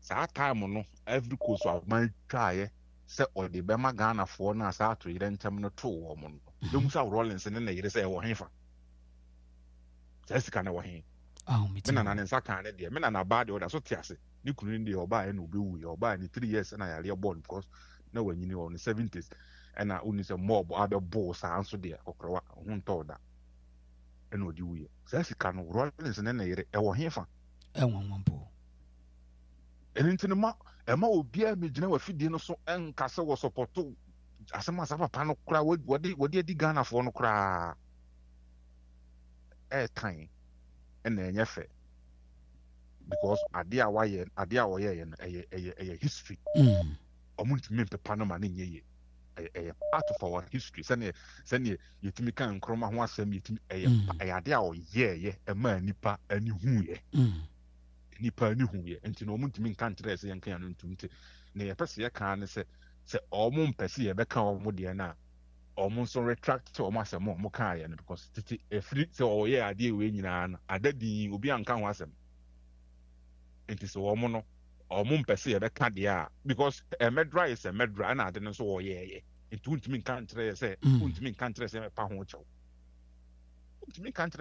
kyɛw he was the cool leader nti cool leader no wafɛfoɔ no a na ɔmo yɛ cool no mo na mobɛyi nkrataa gu hɔ aka sɛ nipa wei sɛ yɛmpɛ no nipa wei yɛpɛ no nti as far as mobɛka saa nipa no nyinaa gu mu na mompɛ wɔ mo no wotumi yɛ neɛ mobɛyɛ okay the only reason ɛma yɛku afirifa ɛne sɛ the time a ne yɛakye Rawlings ne nkurɔfoɔ no there were 4 generals in Ghana 4 big generals na wɔka ho afirifa ka ho the other 3 no other 2 no ɔmo free north ne deɛ mmerɛ firi ɔmo din kakra ɛnam sɛ Boakye Gyan no ɛno nso na ɔno nso wɔ hɔ nti papa no time a ɔkɔɔ bɛma camp na ɔkɔhu ɛna ɔka kyerɛ ɔmo sɛ nkora wei a yɛatwitwi wɔ mu sɛ yɛn discipline ɔmo a ɛkyina they will come back and kill us nti mun discipline ɔmo ɛna go back to Asante Mampɔn na ɛnum asɛm a ɔka yɛn nti papa no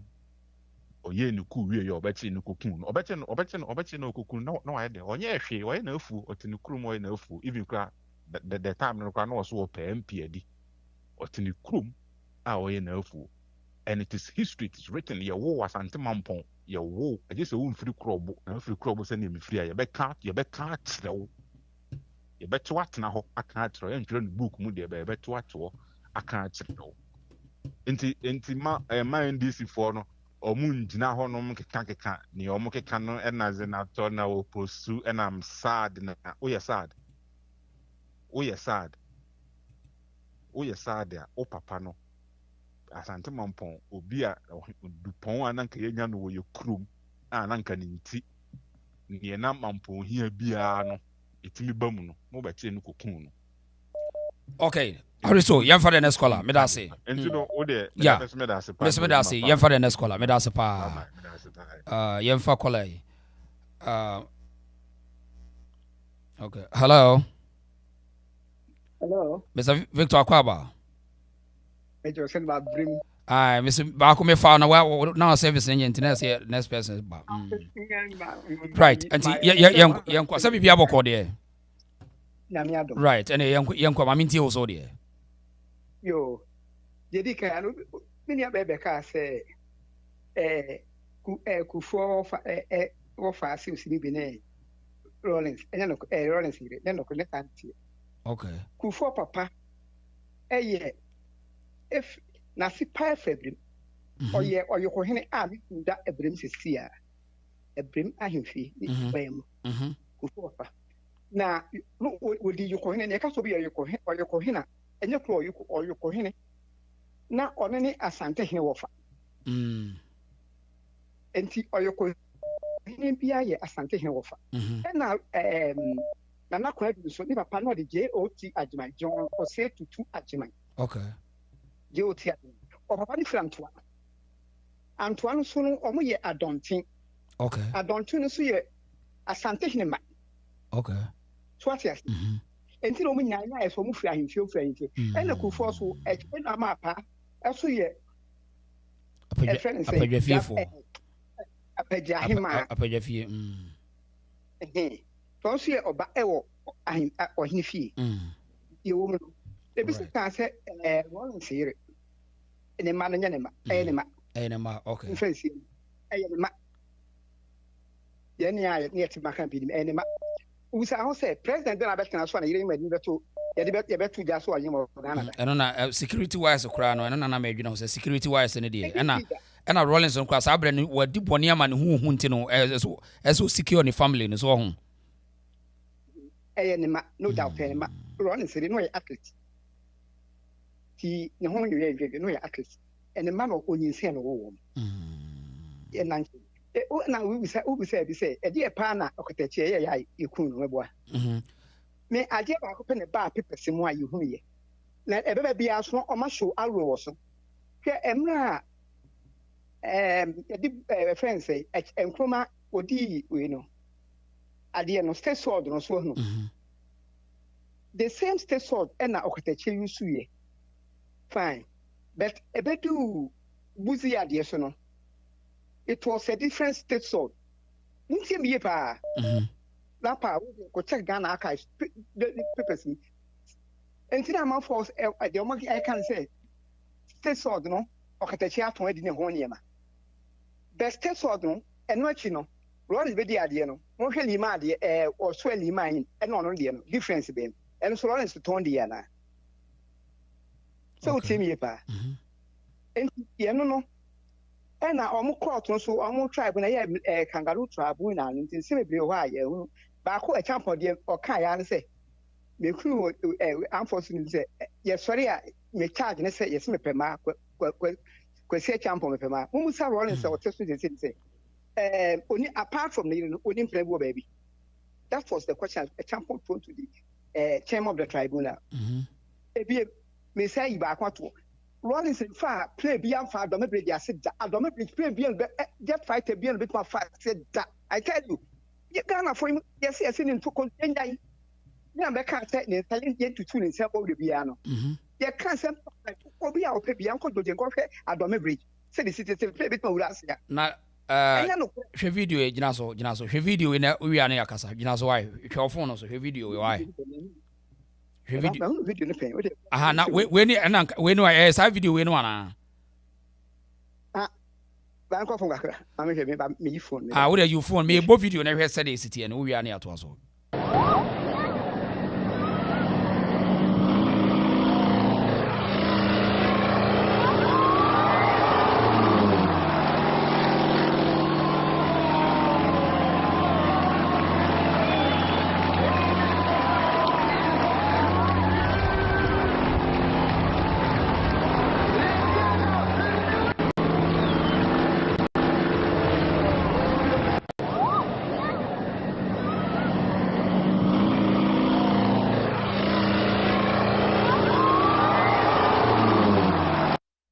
Okay, nti we bridge now or the ura bridge na say nti say oh me nim say Rawlings na team but we never die we Ghana nyina early 90s ni nyina say Rawlings na twi sa play we cheche na meti What's background? Me hwe background so na me ana One skyscraper di ho no.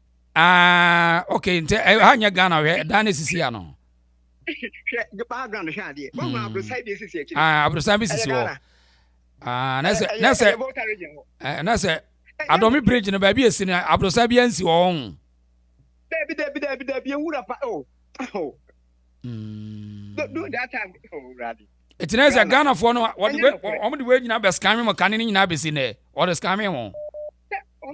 Propaganda on the catching from the carbon to my commander or on can be.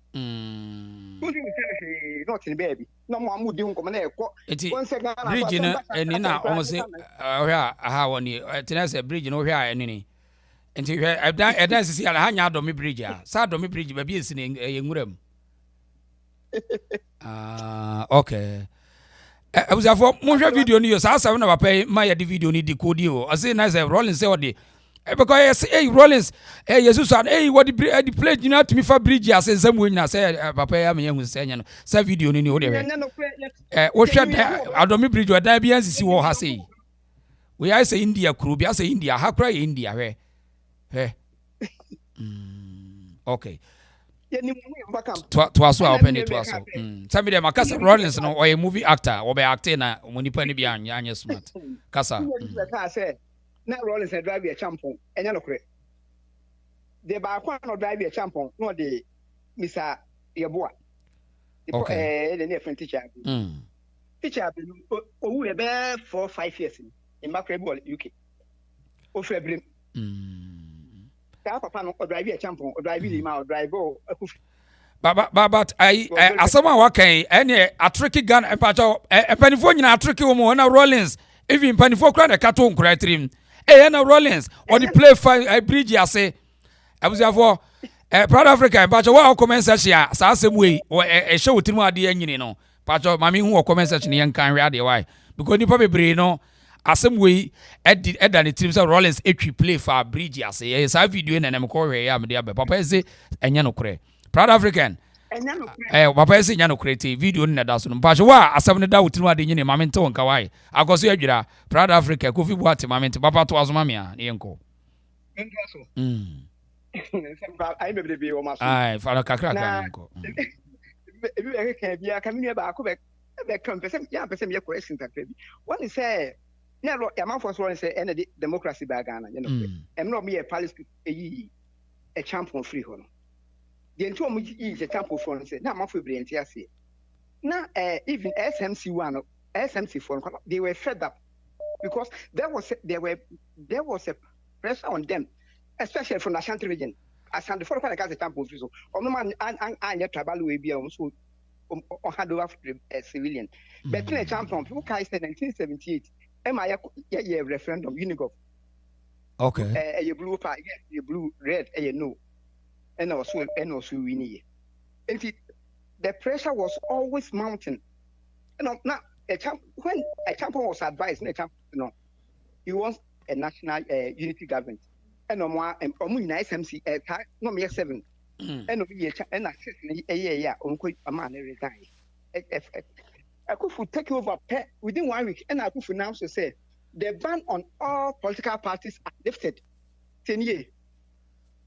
The ban on all political parties are lifted. No, pay the end of can't say or hand over power within 1 year. Now, or share say or hand over power November 24, 1979.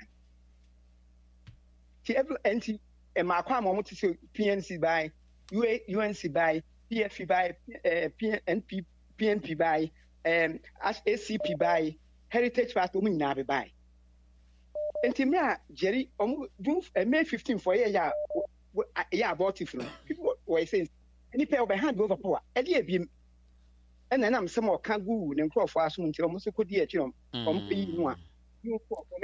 because they thought to say he was speaking on their behalf. Obey all senior army officers nephew, there will be a house to listen. Now the genius thought said he was suffering because of them, and they will go and do the plumb nearby. Right. Fine. obey how obey kumbi. Someone like Colonel Rojafeli. He was the Foreign Affairs Commissioner. He was asked to declare his assets. And no declare an assets when you couldn't. Before saying assets, no co ebe piano, you kuno. Meaning said, not motive there, say, uncle for you, we are the day. You be cool. Now, me and them, say, the Anglo people, no, uncle for the top some one, Emoja woman. Obi people can say, Omuja can't be Dika, Omuja Kaka, because you can't say, J. be done quiet. Traitor, you can't approve and prove also will be a truly book. Kyɛ sɛ obi te baabi akyerɛ no adwene a nti sɛ ɔpɛ sɛ ɛkyerɛ sɛ yɛso yɛte baabi a yɛnka biribi amfa saa akoa no ɔbɛgye adi sɛsɛ fa sɛ ɛnɛ me so matwerɛ buk no maka sɛ Mutala Mohammed na ne papa ne wɔtwo na ne papa wɔtwo na ne papa two wɔwe nkateɛ na ne papa two na ɛdaba kati mu so ano yɛnyini anaa saa na ɔpɛ sɛ wɔka wo yo saa na ɔpɛ sɛ wɔka ɛna bɛri deɛ no deɛ ɛnipa okum wɔ mo no that's right. The food is there. In fact, me wo video da ha kura my yes video da wa ono a ka list e kura no a wo se na free fan ko akire na general bi da no general bi wo se no respect no e na wo de free fan di be ka ho.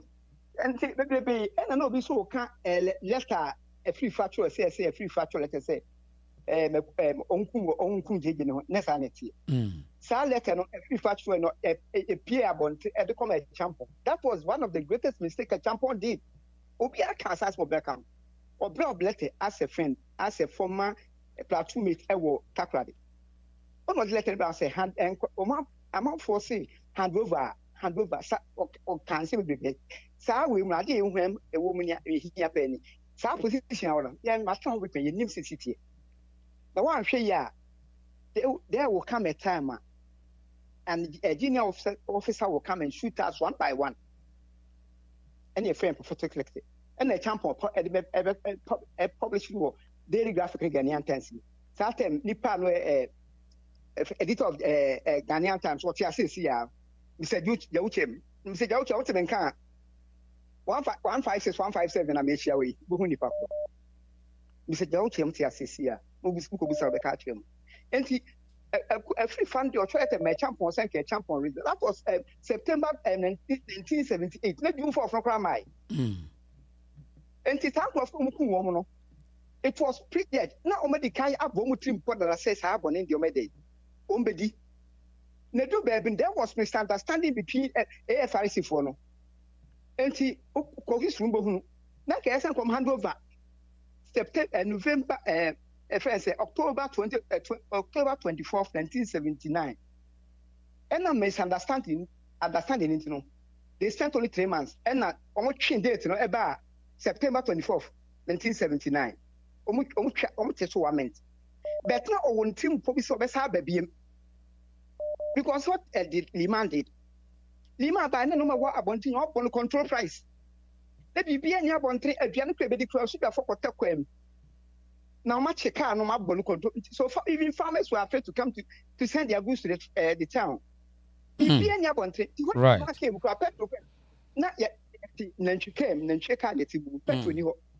The man and obedi a diakono call in India. No crack tata bases.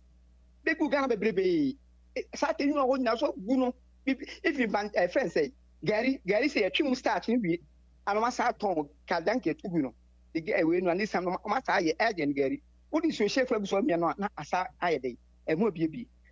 And see Lima just 27 months on the one as I day. Over here, you know, see good first announcement. We'll see one man planted because a new could anyway holy war. One revolution in Perunda. Me say ma we mo kaso office of or yes Dutch Scottish na me say mentias you know because Mama Hannah may sabe kan back. In fact, Rawlings papa na almost Mr. Rawlings na mama de to no. Na o mama you o mama you e o takrade. Papa ne gye nkwala ne you na o munim say accepted as my children. E say bia na papa na irresponsible. Wo gye nkwala say e ne ma na wo. They didn't have Jerry was a beneba. What Jim you not only the annual, meaning said there was a question mark. Enti ensem de also ne ka se ye tie bi naija we bi ba kakra na bagnya betrim kakra. Na normal de ko so adrop nya me chemechia no. Oka mi a ebijan ye pugon onya ase obehunu adokoro. Sa me sama gua ma na me de eniema mim ye me na me spy na me di wo de wo behia me da behia me bia. Mate ai da behia no ai na ya to aso.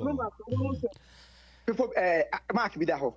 Me na me de info nyina free by my camp ekọ when some ko try akodi bu a so you find if much of especially MI some person na mamusa na obi ka se oka no oka Rawlings cool no na oka ho bi adwa be no nka ho but omo fan say in the military no and I say you outside this year ye hwe mo ben yeah when they move together they do everything together and all this. No, okay. And I'm going to see the scene. Now they away in airport. They no matter what, we buy. I have it many more the answer. No, Minia and then also. You can't say in the neighborhood. You better ask kakra. Me da say why. And Rawlings in far. You too more that. Rawlings on far play beyond far. And far baby ada. Munshano so the young people munti. Yes, oh no. You too more biada. And now you too more. And we condemn you to too more. Can you pay too more? And be just cast for be just cast. Ejame that's why.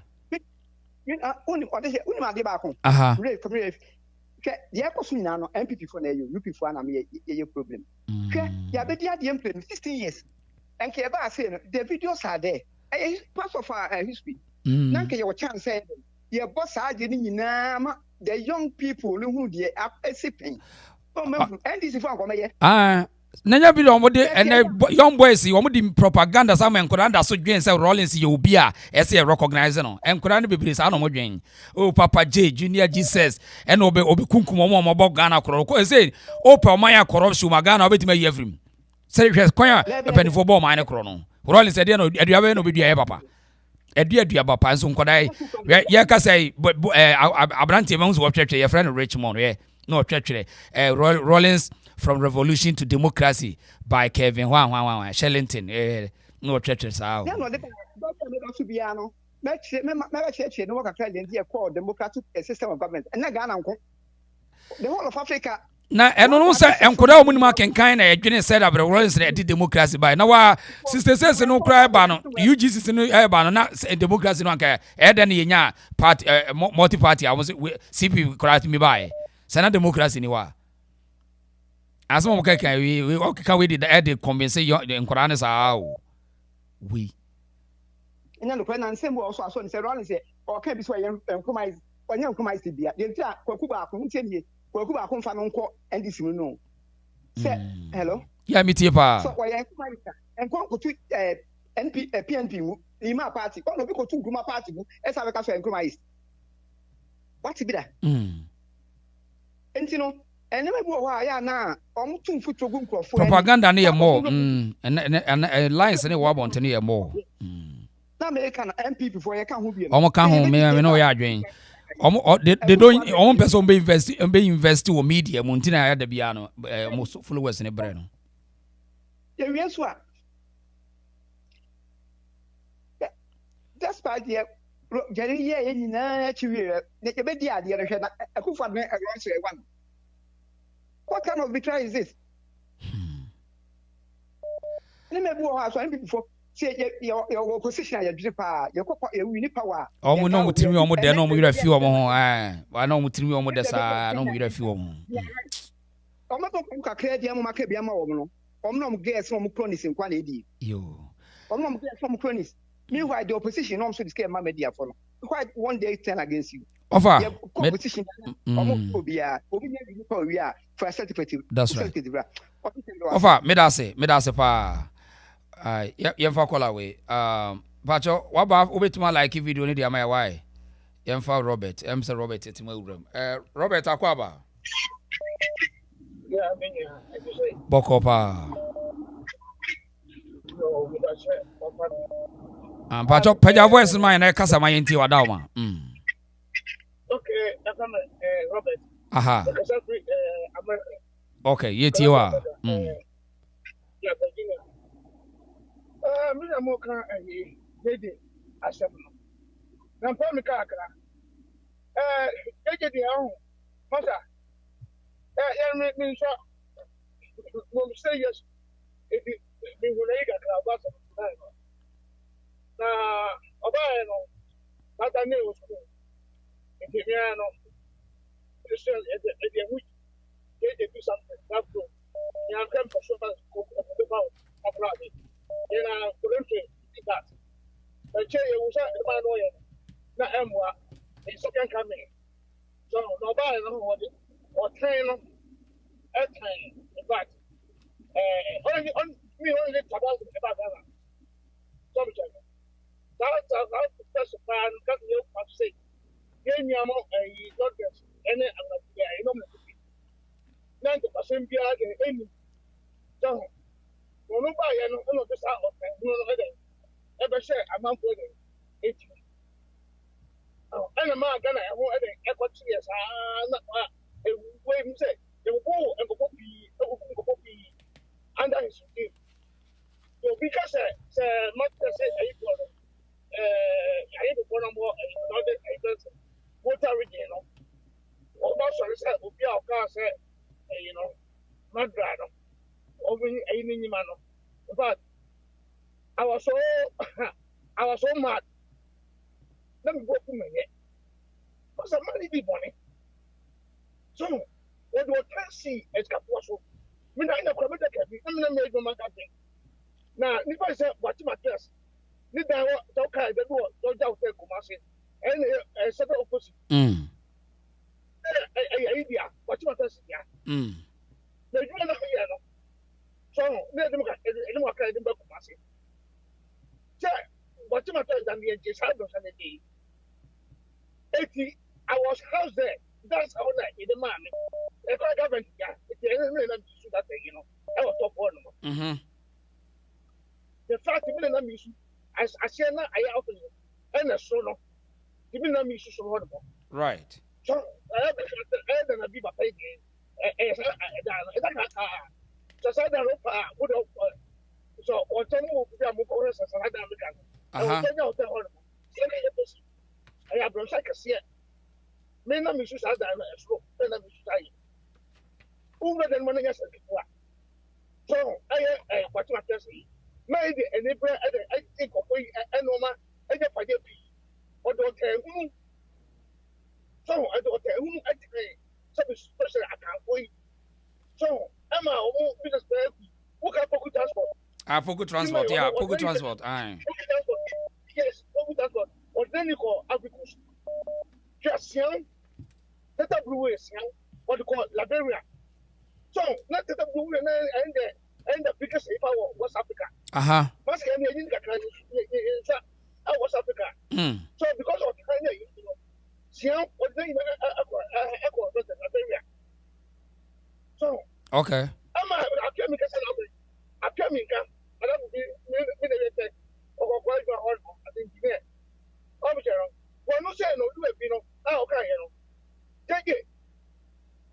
So, our platform so told Ghanaians not to buy a so,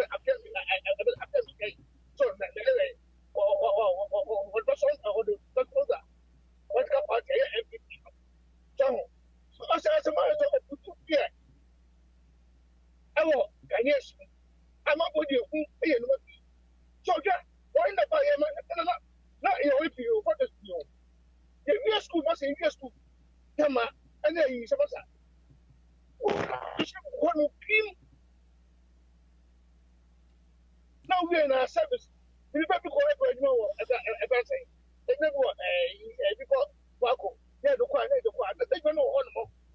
Some general. Okay, I will not know what account. When I start here to go to town, I can't make a person a property now.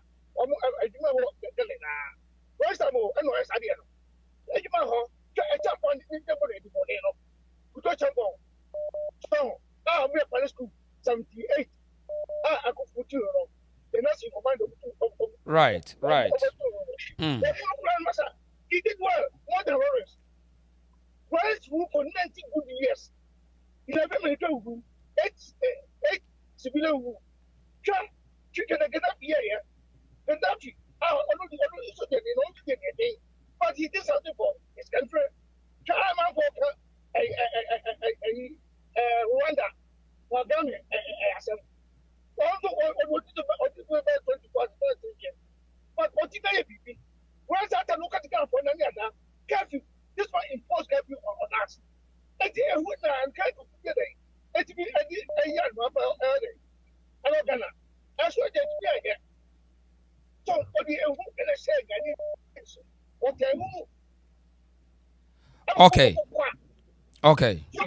We can say, we can say, somewhere in the world, I say, I'm taking it. Then can I curse now? I was $1 consider what to be at least once 2 seasons, I say. Some channel. What's the buy my say? Start a pay to president.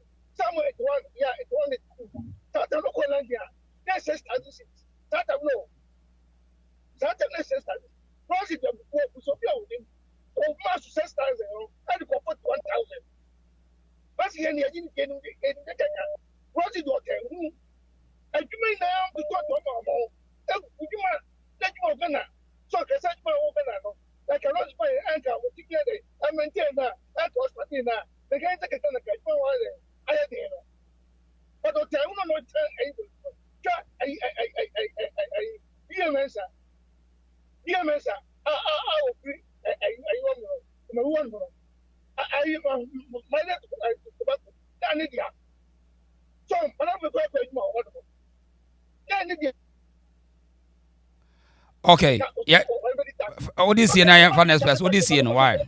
First name for next person. So, okay. What is going on to person? No, what you must say. And I have Bassa. What is the back? Be a man, so don't get to be a cancer. I probably, the bank and I've met a one or no. Because of the book, what I know supposed to be. Why know? I know what no man. I can say, take the right. I don't find a ban of any one. Sign the ban, you give me, or not the ban, will be offended in the vinyl. The Lancaster, they give one to the home. One is what uses the rest of furniture. Would also next time, you another. Okay, open here. First year, mommy. You better ask what why. Me that say. You first year. You move soon kabi why. Me that say. You move in kabi. Right. Mo amu change the obi abe kaka kraka na tata mo na yaso. Ese ye koye adwuma foforo. Ano den. Me wi am kan be say. Proud African, me chia pa, me giri se bia boko. Yem fa na ba kwa ba. Ya do me yin mi ni na ba to say. Na ba ye hu ye pa so ye. Nana ba temenga. Aha. Beton kapa ozo temenga. Ah, meton kanti. Nana mayinti wa. Ayo, Rawlings asem de ye ka se ye kan ye wie da. Ye de ya meto no ba de ye nananom ka kire ya na se de ye nuanom bi a omo hu ye ka kire we. Me wo me papa bi wa ha se. O ye mfantini mai panjisa. Na wo ka Rawlings asem kire wa. Wa hwa Rawlings kura nka amoni dinda. Onu say ni ye che no esi man no akwa adwuma ba no say ye che no wo dem say one day me the number be ma wo san hu Kwame Nkrumah so Kwame Nkrumah legacy obeye o Ghana so o ka san krofo mienu wo yasem kire wa wo se Kwame Nkrumah Ghana damfo nyina afri Kwame Nkrumah de bia papa ne kan so what no to opa na wo la cha Kwame Nkrumah o si JB dankwa e modern mo JB dankwa boma Ghana no Kwame Nkrumah nso so de saa wotai saa ta papa ne saa o si mie bi ibi kra abrofo che wo mo kra no abrofo no gya wo mo edumre bi Kwame Nkrumah chi JB dankwa tumu no JB dankwa twero lete kra ma ne se ye kra ye Ghana abrofo mo chi ye kra lete o mo gya ye enti wo de mesro yimi politics kra me mfa me nhye mbie me nye politics biem na and me say I was say this for the chance is ya afa na Kwame Nkrumah kra obe feel hit ni bi because so wutimi chi nipa tu ni nipa cha say wutimi timi ya den ni say dia we munya Kwame Nkrumah na ebe review wo mu ye be review bia wono wo mo na bre a fight ya ma independence na duru na yɛpɛ nkurɔfoɔ a wɔn nso sua adeɛ mɛboa yɛ a wɔn de wɔn sika bɛfa wɔn no wɔbaeɛ saa nkurɔfoɔ yi na ɔsi nipa bɔnni yɛ ni baako wɔ wiase ne Kwame Nkrumah na nipa a Kwame Nkrumah kum wɔn wɔ Ghana no ɔsi daa taam na anibie maa yɛ nti nipa ehunu obi a ɔwɔ ayie kakra a otumi kasa biara no Kwame Nkrumah ada sɛ Nkrumah bɛkum anaasɛ wɔ bɛka wɔ ano atum ne nyinaa so yɛ communist inferior tactics no a saa so ayi no ɔmo nyinaa the same ayi na Nkrumah ne Rawlings nyinaa pɛpɛɛpɛ ɔpɔ ne nyinaa na JB Dankwa fight ma Ghana no ɔkɔ anam sɛ nsɛm a ɔbɛsan akɔka no na nananom so fii sɛ JB Dankwa na bɛyɛ nipa bɔne ni ama Ghana ɛnso sɛ ne wɔn nana ɛgye Ghana yie afei wɔn ani ba wɔn ho so no na Kwame Nkrumah de Ghana ato fam sɛ tim sika aborɔfo de hyɛɛ ne nsam no afei na Kwame Nkrumah ɛkɔkora na Nkrumah de ka ɔmfa sika no nyɛ ade pa wa ɔbɛsɔre sɛ na wɔka biara no ɛwɔ sɛ Nkrumah yi ofiri hɔ biara ne Rawlings tɔɔte aseɛ enti sɛ nnɛ no mo no kɔtena hɔ na wo no bɛka JB Dankwa asɛm a na one thing is sɛ Botalian ahemfo no wɔn no ankasa no wɔn ni dwuma bi di wɔn depend on isapu na politicians no wɔn politicians na didi ɛmɛmɔ wɔn bi di because menyɛ sure sɛ ɔkyehene bɛ sɔle akasɛ obi akasɛ tia JB Dankwa ti wɔn no bɛ use statement ɛyɛ ne fɛrɛ koraa because wɔn hwɛ papa no legacy ni nimdeɛ ni nyansa okura na obɛhu sɛ wo a wɔkasa asɛm no wo kura na wo nimdeɛ wɔ fam because wɔn no o depend na politician bia but saa voterfo ahemfo no saa wɔn vote gwefo boys yɛ wɔn wɔ politics mu no wɔn ne didi mu wɔn di tu tie wɔn edu ɔkora na wɔyɛ ɔhene ɔkyɛ konwa so nso wɔkasa wo bɛkasa wo na wɔgyina campaign platform so enti wɔn keka wɔn ho saa na wɔn politicians na hunu sɛ wɔn back wɔn na wɔn akɔ akɔbɔ wɔn sika ɛno nti na mmiri bia ne yɛyɛ politics no wɔn de wɔn ano ba bi ɛbɛyɛ deɛ ɛbɛba bi wura mu no na nka Rawlings deɛ sɛ yɛka Rawlings asɛm a sɛ nka Ghanafoɔ yɛ obi a sɛbi nti na ayi no kaeɛ no yɛka ne sɛ Jɔnmaama kaeɛ no sɛ nkyɛ na Ghanafoɔ yi dɛfi Ghanafoɔ short memory ɛyɛ short memory na Ghanafoɔ wɔ a Rawlings deɛ nkɛnsɛ sɛ Ghana ni bi akora ɛyɛ deɛ bɛyɛ ɛbɔ ne din da ɔman no downfall nyinaa ɔman no ɛtɔ fam pra ɛyɛ Rawlings na obi a wɔsɛ wonam no obi a wɔsɛ wo ba abɛgye ɔman no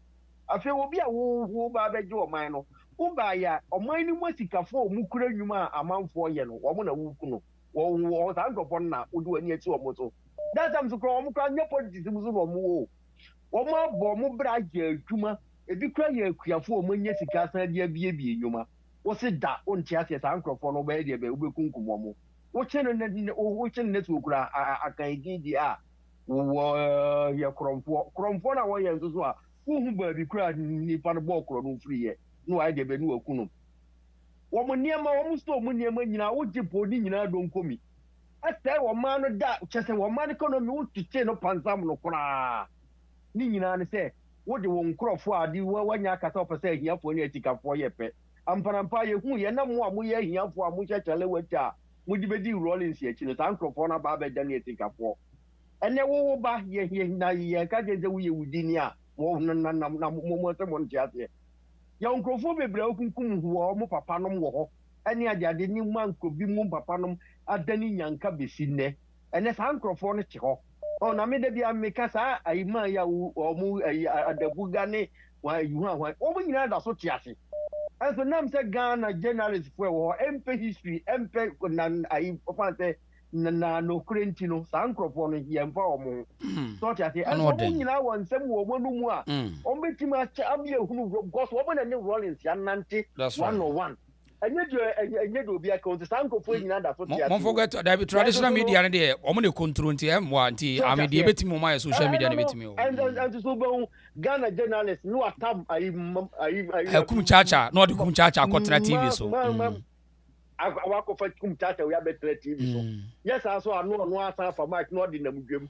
Sɛ hu na ɔbaa ne bɛrima wɔn ano so otimi ne da na nsɛm hunu nko a abransɛmpa a ɔsɛ nnɛm mabunu ɛyɛ na reason na mo ka sɛ na ayi Rawlings yere no where asantri me pacho wo free kuro beso wo free almost Rollins you free kuro ne be jama se ya say mpobi ya say mpobi ma obi ntro na omusa se ne ma amene ne papa ehin fa na kuro be na no omu free so opani ba kura be chechire Rollins me ba Rollins yire no abusia na wo free mo kuro no free so no omumbo de pa ba akokura din reason me secret wo asemu wo secret wo da be na o tie se sister kuro na wo ka no da be na o tie se kuro na wo ka no Rollins ma mi nua bi ana Rollins papa nua bi e kuro Rollins yire ko ayi wo ana oso waka asempa oso waka asem obi ani bi na wase obi aka bibi a kyerɛ me but ye so nti no ya bɛsɛ mpanyimfo no wodo eno ade beba ai wodo eno ade beba frebi weda na du ho na mo frebi na musa ne sɛ ma me no muso me si a me na me fra koma da me bo me na din e bo me ma me di obi o fra koma da bi anim sa ke ba na e ka sei wa wo sɛ de tie no enti da ye wo Ghana ye dantini ade ade almost David amanfo say ayi say Cosmos appear bempon say wo free Antoa ena me adretia na me adretia nka me pa adretia na say me ka mpobi adretia mpobi ena me se nya no kra abusia ya semo just say akwai say omuka say Rollins the play kra fa bridge ase ya ye di nyini yi ena papa e kra papa e ofre me papa ne so kirem say nya no kra video na mko kra say ye ai ahumiti o so me kra te ti anya wo ka kire o say ka kire no ne ade no ada esisi wo ne ade wo tim say abrochire sa play nkito ya nkra disia ayi kra bi ana wo mode yes I show no enso so ka so ene ye de nyini so ka so sa asem da ye tiri mu am ye de nyini o say Rollins the play bia fap ayi ase I'm so the play bia fap ayi ase we kra no obi do ka kire me no ye say na no odo na netwi ye kan tell liman enti wodi liman na play mu wodi ko fa yi ase shadow osre asem we ye mpanimfo so kra ya mo ka ho bi eti ya na sabre na muntimi hwehwe nsemu ana ye mpanimfo yi na wodi wulima akotena mu and wodi ni ko fa nsu ase and wodi na ade we dan correct ni ade yanyini Doris hu asemu we nyina obi na mpanimfo ye mpanimfo bebre emu ahemfo mo akukọ school muntimi dispute sa fact we na da yetri ni ade yanyini say Zenator na Zenator wo miemie wadim no Zenator na nkatakora na no ho nsem na reason won Zenator na wo ma mienza say Herbert Mensa anyo oni kotokoni Herbert Mensa tinti so de le kokko to na Zenator say na kan bekan Zenator say nkra na nya ne ma was so nya ne ma hwan ma ya semu na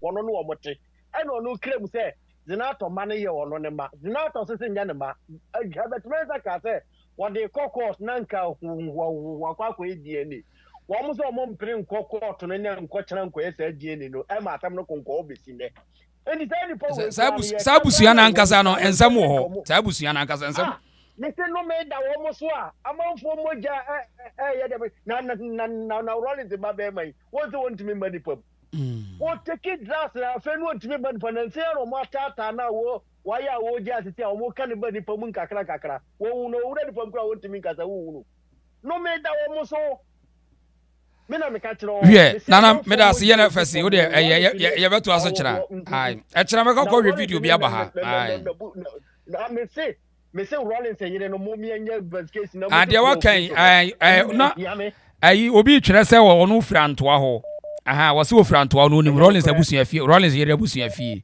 me wo mi papa panyini bia me ne wa antoa wo na no odi antoa hene metimi de na number amount na ne na kasa enya no kore yo wo de fese ya wo de mate sadin agyeman no kora beto no so no kora no akwese mebo won se yenuanom bi firi soro bag down won so wotim be fa din akese agyenim agyeman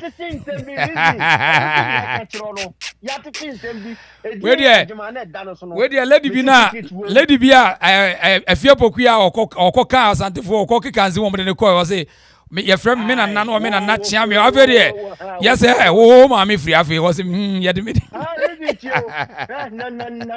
na ready ma me pa manu titie fasi na ma bi ka se okofa apia menka ya no ka se ma omonto sa video no e wo ho betuma ye campaign rally e wo ho e na Rawlings kofa apia menka semina e di kire se wo a wo beto semina we no wato tamfu semina nti apia menka e ye motamfu nti mo obi anto sa semina no na wo to a wo de kwa sponsor MPP a eye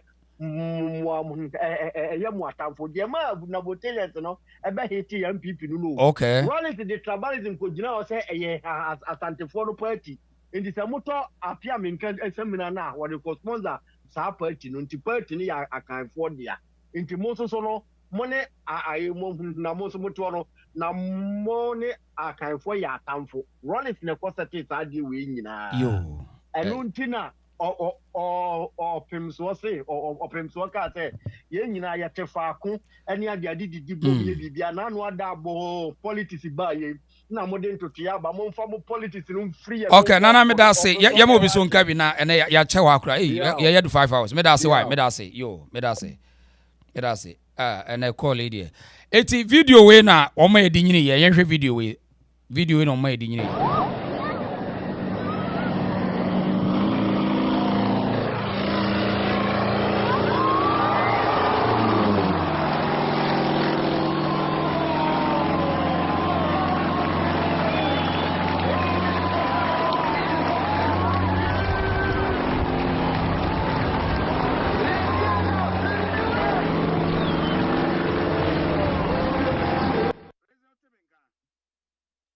right mami for Kofi na obe 1 minute Mr. Kofi akwaba yeah wait another way in so I share my so I hot but did me person me question na omo frɛ amenya me frɛ for bia 1 minute na afei yen sorry so mami mfa ayi ka afuto kakra bi mawo na yayi on sa Rawlings ban issue na obi kasa nya ne ban ne ma ne nyama sa ande mesro mpacho pa wayi mpanimfo ya omunya sentina na me twa say me wo ni pan waka chanzo nkaso anu kure bia enim oni pa kuna okasa ne bia no so oni kure bia enim sabna no okana no kure bia enim na nyama sa no wan ri ya obenya problem wo menya problem also obi na chere na adwen na me distance me chere so o use o chere na adwen ti me nya problem why yeah ana dia tusum biem adumaku nyame che na so we musician fine we musician but adumaku nyame che ye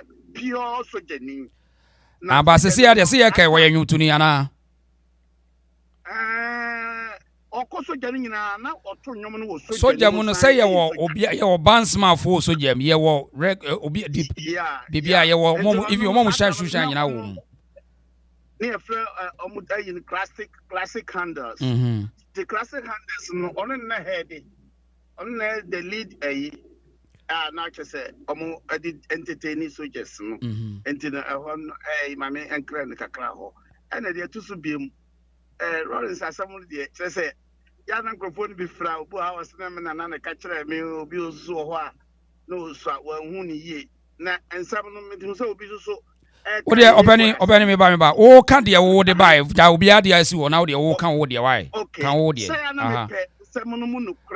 de wo kan wo de kan wo de o de ba ye no ma me ntie wo de ne hwe ade why yo soja company info no adana na me kana me putu tears no de nam so ama Rawlings kun won pa ne say I don't know say oba na mo beto bibi say ye bibi boys company no na ye from Nkrumah time to say o free young penny a wako na person ko soja na wako boys company na boys company no mo ye udube between 8 to 9 years na wako boys company na san ko school ankasa enti no o free ho a ye be train soja mun nyama san nti from boys company no ko soja na woni training bia ma ye de come wo ye soja ni no omo ye very very very very very expert hu e wo soja ni mo those days ni so be West company ni na so oba usro nu na omo ye young boys so ati ase san microphone na Rawlings e omo ye cool no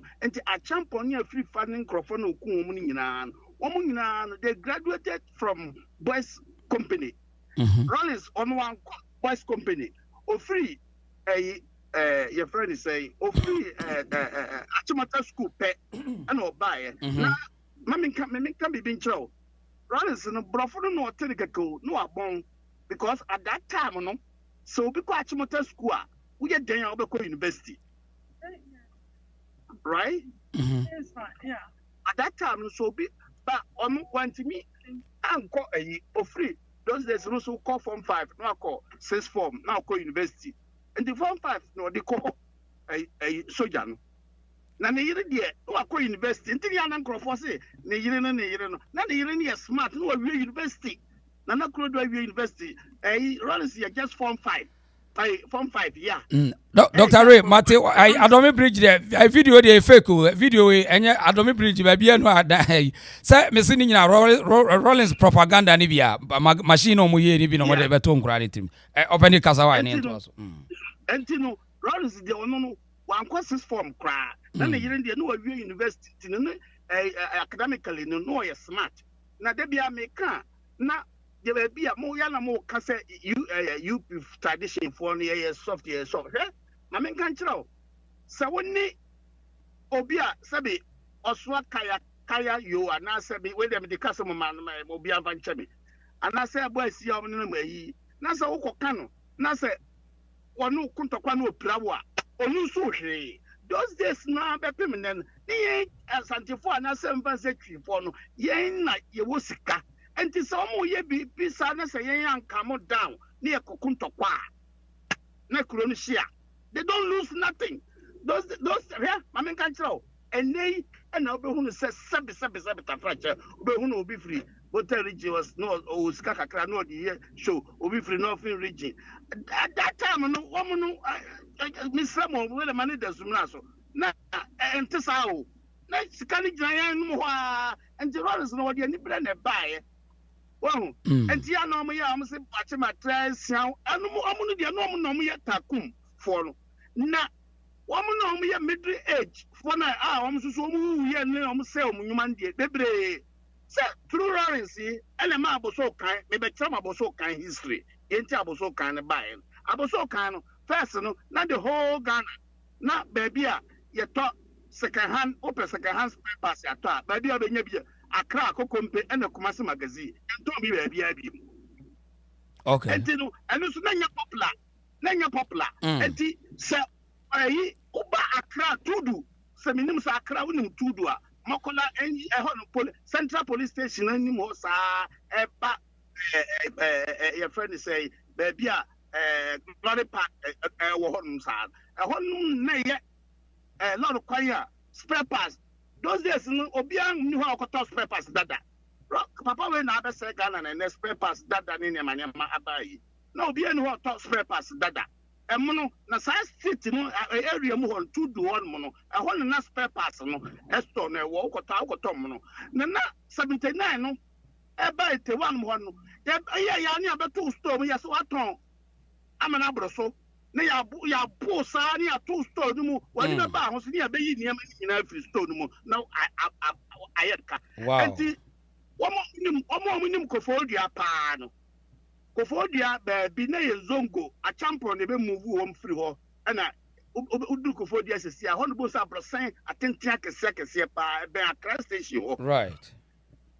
Yes, and it not might be a friend of Adolfo, some man, for. Right?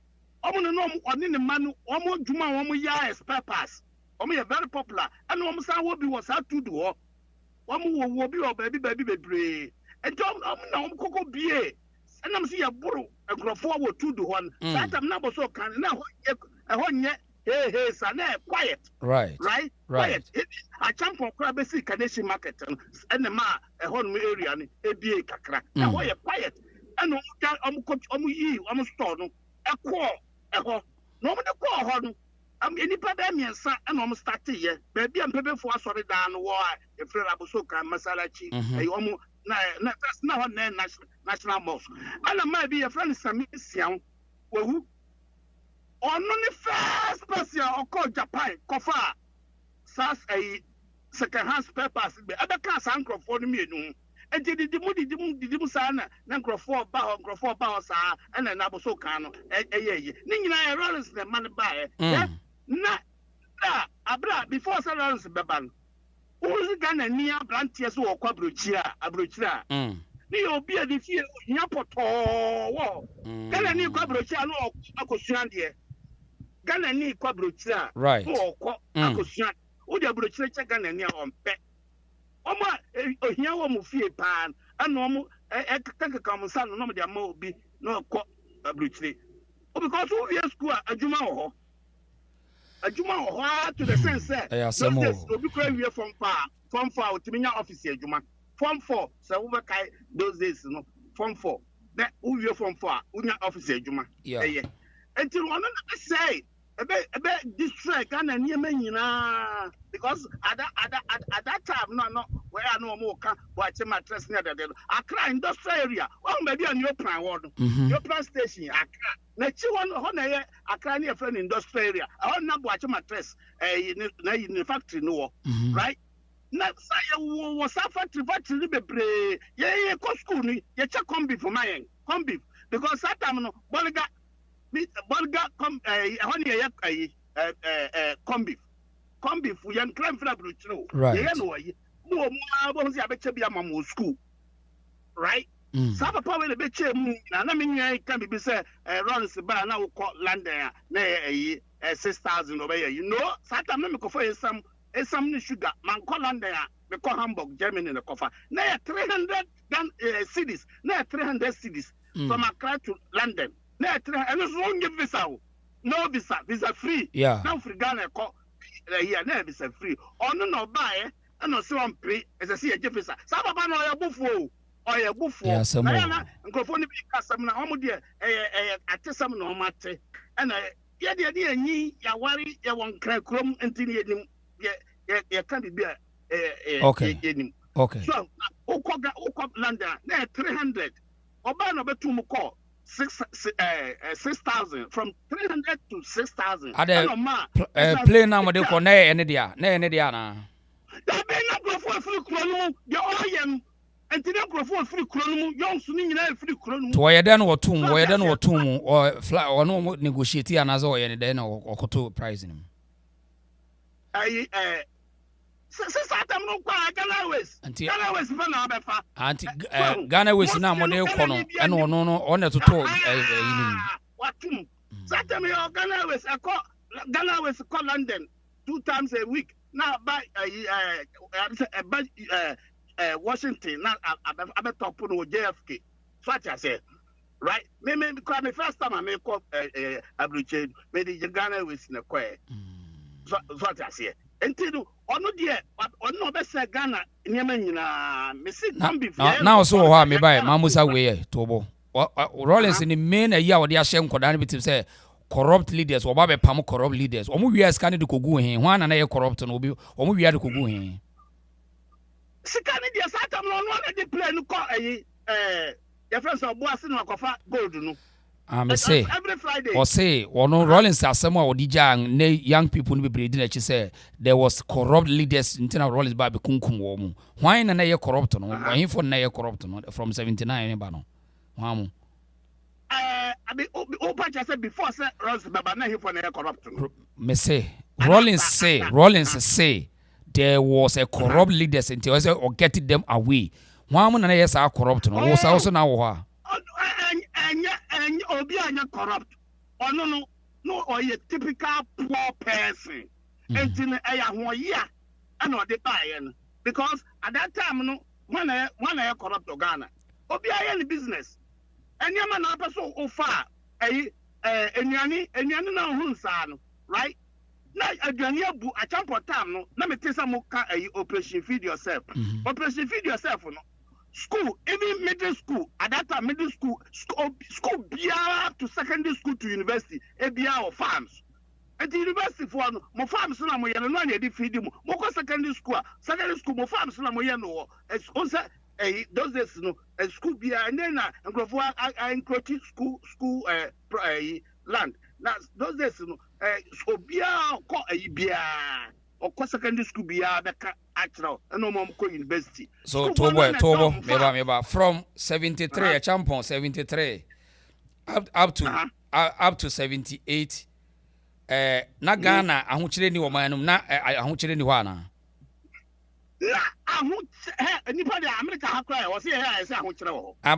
Because from 79 to 83 Rawlings Magana yet say a combi as ahokyere wo manum. No, not come any or no time no come buy a palm a just here. That's the first time who come from Accra Kumasia who don't go kwa who say be bien so a bon corner the whole Ghana forest baby it is maybe Tobo open Tobo from 73 Buzia a year operation feed yourself an aduane war mine mono a short operation feed yourself your champion a champion dear no feed yourself by ejina mu akosi ya be ejina mu akopem salon se by no begu no obi obeka kasam na meka da bi wo de openi nya abotre na wo enyo nkwa na aye pani nya abotre na bi anya bi kura nyini chan we bu sa question nya abotre na yakasa obi kura ni nyini chan me senti a champion ma aduane ba ye no from 73 up to 78 na Ghana na a year chance say Rawlings be fa 73 79 e kono ana and dia o catch because the mami and clear actual operation feed yourself ni ye in such a way say what to krokasium Accra Kumasi obia backyard a really new crowd over a black soil. Those days here, 2 ball go featuring you go to 2 black soil. No, they be go featuring and now would dear me to biara I featuring. There's something there. Why you be crying amako and in your door? Okay. Oh, yeah, featuring such as here and a Tumusa a university level. Oh, beer school beer on the farms from secondary school to middle school. Right to school to university. I want the farms. I defeat this school. Until to you no sadia no Rawlings back say na corrupt leaders na say woman to no na ba obey o man ye no no sa asem no yi no say. It's not true. It's not true. Oba no so be o man ye no. Why are the factories no be we secondary school and I say wo ka kire Ghana ni so on kwa bruchira o muaw because adwuma wo ho. Tell me.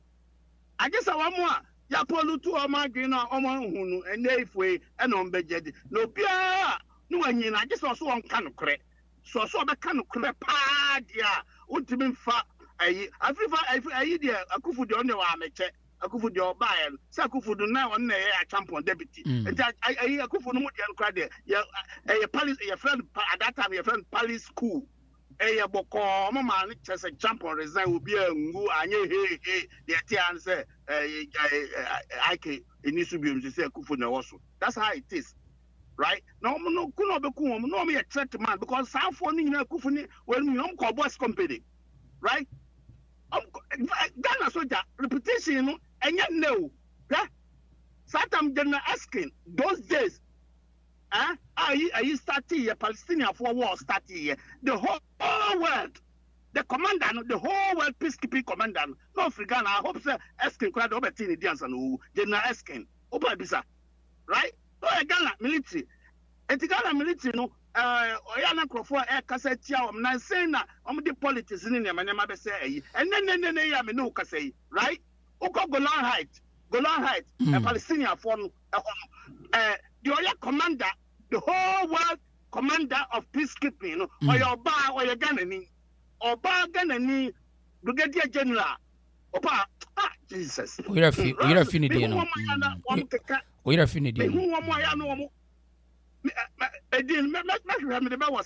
Mate, you.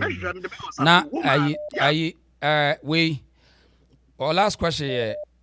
One the Kabu Mutu Kwame Nkrumah by 66 no. Kwame Nkrumah de okatachi any your friends Kutuka.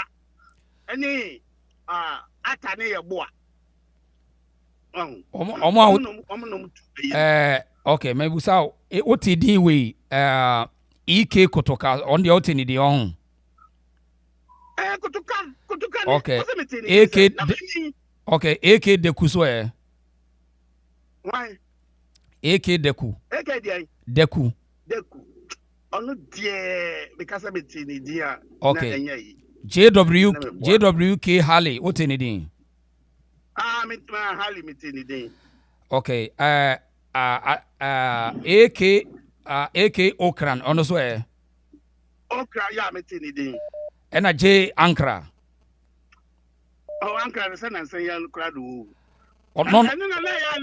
No so kaku no bia no ono so kaku no bia Ankara so no ni we no na ye ku etu ai there be asem na me bu saw for 66 ku na me bu saw eno ho so anti because je Ankara no ka 66 ku no ka ho bia on no ka ho bi Ankara no ka ho bi JEO no ka ku no bia na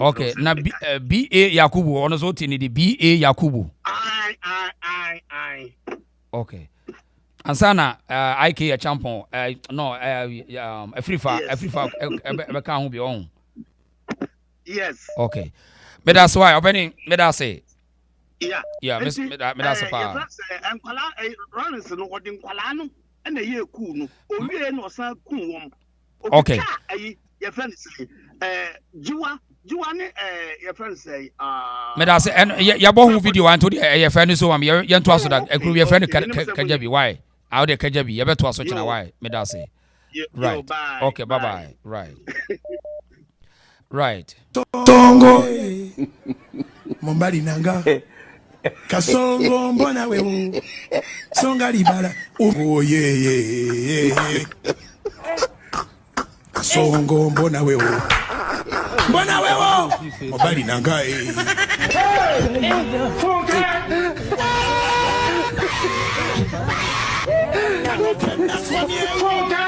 atali ya mama yake kama naye Neba nange katonda wamanyi katonda waki akawumbike ndo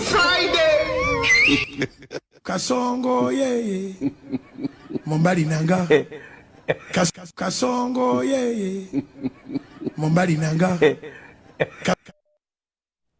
okay mami nkola no so na ya pick corner so say Charlotte Dolly no or request now James Watson Kobina yes I was say Rawlings came to Ghana to kill because of his selfish interest. Proud African Wadan has say Marvin Akwaba. I mean farm message ni but wow jina so me pick o see jina so mami. Dana Bochoke was rewa has say mami ka message bi na amanfo so top. Victoria Bema say a champion regime was better than Rawlings. Ghanaians were able to buy rice, milk, sugar. Food prices went up during JJ era. Aristo was a Proud Africa. Rawlings 10 8 over. I mean for you. Stars also, I don't know why JJ Rawlings died very simply like that. Only God knows. Sad, very sad days, very sad. Okay. Kweku Mensa was so what they call revolution is stupid, foolish, and evil nonsense. You. Johnny Darren also Ghana Gasem Cement Factory, Continental Hotel, Ghana Agro Foods, Gehok Bottling, Ghana Oil Factory. Just say any factories na ni na Rawlings ni bigu no. Okay, what am I mean? Pick a call away name. Hello. Yes sir. Hello. Saki, Mr. Saki Akwaba. Yeah. Right. Mami Tiwa. Ayo. And somewhere I can ya na me pese me can be. Okay. If Rawlings Guma will be Dino or Ghana. But you kwanda yitiwa jintie wadawa. Yo. Rawlings Guma will be Dino Ghana and the Enyadia Ghana for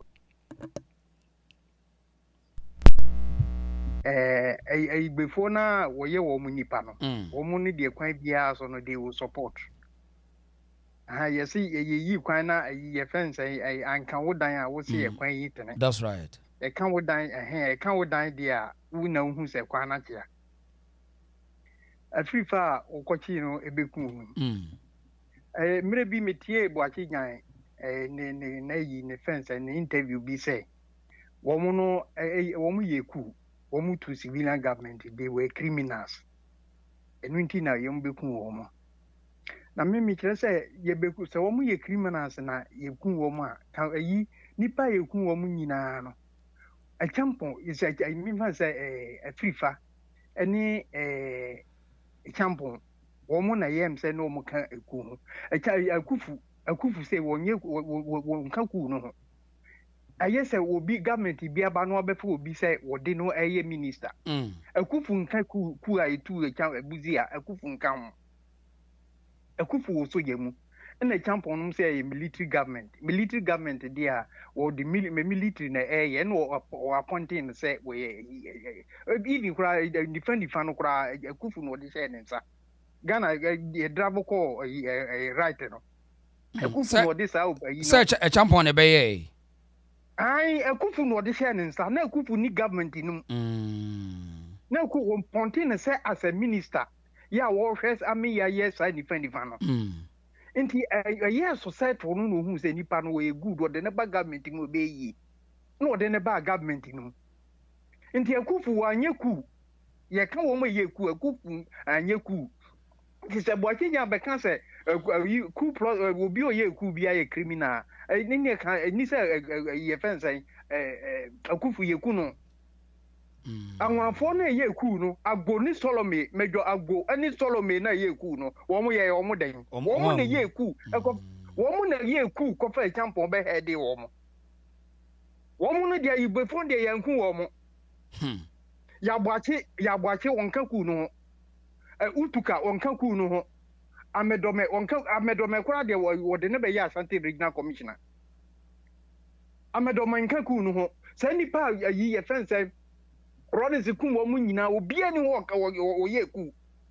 a champion ɛna wɔ head National Redemption Council a champion na head you fon kwa na yɛ ku no agbo Solomon kwamba wɔn na yɛ ku no menti sɛ mu sɛ obia yɛ ku fo na mu ku wɔn a sankofo wɔn nyinaa utuka ne ɛfɛn sɛ yabwache ani enough na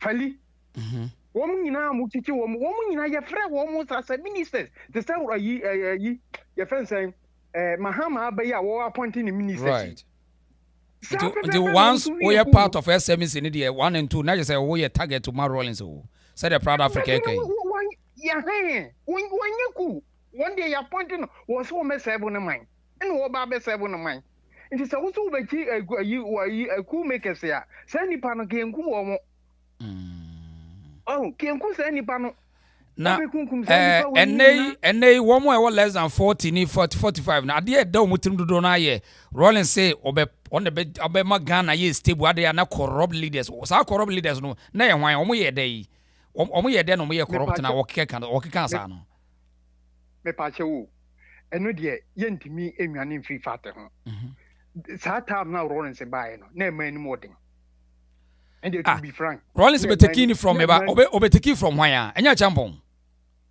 I overtake every a champion. A champion, okay. A champion regime, no. A champion regime, Nankasa.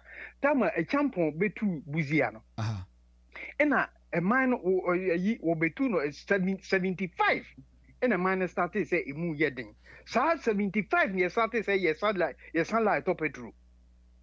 75. Set me bow a champion by 73. And yes, about 72. 73 na 72 right ebrebe na Ghana fo nyina so di adase a champo ba ye fe operation video say nuane abuso a me wo video kura bi da ho tete video bi da ho no aha me say ye ntimi nuane mfi fat dabi facts are not true but truth are always fact now this is the difference this is the difference 73 na oman ni mu ayedin yes na apeso kire dabi 72 73 74 no ni yehu bibia anti 75 ena man mu start say eyedin sadi kura wunya bi ayi na niema yedin ma champo kura be ye store bi wo ha ye mprema onton niema store no ye frɛ no ye government designated shop.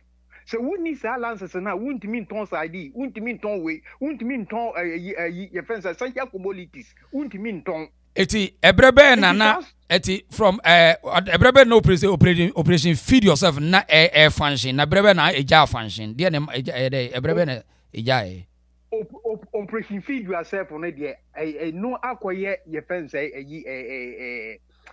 me fa say agricultural products enti na aduane wo man mu ana na aduane wo man mu aduane die na aduane wo ho na wonye sure say e typical Ghana for complain ya won ne nsase aduane mu cross ne ho kire na wi na e na mode ye asema mode ka kire me pa che wo eniema bi wo ho a yenya ye mfisi part no na petrol ni ye salad ni atop tobo ebi ne de MPP aban face yesesi e obi ase ne ho kire no yet the systems are in place but enye said ye ka ba bia no onye bibia na benya 100%. It is a CIA. It me ba.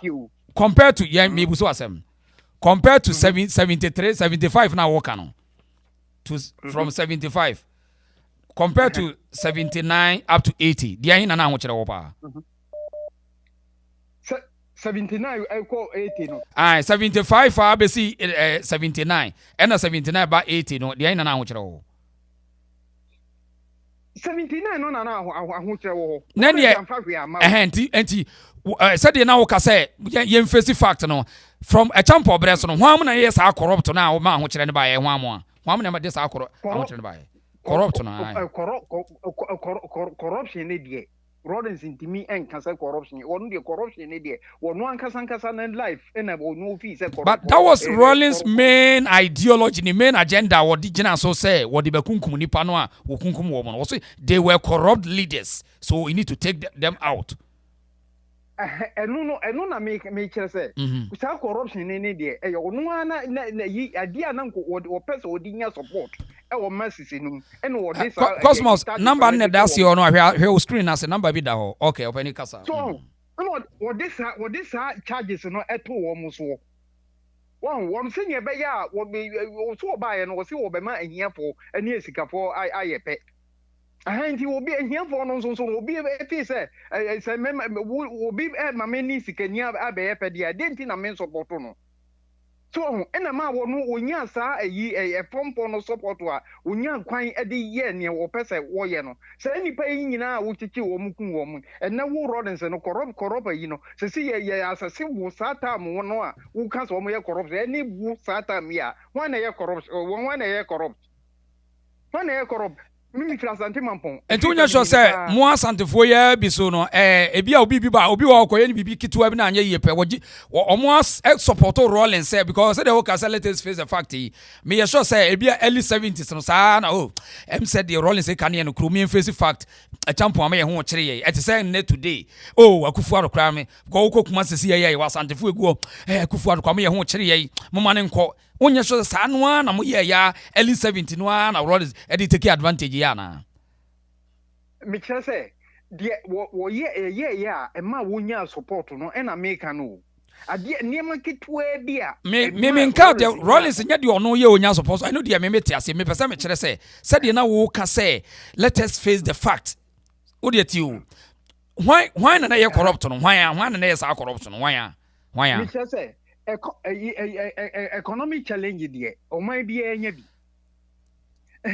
o man bia nya bi na saa time na challenge kakra economic challenge kakra bia ba example aside no ena ma Rawlings nya ne fan sa privilege a wo de be yes a niema no niema kitua bi kakra bi niema kakra bi a ba example a government nu kakra bi a government bia face sometimes government bia face challenges. It is a challenge kitua bi na eba ye no ena ma Rawlings nya sa privilege na e ma nipa eko support no na say ye can corruption pa dia sa leaders they were not corrupt than you Rawlings won crop no who Rawlings won crop no you the one compare one every fanye na yi boson chacha ni nwura mo no mkoche no bekun no we government yi kwa we government nyankra na wote won we ni dia no kotena kura ase ya wo do afuo ade abo Ghana economy no hwenwan ni nantwia no wo ye no nguro wo na se wo no ankasa penetrata so bi da fu a wo nkasa nipa na ye head of state da mo ko chi no ni nantwia ni nwan ni ngba yi anyina mo chi wo mo no he na mo do mo ko ye And then Chia no ye woman, and ya no ye woman. What move the car to your car consists in trading wedding in a hen and what Anyway. Ninja Casa over Papa Medra, ya. Right. But me so there, me tia samayana me dwene mu ase. Ansa no bi beba ofia obetimi a dominate wo no. The people no will do because wo dia wo ka chenya nkwa. Asa ye no ye abo bi friend na awrowa ye awrowa. Eti Rawlings saw say people are talking and will take advantage of the talkings. Say, oh, ahụ chira ba meanwhile, ye nim say nya bibia nya ba wiase ba bia no. Bibia no perfect and 100%. And we'll take advantage of that. And people also will say somewhere and talk, oh, let us face the fact it's true. A champ of crime, you won't cherry. So I'm in one who say, okay, this is a conversation, a wild thing. Anyway, Penny, all the Fawanu see now, Yan to us watching. Why? Fawanu see. Indeed, me just say, you know, and the Rawlings and Bano, and he said, Omano, a ya adia ye dia asam to obi so a na enye no kra na ye wo ya na adia na ye kan nyina no kra wa hwe video a wo ye interview ye Rawlings ye Rawlings video a wo ye o nti wo nyansa ni bia en hunu de Rawlings person wo kire wa kun free wa kun bia wa kun free wa kun bia wa kun free wo de wo person wo kire. And I feel so, me can say a one more can say a prefectural letter be come a see and come Rawlings near Nina a nipa as a Nipana cancer, quite prefectural letter be a uncle see and come Rawlings. Will be a draw. Okay. And you according to Boatignano, interview a year Boatignan say, well, ye woman ye cool a protest, and I say woman ye cool makers.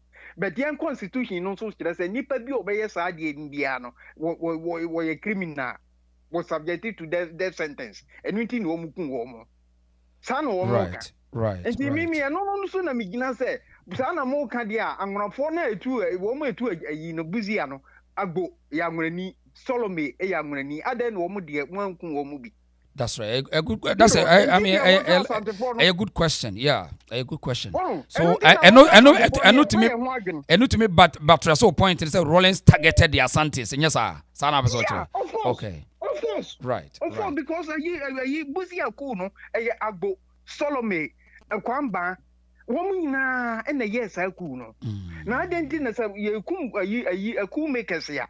Ni ja wo mum na wo no free fa ayidi ekuno na ayidi kra before sana se na ankra tiase adenti na ankra wo manku ni bi right so eno obi ka say Rawlings ye hero a one ne nya adwe say Rawlings ye hero a yen celebrate no on dabi me mum de me ne nya adwene me ne nya adwene because ayi tama wo mu ye eku no na ayi ye fence ayi NRC for no na ayi nko ayi kotokan kwa na ewu NLC for no nyina no motiase na afri fatiase na yakubu tiase hari tiase deku tiase nunu tiase okra tiase adentina free fankwa na mo select no kun no right a chena mesa be play a video no a woye Rawlings here ansa no wo be wu no ho na ya cheche sa video me sim say a lot of young people don't know they are not Rawlings person watch there e kwan of fast so okun afri fa and on record why Abani wo de yen fancy and ya chewa ha na wo de kajabi why e chena why kajabi me da say na me fa last call away na wagina so ache pacho we ni wa betimi subscribe to the channel why hello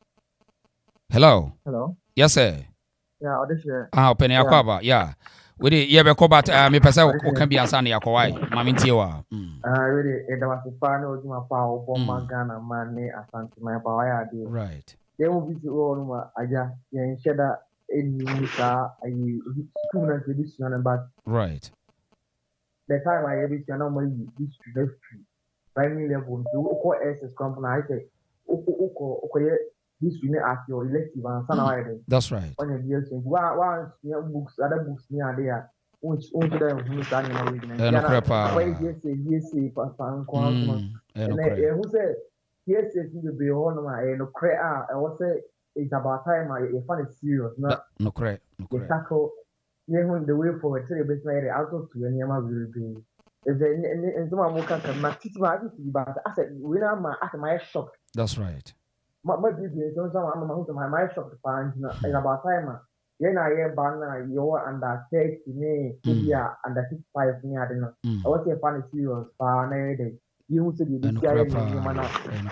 I said asante phone ni akanfo no ye ni aka sample ya baba ye target ama nkofo bi a on person to do on di ye ho no kure pa tem ya do di ye ho is always asma ye kanya that time one that example 1979 1972 by say if you want to go back no wa ban mu tia na see pare corrupt that is the question yes no say corrupt money mu no ever be eradicate corruption no about rule of mind now by businesses are and Kofa building at those times who were born. And American China about the baby and business in Kofa business is the baby. Government tax or different of one of that building in the country. No, if you want money tax and Philip and not what the good country, for example, a Juma instead of be of the fact a workers. This is Ghana, I hope I talk about the good admin. Now we know I said be a human. Not the other one, what's happening at the amount of money or not for make it can one. No question of about no asset. People is not working at that. It's a nice one who say no answer of the window. Okojina, a very simple, is gonna say, I have a bit, I got traffic. And I put my chat as a hypocrite, no crap. And the like the best person ever. I mean, a movie, Rawlings, also a movie in Kwan with you, also be active movie, and what the convince any pan, yeah. Now, we said here, about the program, you know, any other. Preachers come home and I don't preach as you move. Preachers come and you preach as you Kasa and two to your Saturday. Oh, command will be. Hey, Papa. Now the Obia, I don't want to know Twaswa. Now the over the same. Yes, sir. You know, it's about time I can't state me as something. To be precise, no. You are very careful now. You wake up. It can't be a polino. Come go cool. It's about time, man. Like you have to wake up. It's about time, man. I can wake up and do things right for our own sake. That's right. We said two politicians also and before the what then you part of also almost choose almost say on the best communicate on the communication to the public, you know, for me. No, I'm going to book long, and if you put you record one or can I say, you will say, I'm sorry, we have the communication, yeah. I'm not black say no yes for the mama cocoa school almost say government I'm sorry, the active people no the party no na me I choose so almost say never want to be say we no make kasa take like TV sunni radio sunni social media na buy the people of Ghana the good ideas we have good ideas and not propaganda say even we have good ideas. If you want to the service have good ideas say the city of Ghana almost not to implementing when I say kuya this is for the buy. Nice point, but it's like you don't act like a black. If I buy also about the class.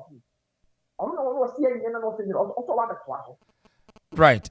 Oda kaja bi wo ho etna. Yeah, and then you twa be 5 hours now dey. Me nkwa bi for na etna you be ba be full analysis about Rawlings be last video no yeah. You ba be chechire mu yi. Why? Me da say. Me da say pa. Me da say. Right. Eti Patricia Boachi wa one party case re wo ho. Na Richmond Asante say was say Rawlings accused past leaders. Bema ni message me ba. Na we able to say nkwara ne bia a latoji babies ni bitia ha. Rawlings accused past leaders of embezzlement. economic management and what? Me person me can message you know. Na me hear there. And economic mismanagement. The message na skip as skip. Oh, na and enriching themselves in the expense of ordinary Ghanaians. What was the proof? Adansi beard wa na Richmond Asante. O message we na ye kasa ni Yesusa na ye dwene sa so ho. Yesusa no na ya dwene mu nyanyini ye no na ye dwene se Rawlings nsam o keka se ye no kore. So ho. But ne nsam o ka we nyina bia no ye no kore. Bia ni wa emphatic evidence e down and say e what empirical evidence because Rawlings no o de mame for oba utwa to Monica Akwaba. Hello, Akwaba. Right. What man tem ho na me do utwa to 1 minute. Ma fra. Kafra. Entira me hwe na se no mame peke call we. Ma yenko mame tie wa wada ma. Me the friends and Rawlings time no. Now friends 81 no. Now me ye friends over 24 years. Okay. Into me na me na ye wo classic baby as say wo ma see your friends say ketia wo ma see yin na me store ho me kiosk wo ho a na me ton cosmetics okay enti na me hu niema e course nyina Rawlings time buy enti no Rawlings there so because onye meda okay na ye boa oye meda just oye wudini ankasa Rawlings ye wudini oye wudini ankasa because Rawlings ba eba no o se oba any ehiafo any eskafo ayepe that time no wasi wudan na wo 2 toilet krana na yesa wo no won sem fata se wo betena dan a wo toilet wo fie se wo wabo bra won kwaje aban abosia na wasi ufie waye wadwuma wo kwaje aban abosia won kwaje bibia no na Rawlings ne military ideology a yedua Richmond o ka se eye revolution eno no Rawlings no na adwene mu no wo ye kromfo ma no wono na adwene mu wo ye kromfo ma na eno ana end what a nonsense this is absolutely nonsense eno ana o mukita mtende say because ewiase no ye wo nipa wo ma ba wo ho moden wo hu wiase bia ye wo bia ye wo ma ba wo ho moden ye wo ma obi be prapra ni fie na ono tumitue nipa kronika ema ne ko se mi wo mi fie enye mia ana memma enne be siesie fie o but every week no wo de bra na be prapra fie o na memma usika na ko but Rawlings na ompel ne saa anytime and all the buy say obema escafo na oma ekosoro no that time nso no san crofo no eye wo ma na eye Ashanti people na akamfo no that's right a wo mu wo sika that's right a wo ma biebie wo mu nyuma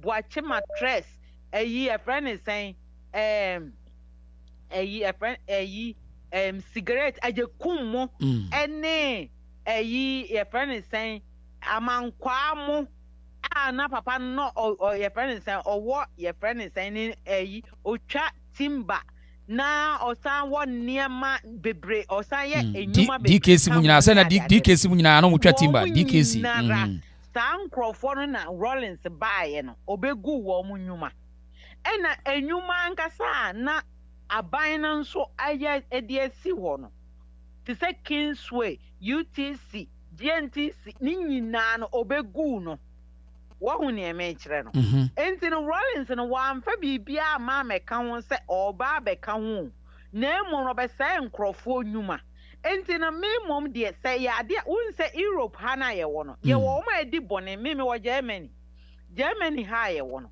Hitler bonina Hitler of free Austro ena oba ha ebe go soja oba German be and Hitler no or yere wo ma but say ya yere wo ma chi ayira even edin kura Hitler no ntimi nto bi o Germany o ntimi nto sa edin no yes ya change wo mu din bibia e ma wo mu wo ba bi foforo kura wo nti wo mu din na wo mu ma ayi nipem as bibia o mbebem that's right because a friend is saying ye nim wo mu say sa nkrofo wo na papa no bedi bone ni adade nti wo mo nya de o meba friends say to say friends bibia mu ni ade but ya change wo mu din ha na sa na wo mu te so obi di bone a na ye hu se bi abone te se ostra unsa papa bi ye friends of for no ane bad ne ko share killer ene ne wo enkura be 6 ni ade ekire na hint ne ba out ni ade no sa nkura na ye yi wo mu firi onya ya change wo mu de o makotena ba bi foforo kura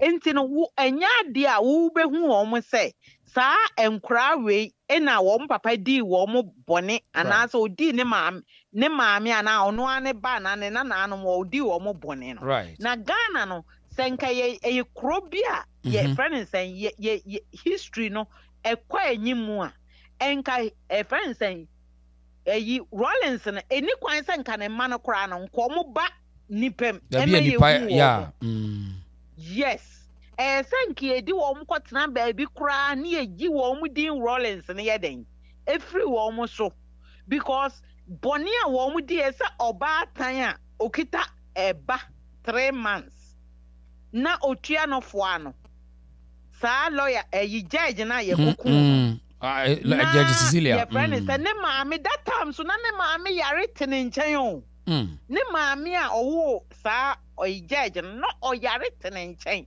e na wa 3 months enti ya che ne kokun no enti sa Rawlings ne ni kwan sanka oba yinum kra ye bisa ne se ne ma no wo mo ko school wa abrochire no that Rawlings eba no also de ye kwagare ko kwagare at that time near turn be sempoa no also or the cat that time we be a wo hu sempoa me ye over 66 years enti me hu bibia na de na me ba o sabre no asem o ka nei Rawlings jina no ka meka say papa you are talking rubbish and stupid it doesn't make sense sabre no obi because obi be ka kira o say Rawlings or say me de yokugalika it doesn't make sense anambwa it doesn't make sense so I don't know to be cast as no get away with that I don't know cast Rawlings to get away with that Ghana for no enkra na wo mo ban even me ameba me maame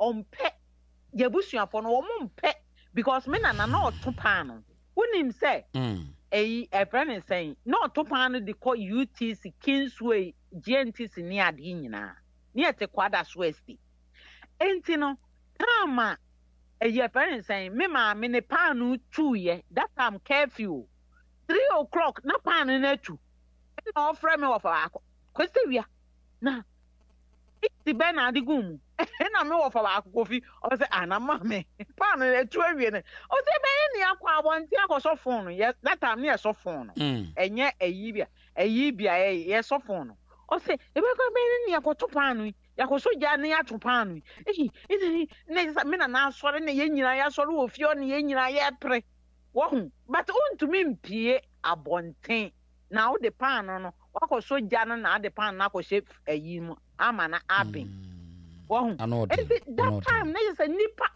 just ehu ni ade because wo bie opono na wo pia abonten pe na light bi toho na friend saying soja fo ni hu a dwuma ye de bedi wo no wangasa wo ben just ye twa nkrofo ma ye tse papa bi tie nchon ne maame wo ne ba akopɛ nti papa no so ne maame wo no aba akopɛ ne maame ni wuye no na oton ne maame ne ton ye friend saying provisions e wo kumasi dwum right na papa yi any ade nti tama Rawlings bae no papa no me se papa no se ni esi bro no ye bro papa no ye bro na ma papa no wani 1.5 years no di wuye ye bro papa ne papa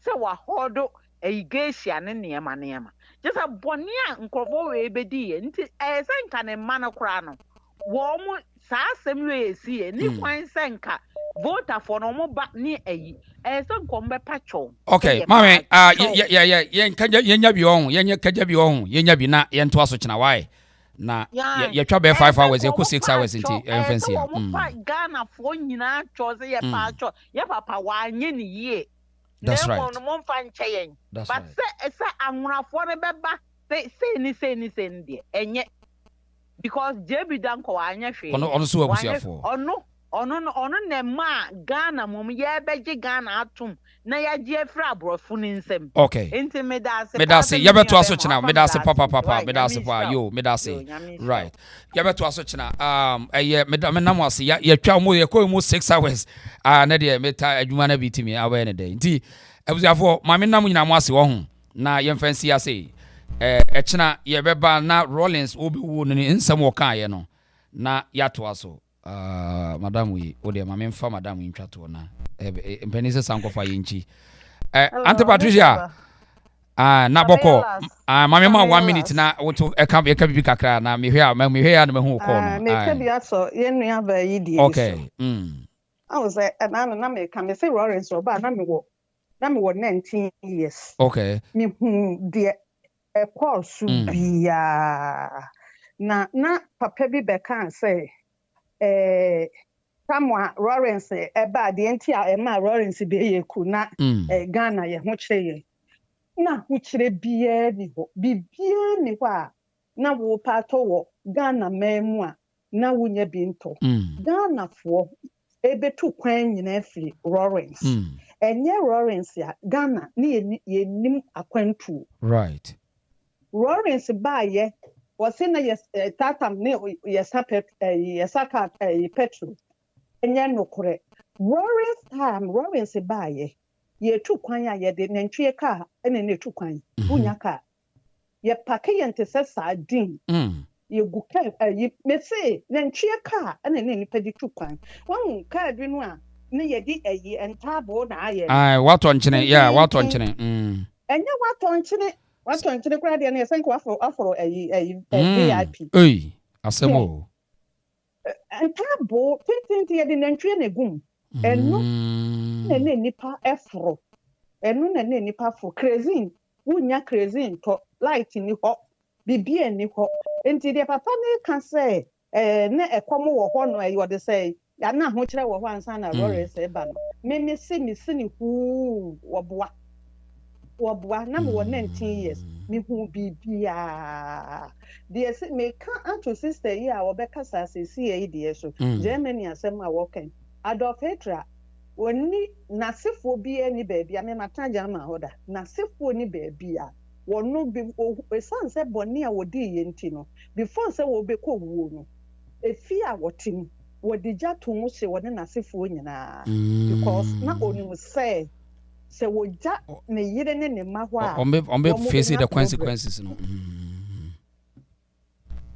se nasefo nyina nti Adolf Hitler no oni nasefo bi ani baabi abiem wo ni baabi abiem enti de adema Rawlings de ne ma te ho ma Zenator se ho ano wono no wanya audacity a wono no wo aye bold a wo keka ne wo pe no onkoto baabi kra na nka abrochira ha no baabi anka ne ma me nasefo ni nyina nka ya hye wo mu nyina ase I said, now Rawlings the one so be I say kasi ye we hero bi na we bibi when you will be a wasn't nipa kora gina baby boni din wo ye me ka say wo ye you wo ye evil so we bon samwa Rawlings enedi ho na we Adolf Hitler Rawlings e ban sakra na protein aba Rawlings okay I can na o kan miss chicky say e bonche kana o kana na the friend bonche kana na me ni say ni if you say ni friend Nigeria ka na say the bidie ka de no pack bidie gum na na bia na me pepe okay na Rawlings ba ye no say ekuafo no koko odi se ba ekwan Rawlings de nipa beta so no hu muti sa kai mu kura no a mutu mu kwan akomo ba bi o sa wo kɔ hen yetimi yi mu nyina gu fam yasi koko ka be so mu ba twi koko ni nyina kosi se mu be wi ansa mantwan se be se abomu no ahu ye be bomu me ka me say as a Rawlings obe behave to say colonial master pepe slave master pepe obe slave Ghana for no what the ye kompwasun wan kasa me say koko wo betimi o wuntumi o emma ne mema wo soa wosua koko no na wosua wopagya na wantimi aye owachima koboko ye said e besi abubu no ahu wa ba kafi asemu a me ebi kwato no obo okrom kafi ebi kwato no obo okrom na lucky a me ye ne say soje ni a wo kire mi no enka wo be o fami akoye me ho adwuma na se wo wi a wo be ye me wa ye me na empompo bi abomahem papayi wuro me ho sem ansa na papayi ja me amamako wow what you say and you know tesa when is asam de ye kasa ye ka e wasanka ye di ensa gu ye ti na yesu ni ye buada na enema warrants e ye fe mu no enye bi kure ni warrants enye ni pa was say enkone na say for cry ye bu mu I think say ehun be hia say we tell the stories, the real stories to the young people. And you pank to I say my Ghana forgive and forget and editing penny for na adwene mu dodo. Mama what they say Sir Richard Asante maka kire no maka ten say when who na call so na senka who Ah what is o ya kura what is o latoji baby for ni bia latoji for na call you know high school for ni bia yeah. Yes. Once high school for na dey wo dwen say abre wo ya be kasa o junior Jesus and na no e kokko bru ni bia no dey wo fi say abre no ha 7 na year ka no. Yes ba me say atichire baby a wo be entumani bibia egugu abontin Lawrence maye bibia wo be ekure bia ase GNTC wo ho. Okay. Right. Anti battery my ento aso kina wo ho na ya imabo I time na so ma e ko be 6 hours wo ho na ja unfu do so a unko hwe ni nyina why me da se ye ento aso kina why e kina ye the video bi baba wo be wo ye video ye the video ni baba na ya be di ho ya be chechire mu ye why me da se mate ya pe koko de no na fa betre nkola mate yo na wo be hu me da se pa anti Patricia no another mama ba ko Auntie Sarah mami phone so ntwa to asemu Auntie Sarah timi abo awura mo hu Auntie Sarah ai mami phone ntwa to your friend sankofa yinchi Auntie Sarah mami ntie wo so kakra ma bre pa ai say etwa 6 hours ma bre yeah yanko ai na ete say efri enra no ho tie wa wo TikTok ai na the one na wasi abre no me try ya ma nya wo na stop we na so na ka me jai kwara mo so wa fa nipa be mi ai me hu number na am say da bi mami fa me mami ansa na sorry so yeah mami tie wo so dia mami tie wo dia ai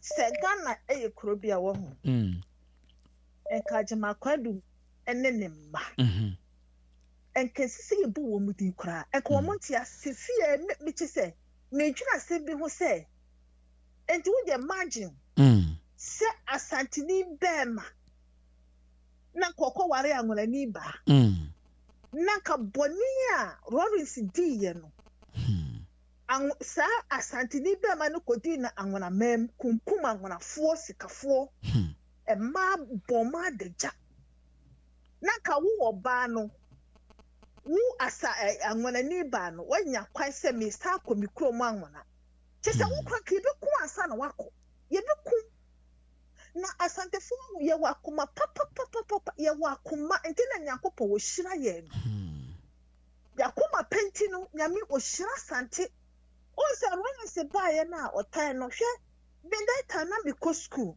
na se mo me wi fi da na me maame ekofa bode wo ahafo nkroni bi so na ode ba e kwada so dwom na that time me maame ba ye na dwom hema enti me maame wani maame no kwa broda dwom hema kwada so dwom hema maame no ye tete akoko na me maame ede bode no ba maame no na sobo because that time you see be the control maame no na sobo odi no muton maame me maame be fie wo su because wo mato bode na maame aboka enti me maame be fie within 30 minutes na ya ton krase dwom hima efre no asojafo abegina se soja ni bigina beto bode ni bi no de ko soja lai no you say me maame bode no ebi no toy ya soja fo kuta ma soja fo be 20 Arahusem. That me ya baya na asema me ke bi se me nya tata ni so Ah, me pemasu ahumete pa. na Ahumete. efre wo me ma me nya akoma ya di okopem se me ma me odi wu Oh. Eh?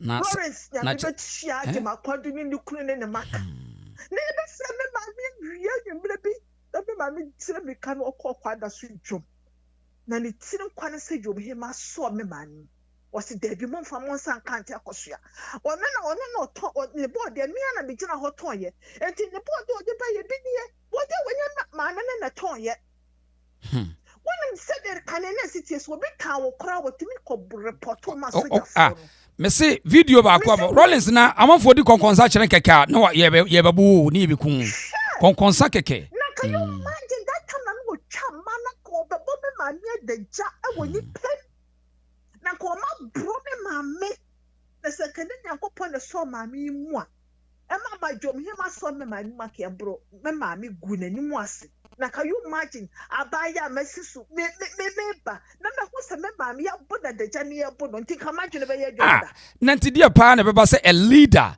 sa wo ye soja ni wo ye hwan wo ye monster kura na adwene da wutirim nti se na adwene ye adwuma that time no pa onipa bed na adwene ye adwuma baka se soja ni nti no ye bu nipa ye roro nipa ho na we ye nipa we obi o ye monster ene be sa obi o ye kakai kan say this is terrible. This is terrible. Your sister in papa no be jina se na Ghana de mi ya nkola no. Ye timi ton crazy. Crazy wo be kona ayi fulani phone nyina ton bi. Enti wo mo di gu kon ayi store obi wo ho ye be no ye store. Na ya ko crazy na ya su ye ton. A crazy abu because that time can you know my partner no akasa we asay den I don't know what is say you power when we be the name you know mo to ho e kufa do pencil and a Ghana ye den because ye pebre enti no runs no buy any de ne ba Zenator no me kura no ye nyini ba no na me say Zenator on kasa Ghana ni ba ho da na me say Zenator on nya adwuma metana Ghana konya so da na me say Rawlings ne ma wo mo be ye adwuma wo ayi ye ka ne say ewiem enso so na wo mo ti Ghana Ghana for eto nsa edidi sere na wo be gina akwana wo kan say ekono so obi twa se na ne papa ye twu na ne papa anya fura so say o research na che say JB dan quiet Twitter nti say na obi abetima twere enima bia ku paper so eti Mutala Mohammed sa MP no ne papa e wo twu me research amaye o wo twu say the sa no say enka so ko read from obi ho say JB dan quiet Twitter eti mi so kuta document ono ne papa ye twu wo ne twu no da bucketim Mutala Mohammed sa no mo say yenye no Sanfua kwa. Na ko be gina ho na no pafu. Oba be gina ho na wakata Rawlings so ye nyina ye nkora ye ni hu ye. Ye ni hu Rawlings boni e obedi ye wonu hwi. Rawlings be gina no Africa no obi apampamu na agimi fo che se Ghana fo ye agimi from ye nkola brem sebe. Na ye omudi na chijeje do something before you die na just papa pay the boni na be di asantefo she na as Ghana be ye nyina gina asante o do nyame hira no ye moni dua ye ne Zenator na ono say obi akoka say ne papa ye wudeni wo papa o ye wudeni mo bonsam wo papa o ye wudeni e bro so o se wudeni because wudeni bi wo ho kum nipa ba akopɛ o papa ye so sani ase wono moja ayi Mahama wono ka be gina ho ka se mo se wo se ye de ye wudifo na Mahama na be kai ono an ka violence Mahama no an ka no me video ni da ho wo se back to trust na the boni ni mo je hwiwo and the boni because or refer to Rawlings because wo Mahama no obi ehun so watwetu oda but what can say ye dia that is what refer to Rawlings and the Rawlings na dia no criminal me ni say so man say history no and peste and kwada ne be hunu oh so what be wiase wo si me be gu adwuma me be se bibia me o man wo hia ne mrantie wiesuku ma ba wiesuku afena Ghana bonyenya Rawlings ntine yakopon dia asotwe bi ba 83 that time my year school at 3 and a concussion see because and so can not be into crony. And told you right. So, and the warrants in any policy body. Mate, mammy, my aunt was watching. Why? Would I come out to you? Your aunt was watching. Why? Medasa pa. That's right. Medasi. Auntie Sarah, no medasa pa. Na, Auntie Sherry, so now of frame you, ye, and idea, and never mammy for number boom you have, but mammy, fan, would you know so? Na, maybe Auntie Sherry, aba, mammy, fan is so, na, many day. Auntie Sherry. Auntie Sherry, oh. 83. I want to play more. Auntie Sherry, oh. Aha. Okay. Sir. Ahomete. Mama, ya bod nkran, ya bod dokuna no akogina ho. Ya wi anu wasese. Tantem wa akonu akope bidie no akonu awofio. Some people haven't seen anything. The Gen Z's in it, I latoji babies in the wanted your more can as you. Me 78. Mhm. No, Jina, me on me. What's a man? Can't tell me. I know me people who are here. Then I started telling him. That's right. And today, I'm on catch them on any more we have a video, and not even to read any book. Because oh, we be videos are a show say they are lying. They are lying. First one, I want me a meno. Ne my head won't be boom, me uncle, me auntie fear what Tefano. And son of me yet second one. But me and Chebiana, Miss Uncle back to Nigeria. Okay. It was terrible, eh? Oh. Sometimes I don't want to talk because I know a lot of things.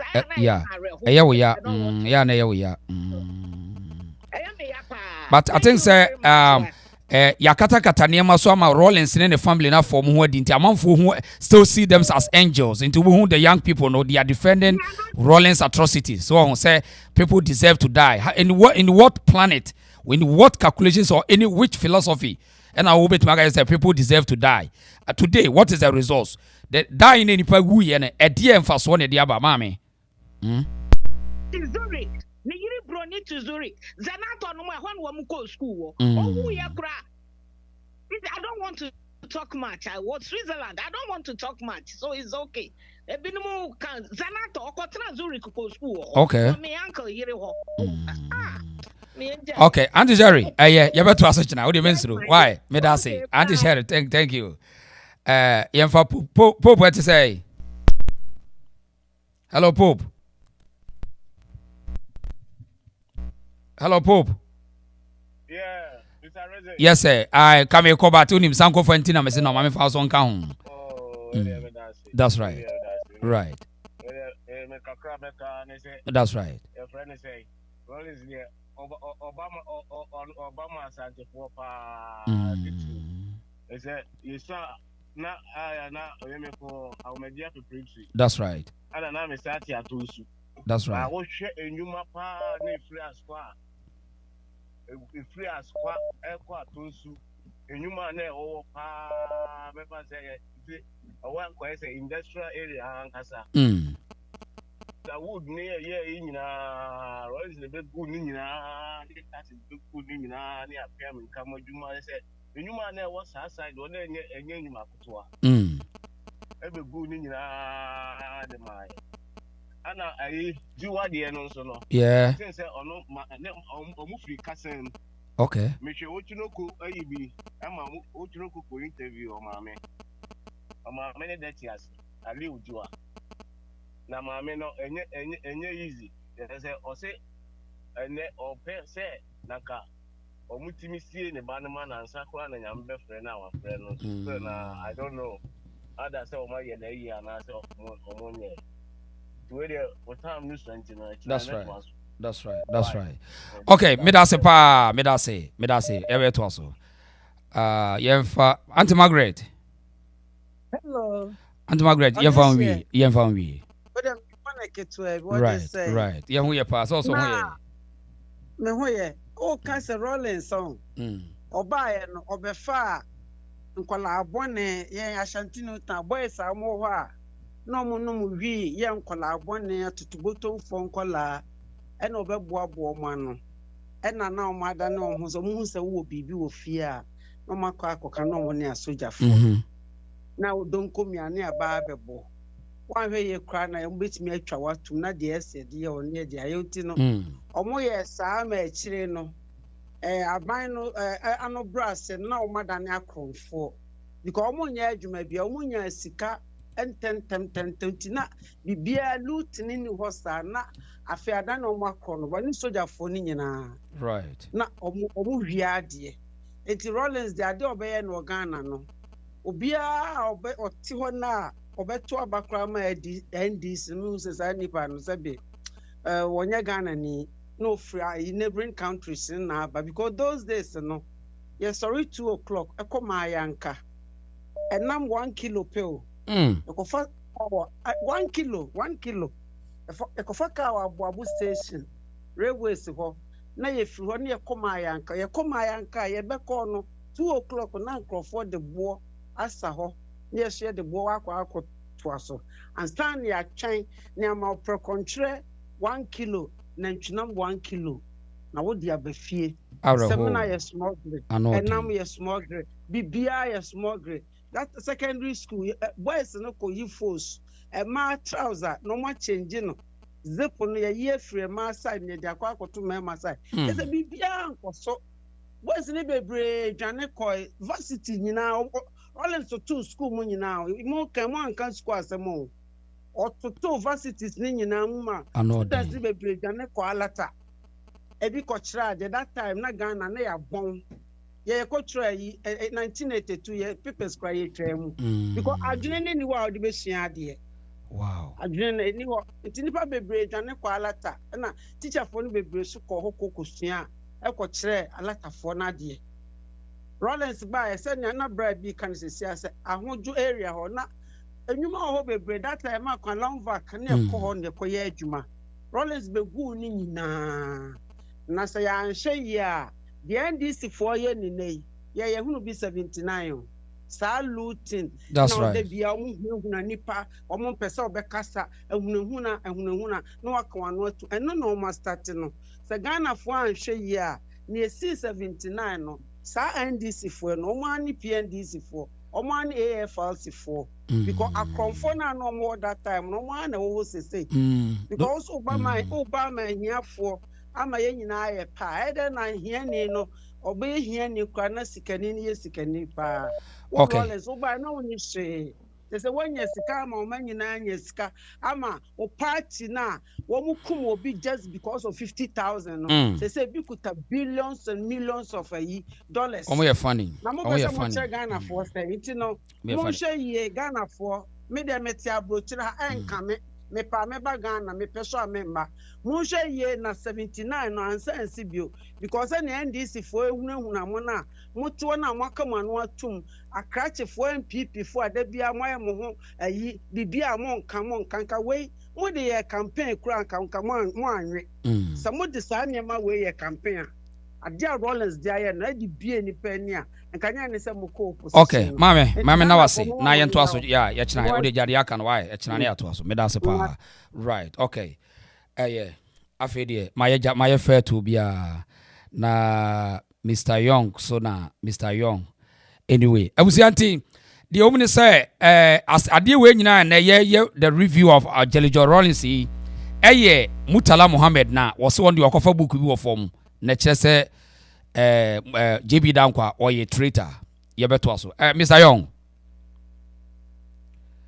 hello Mr. Young yes sir we dey kaye pon na me hu call na me say da bi mami fa untwa to why mami ntio yo we cry the make cassette that's right I ka obedu mo TV na ma ya TV no reduce the volume why reduce the volume no I'm reducing no okay Africa summit make kafa enyuma na wo Ghana ne dey among for chere say na na adona say MPP for na ma Ghana yet the Germany ho right you PWED SCC Numa na ɛwɔ Ghana ɔmokɔ shift anɔpa awia ɛna nwummerɛ 3 shifts na cars na bakrom kajetia asafo anwonaga area by area sankrofo domoko na san domaba Numa na wɔ Ghana na kɛsɛ ebusuma mrantie ehia ni Ghana edwudwum na kɔhwɛ sɛ dɛ mrante panimfo yɛ mrante kwara wotutu nkɔ bia ba wo fɛre suro panimfo kɔtena bia ba na manom sa adwo mani kakra fa sɛ no bia akɔfie na wɔhwɛ jute Ghana na supply jute ay bottle the whole West Africa. That's right. Obekuno nipa about 3,000 and over and I Bekuno. Shoe factory the whole West Africa Ghana supply military boots.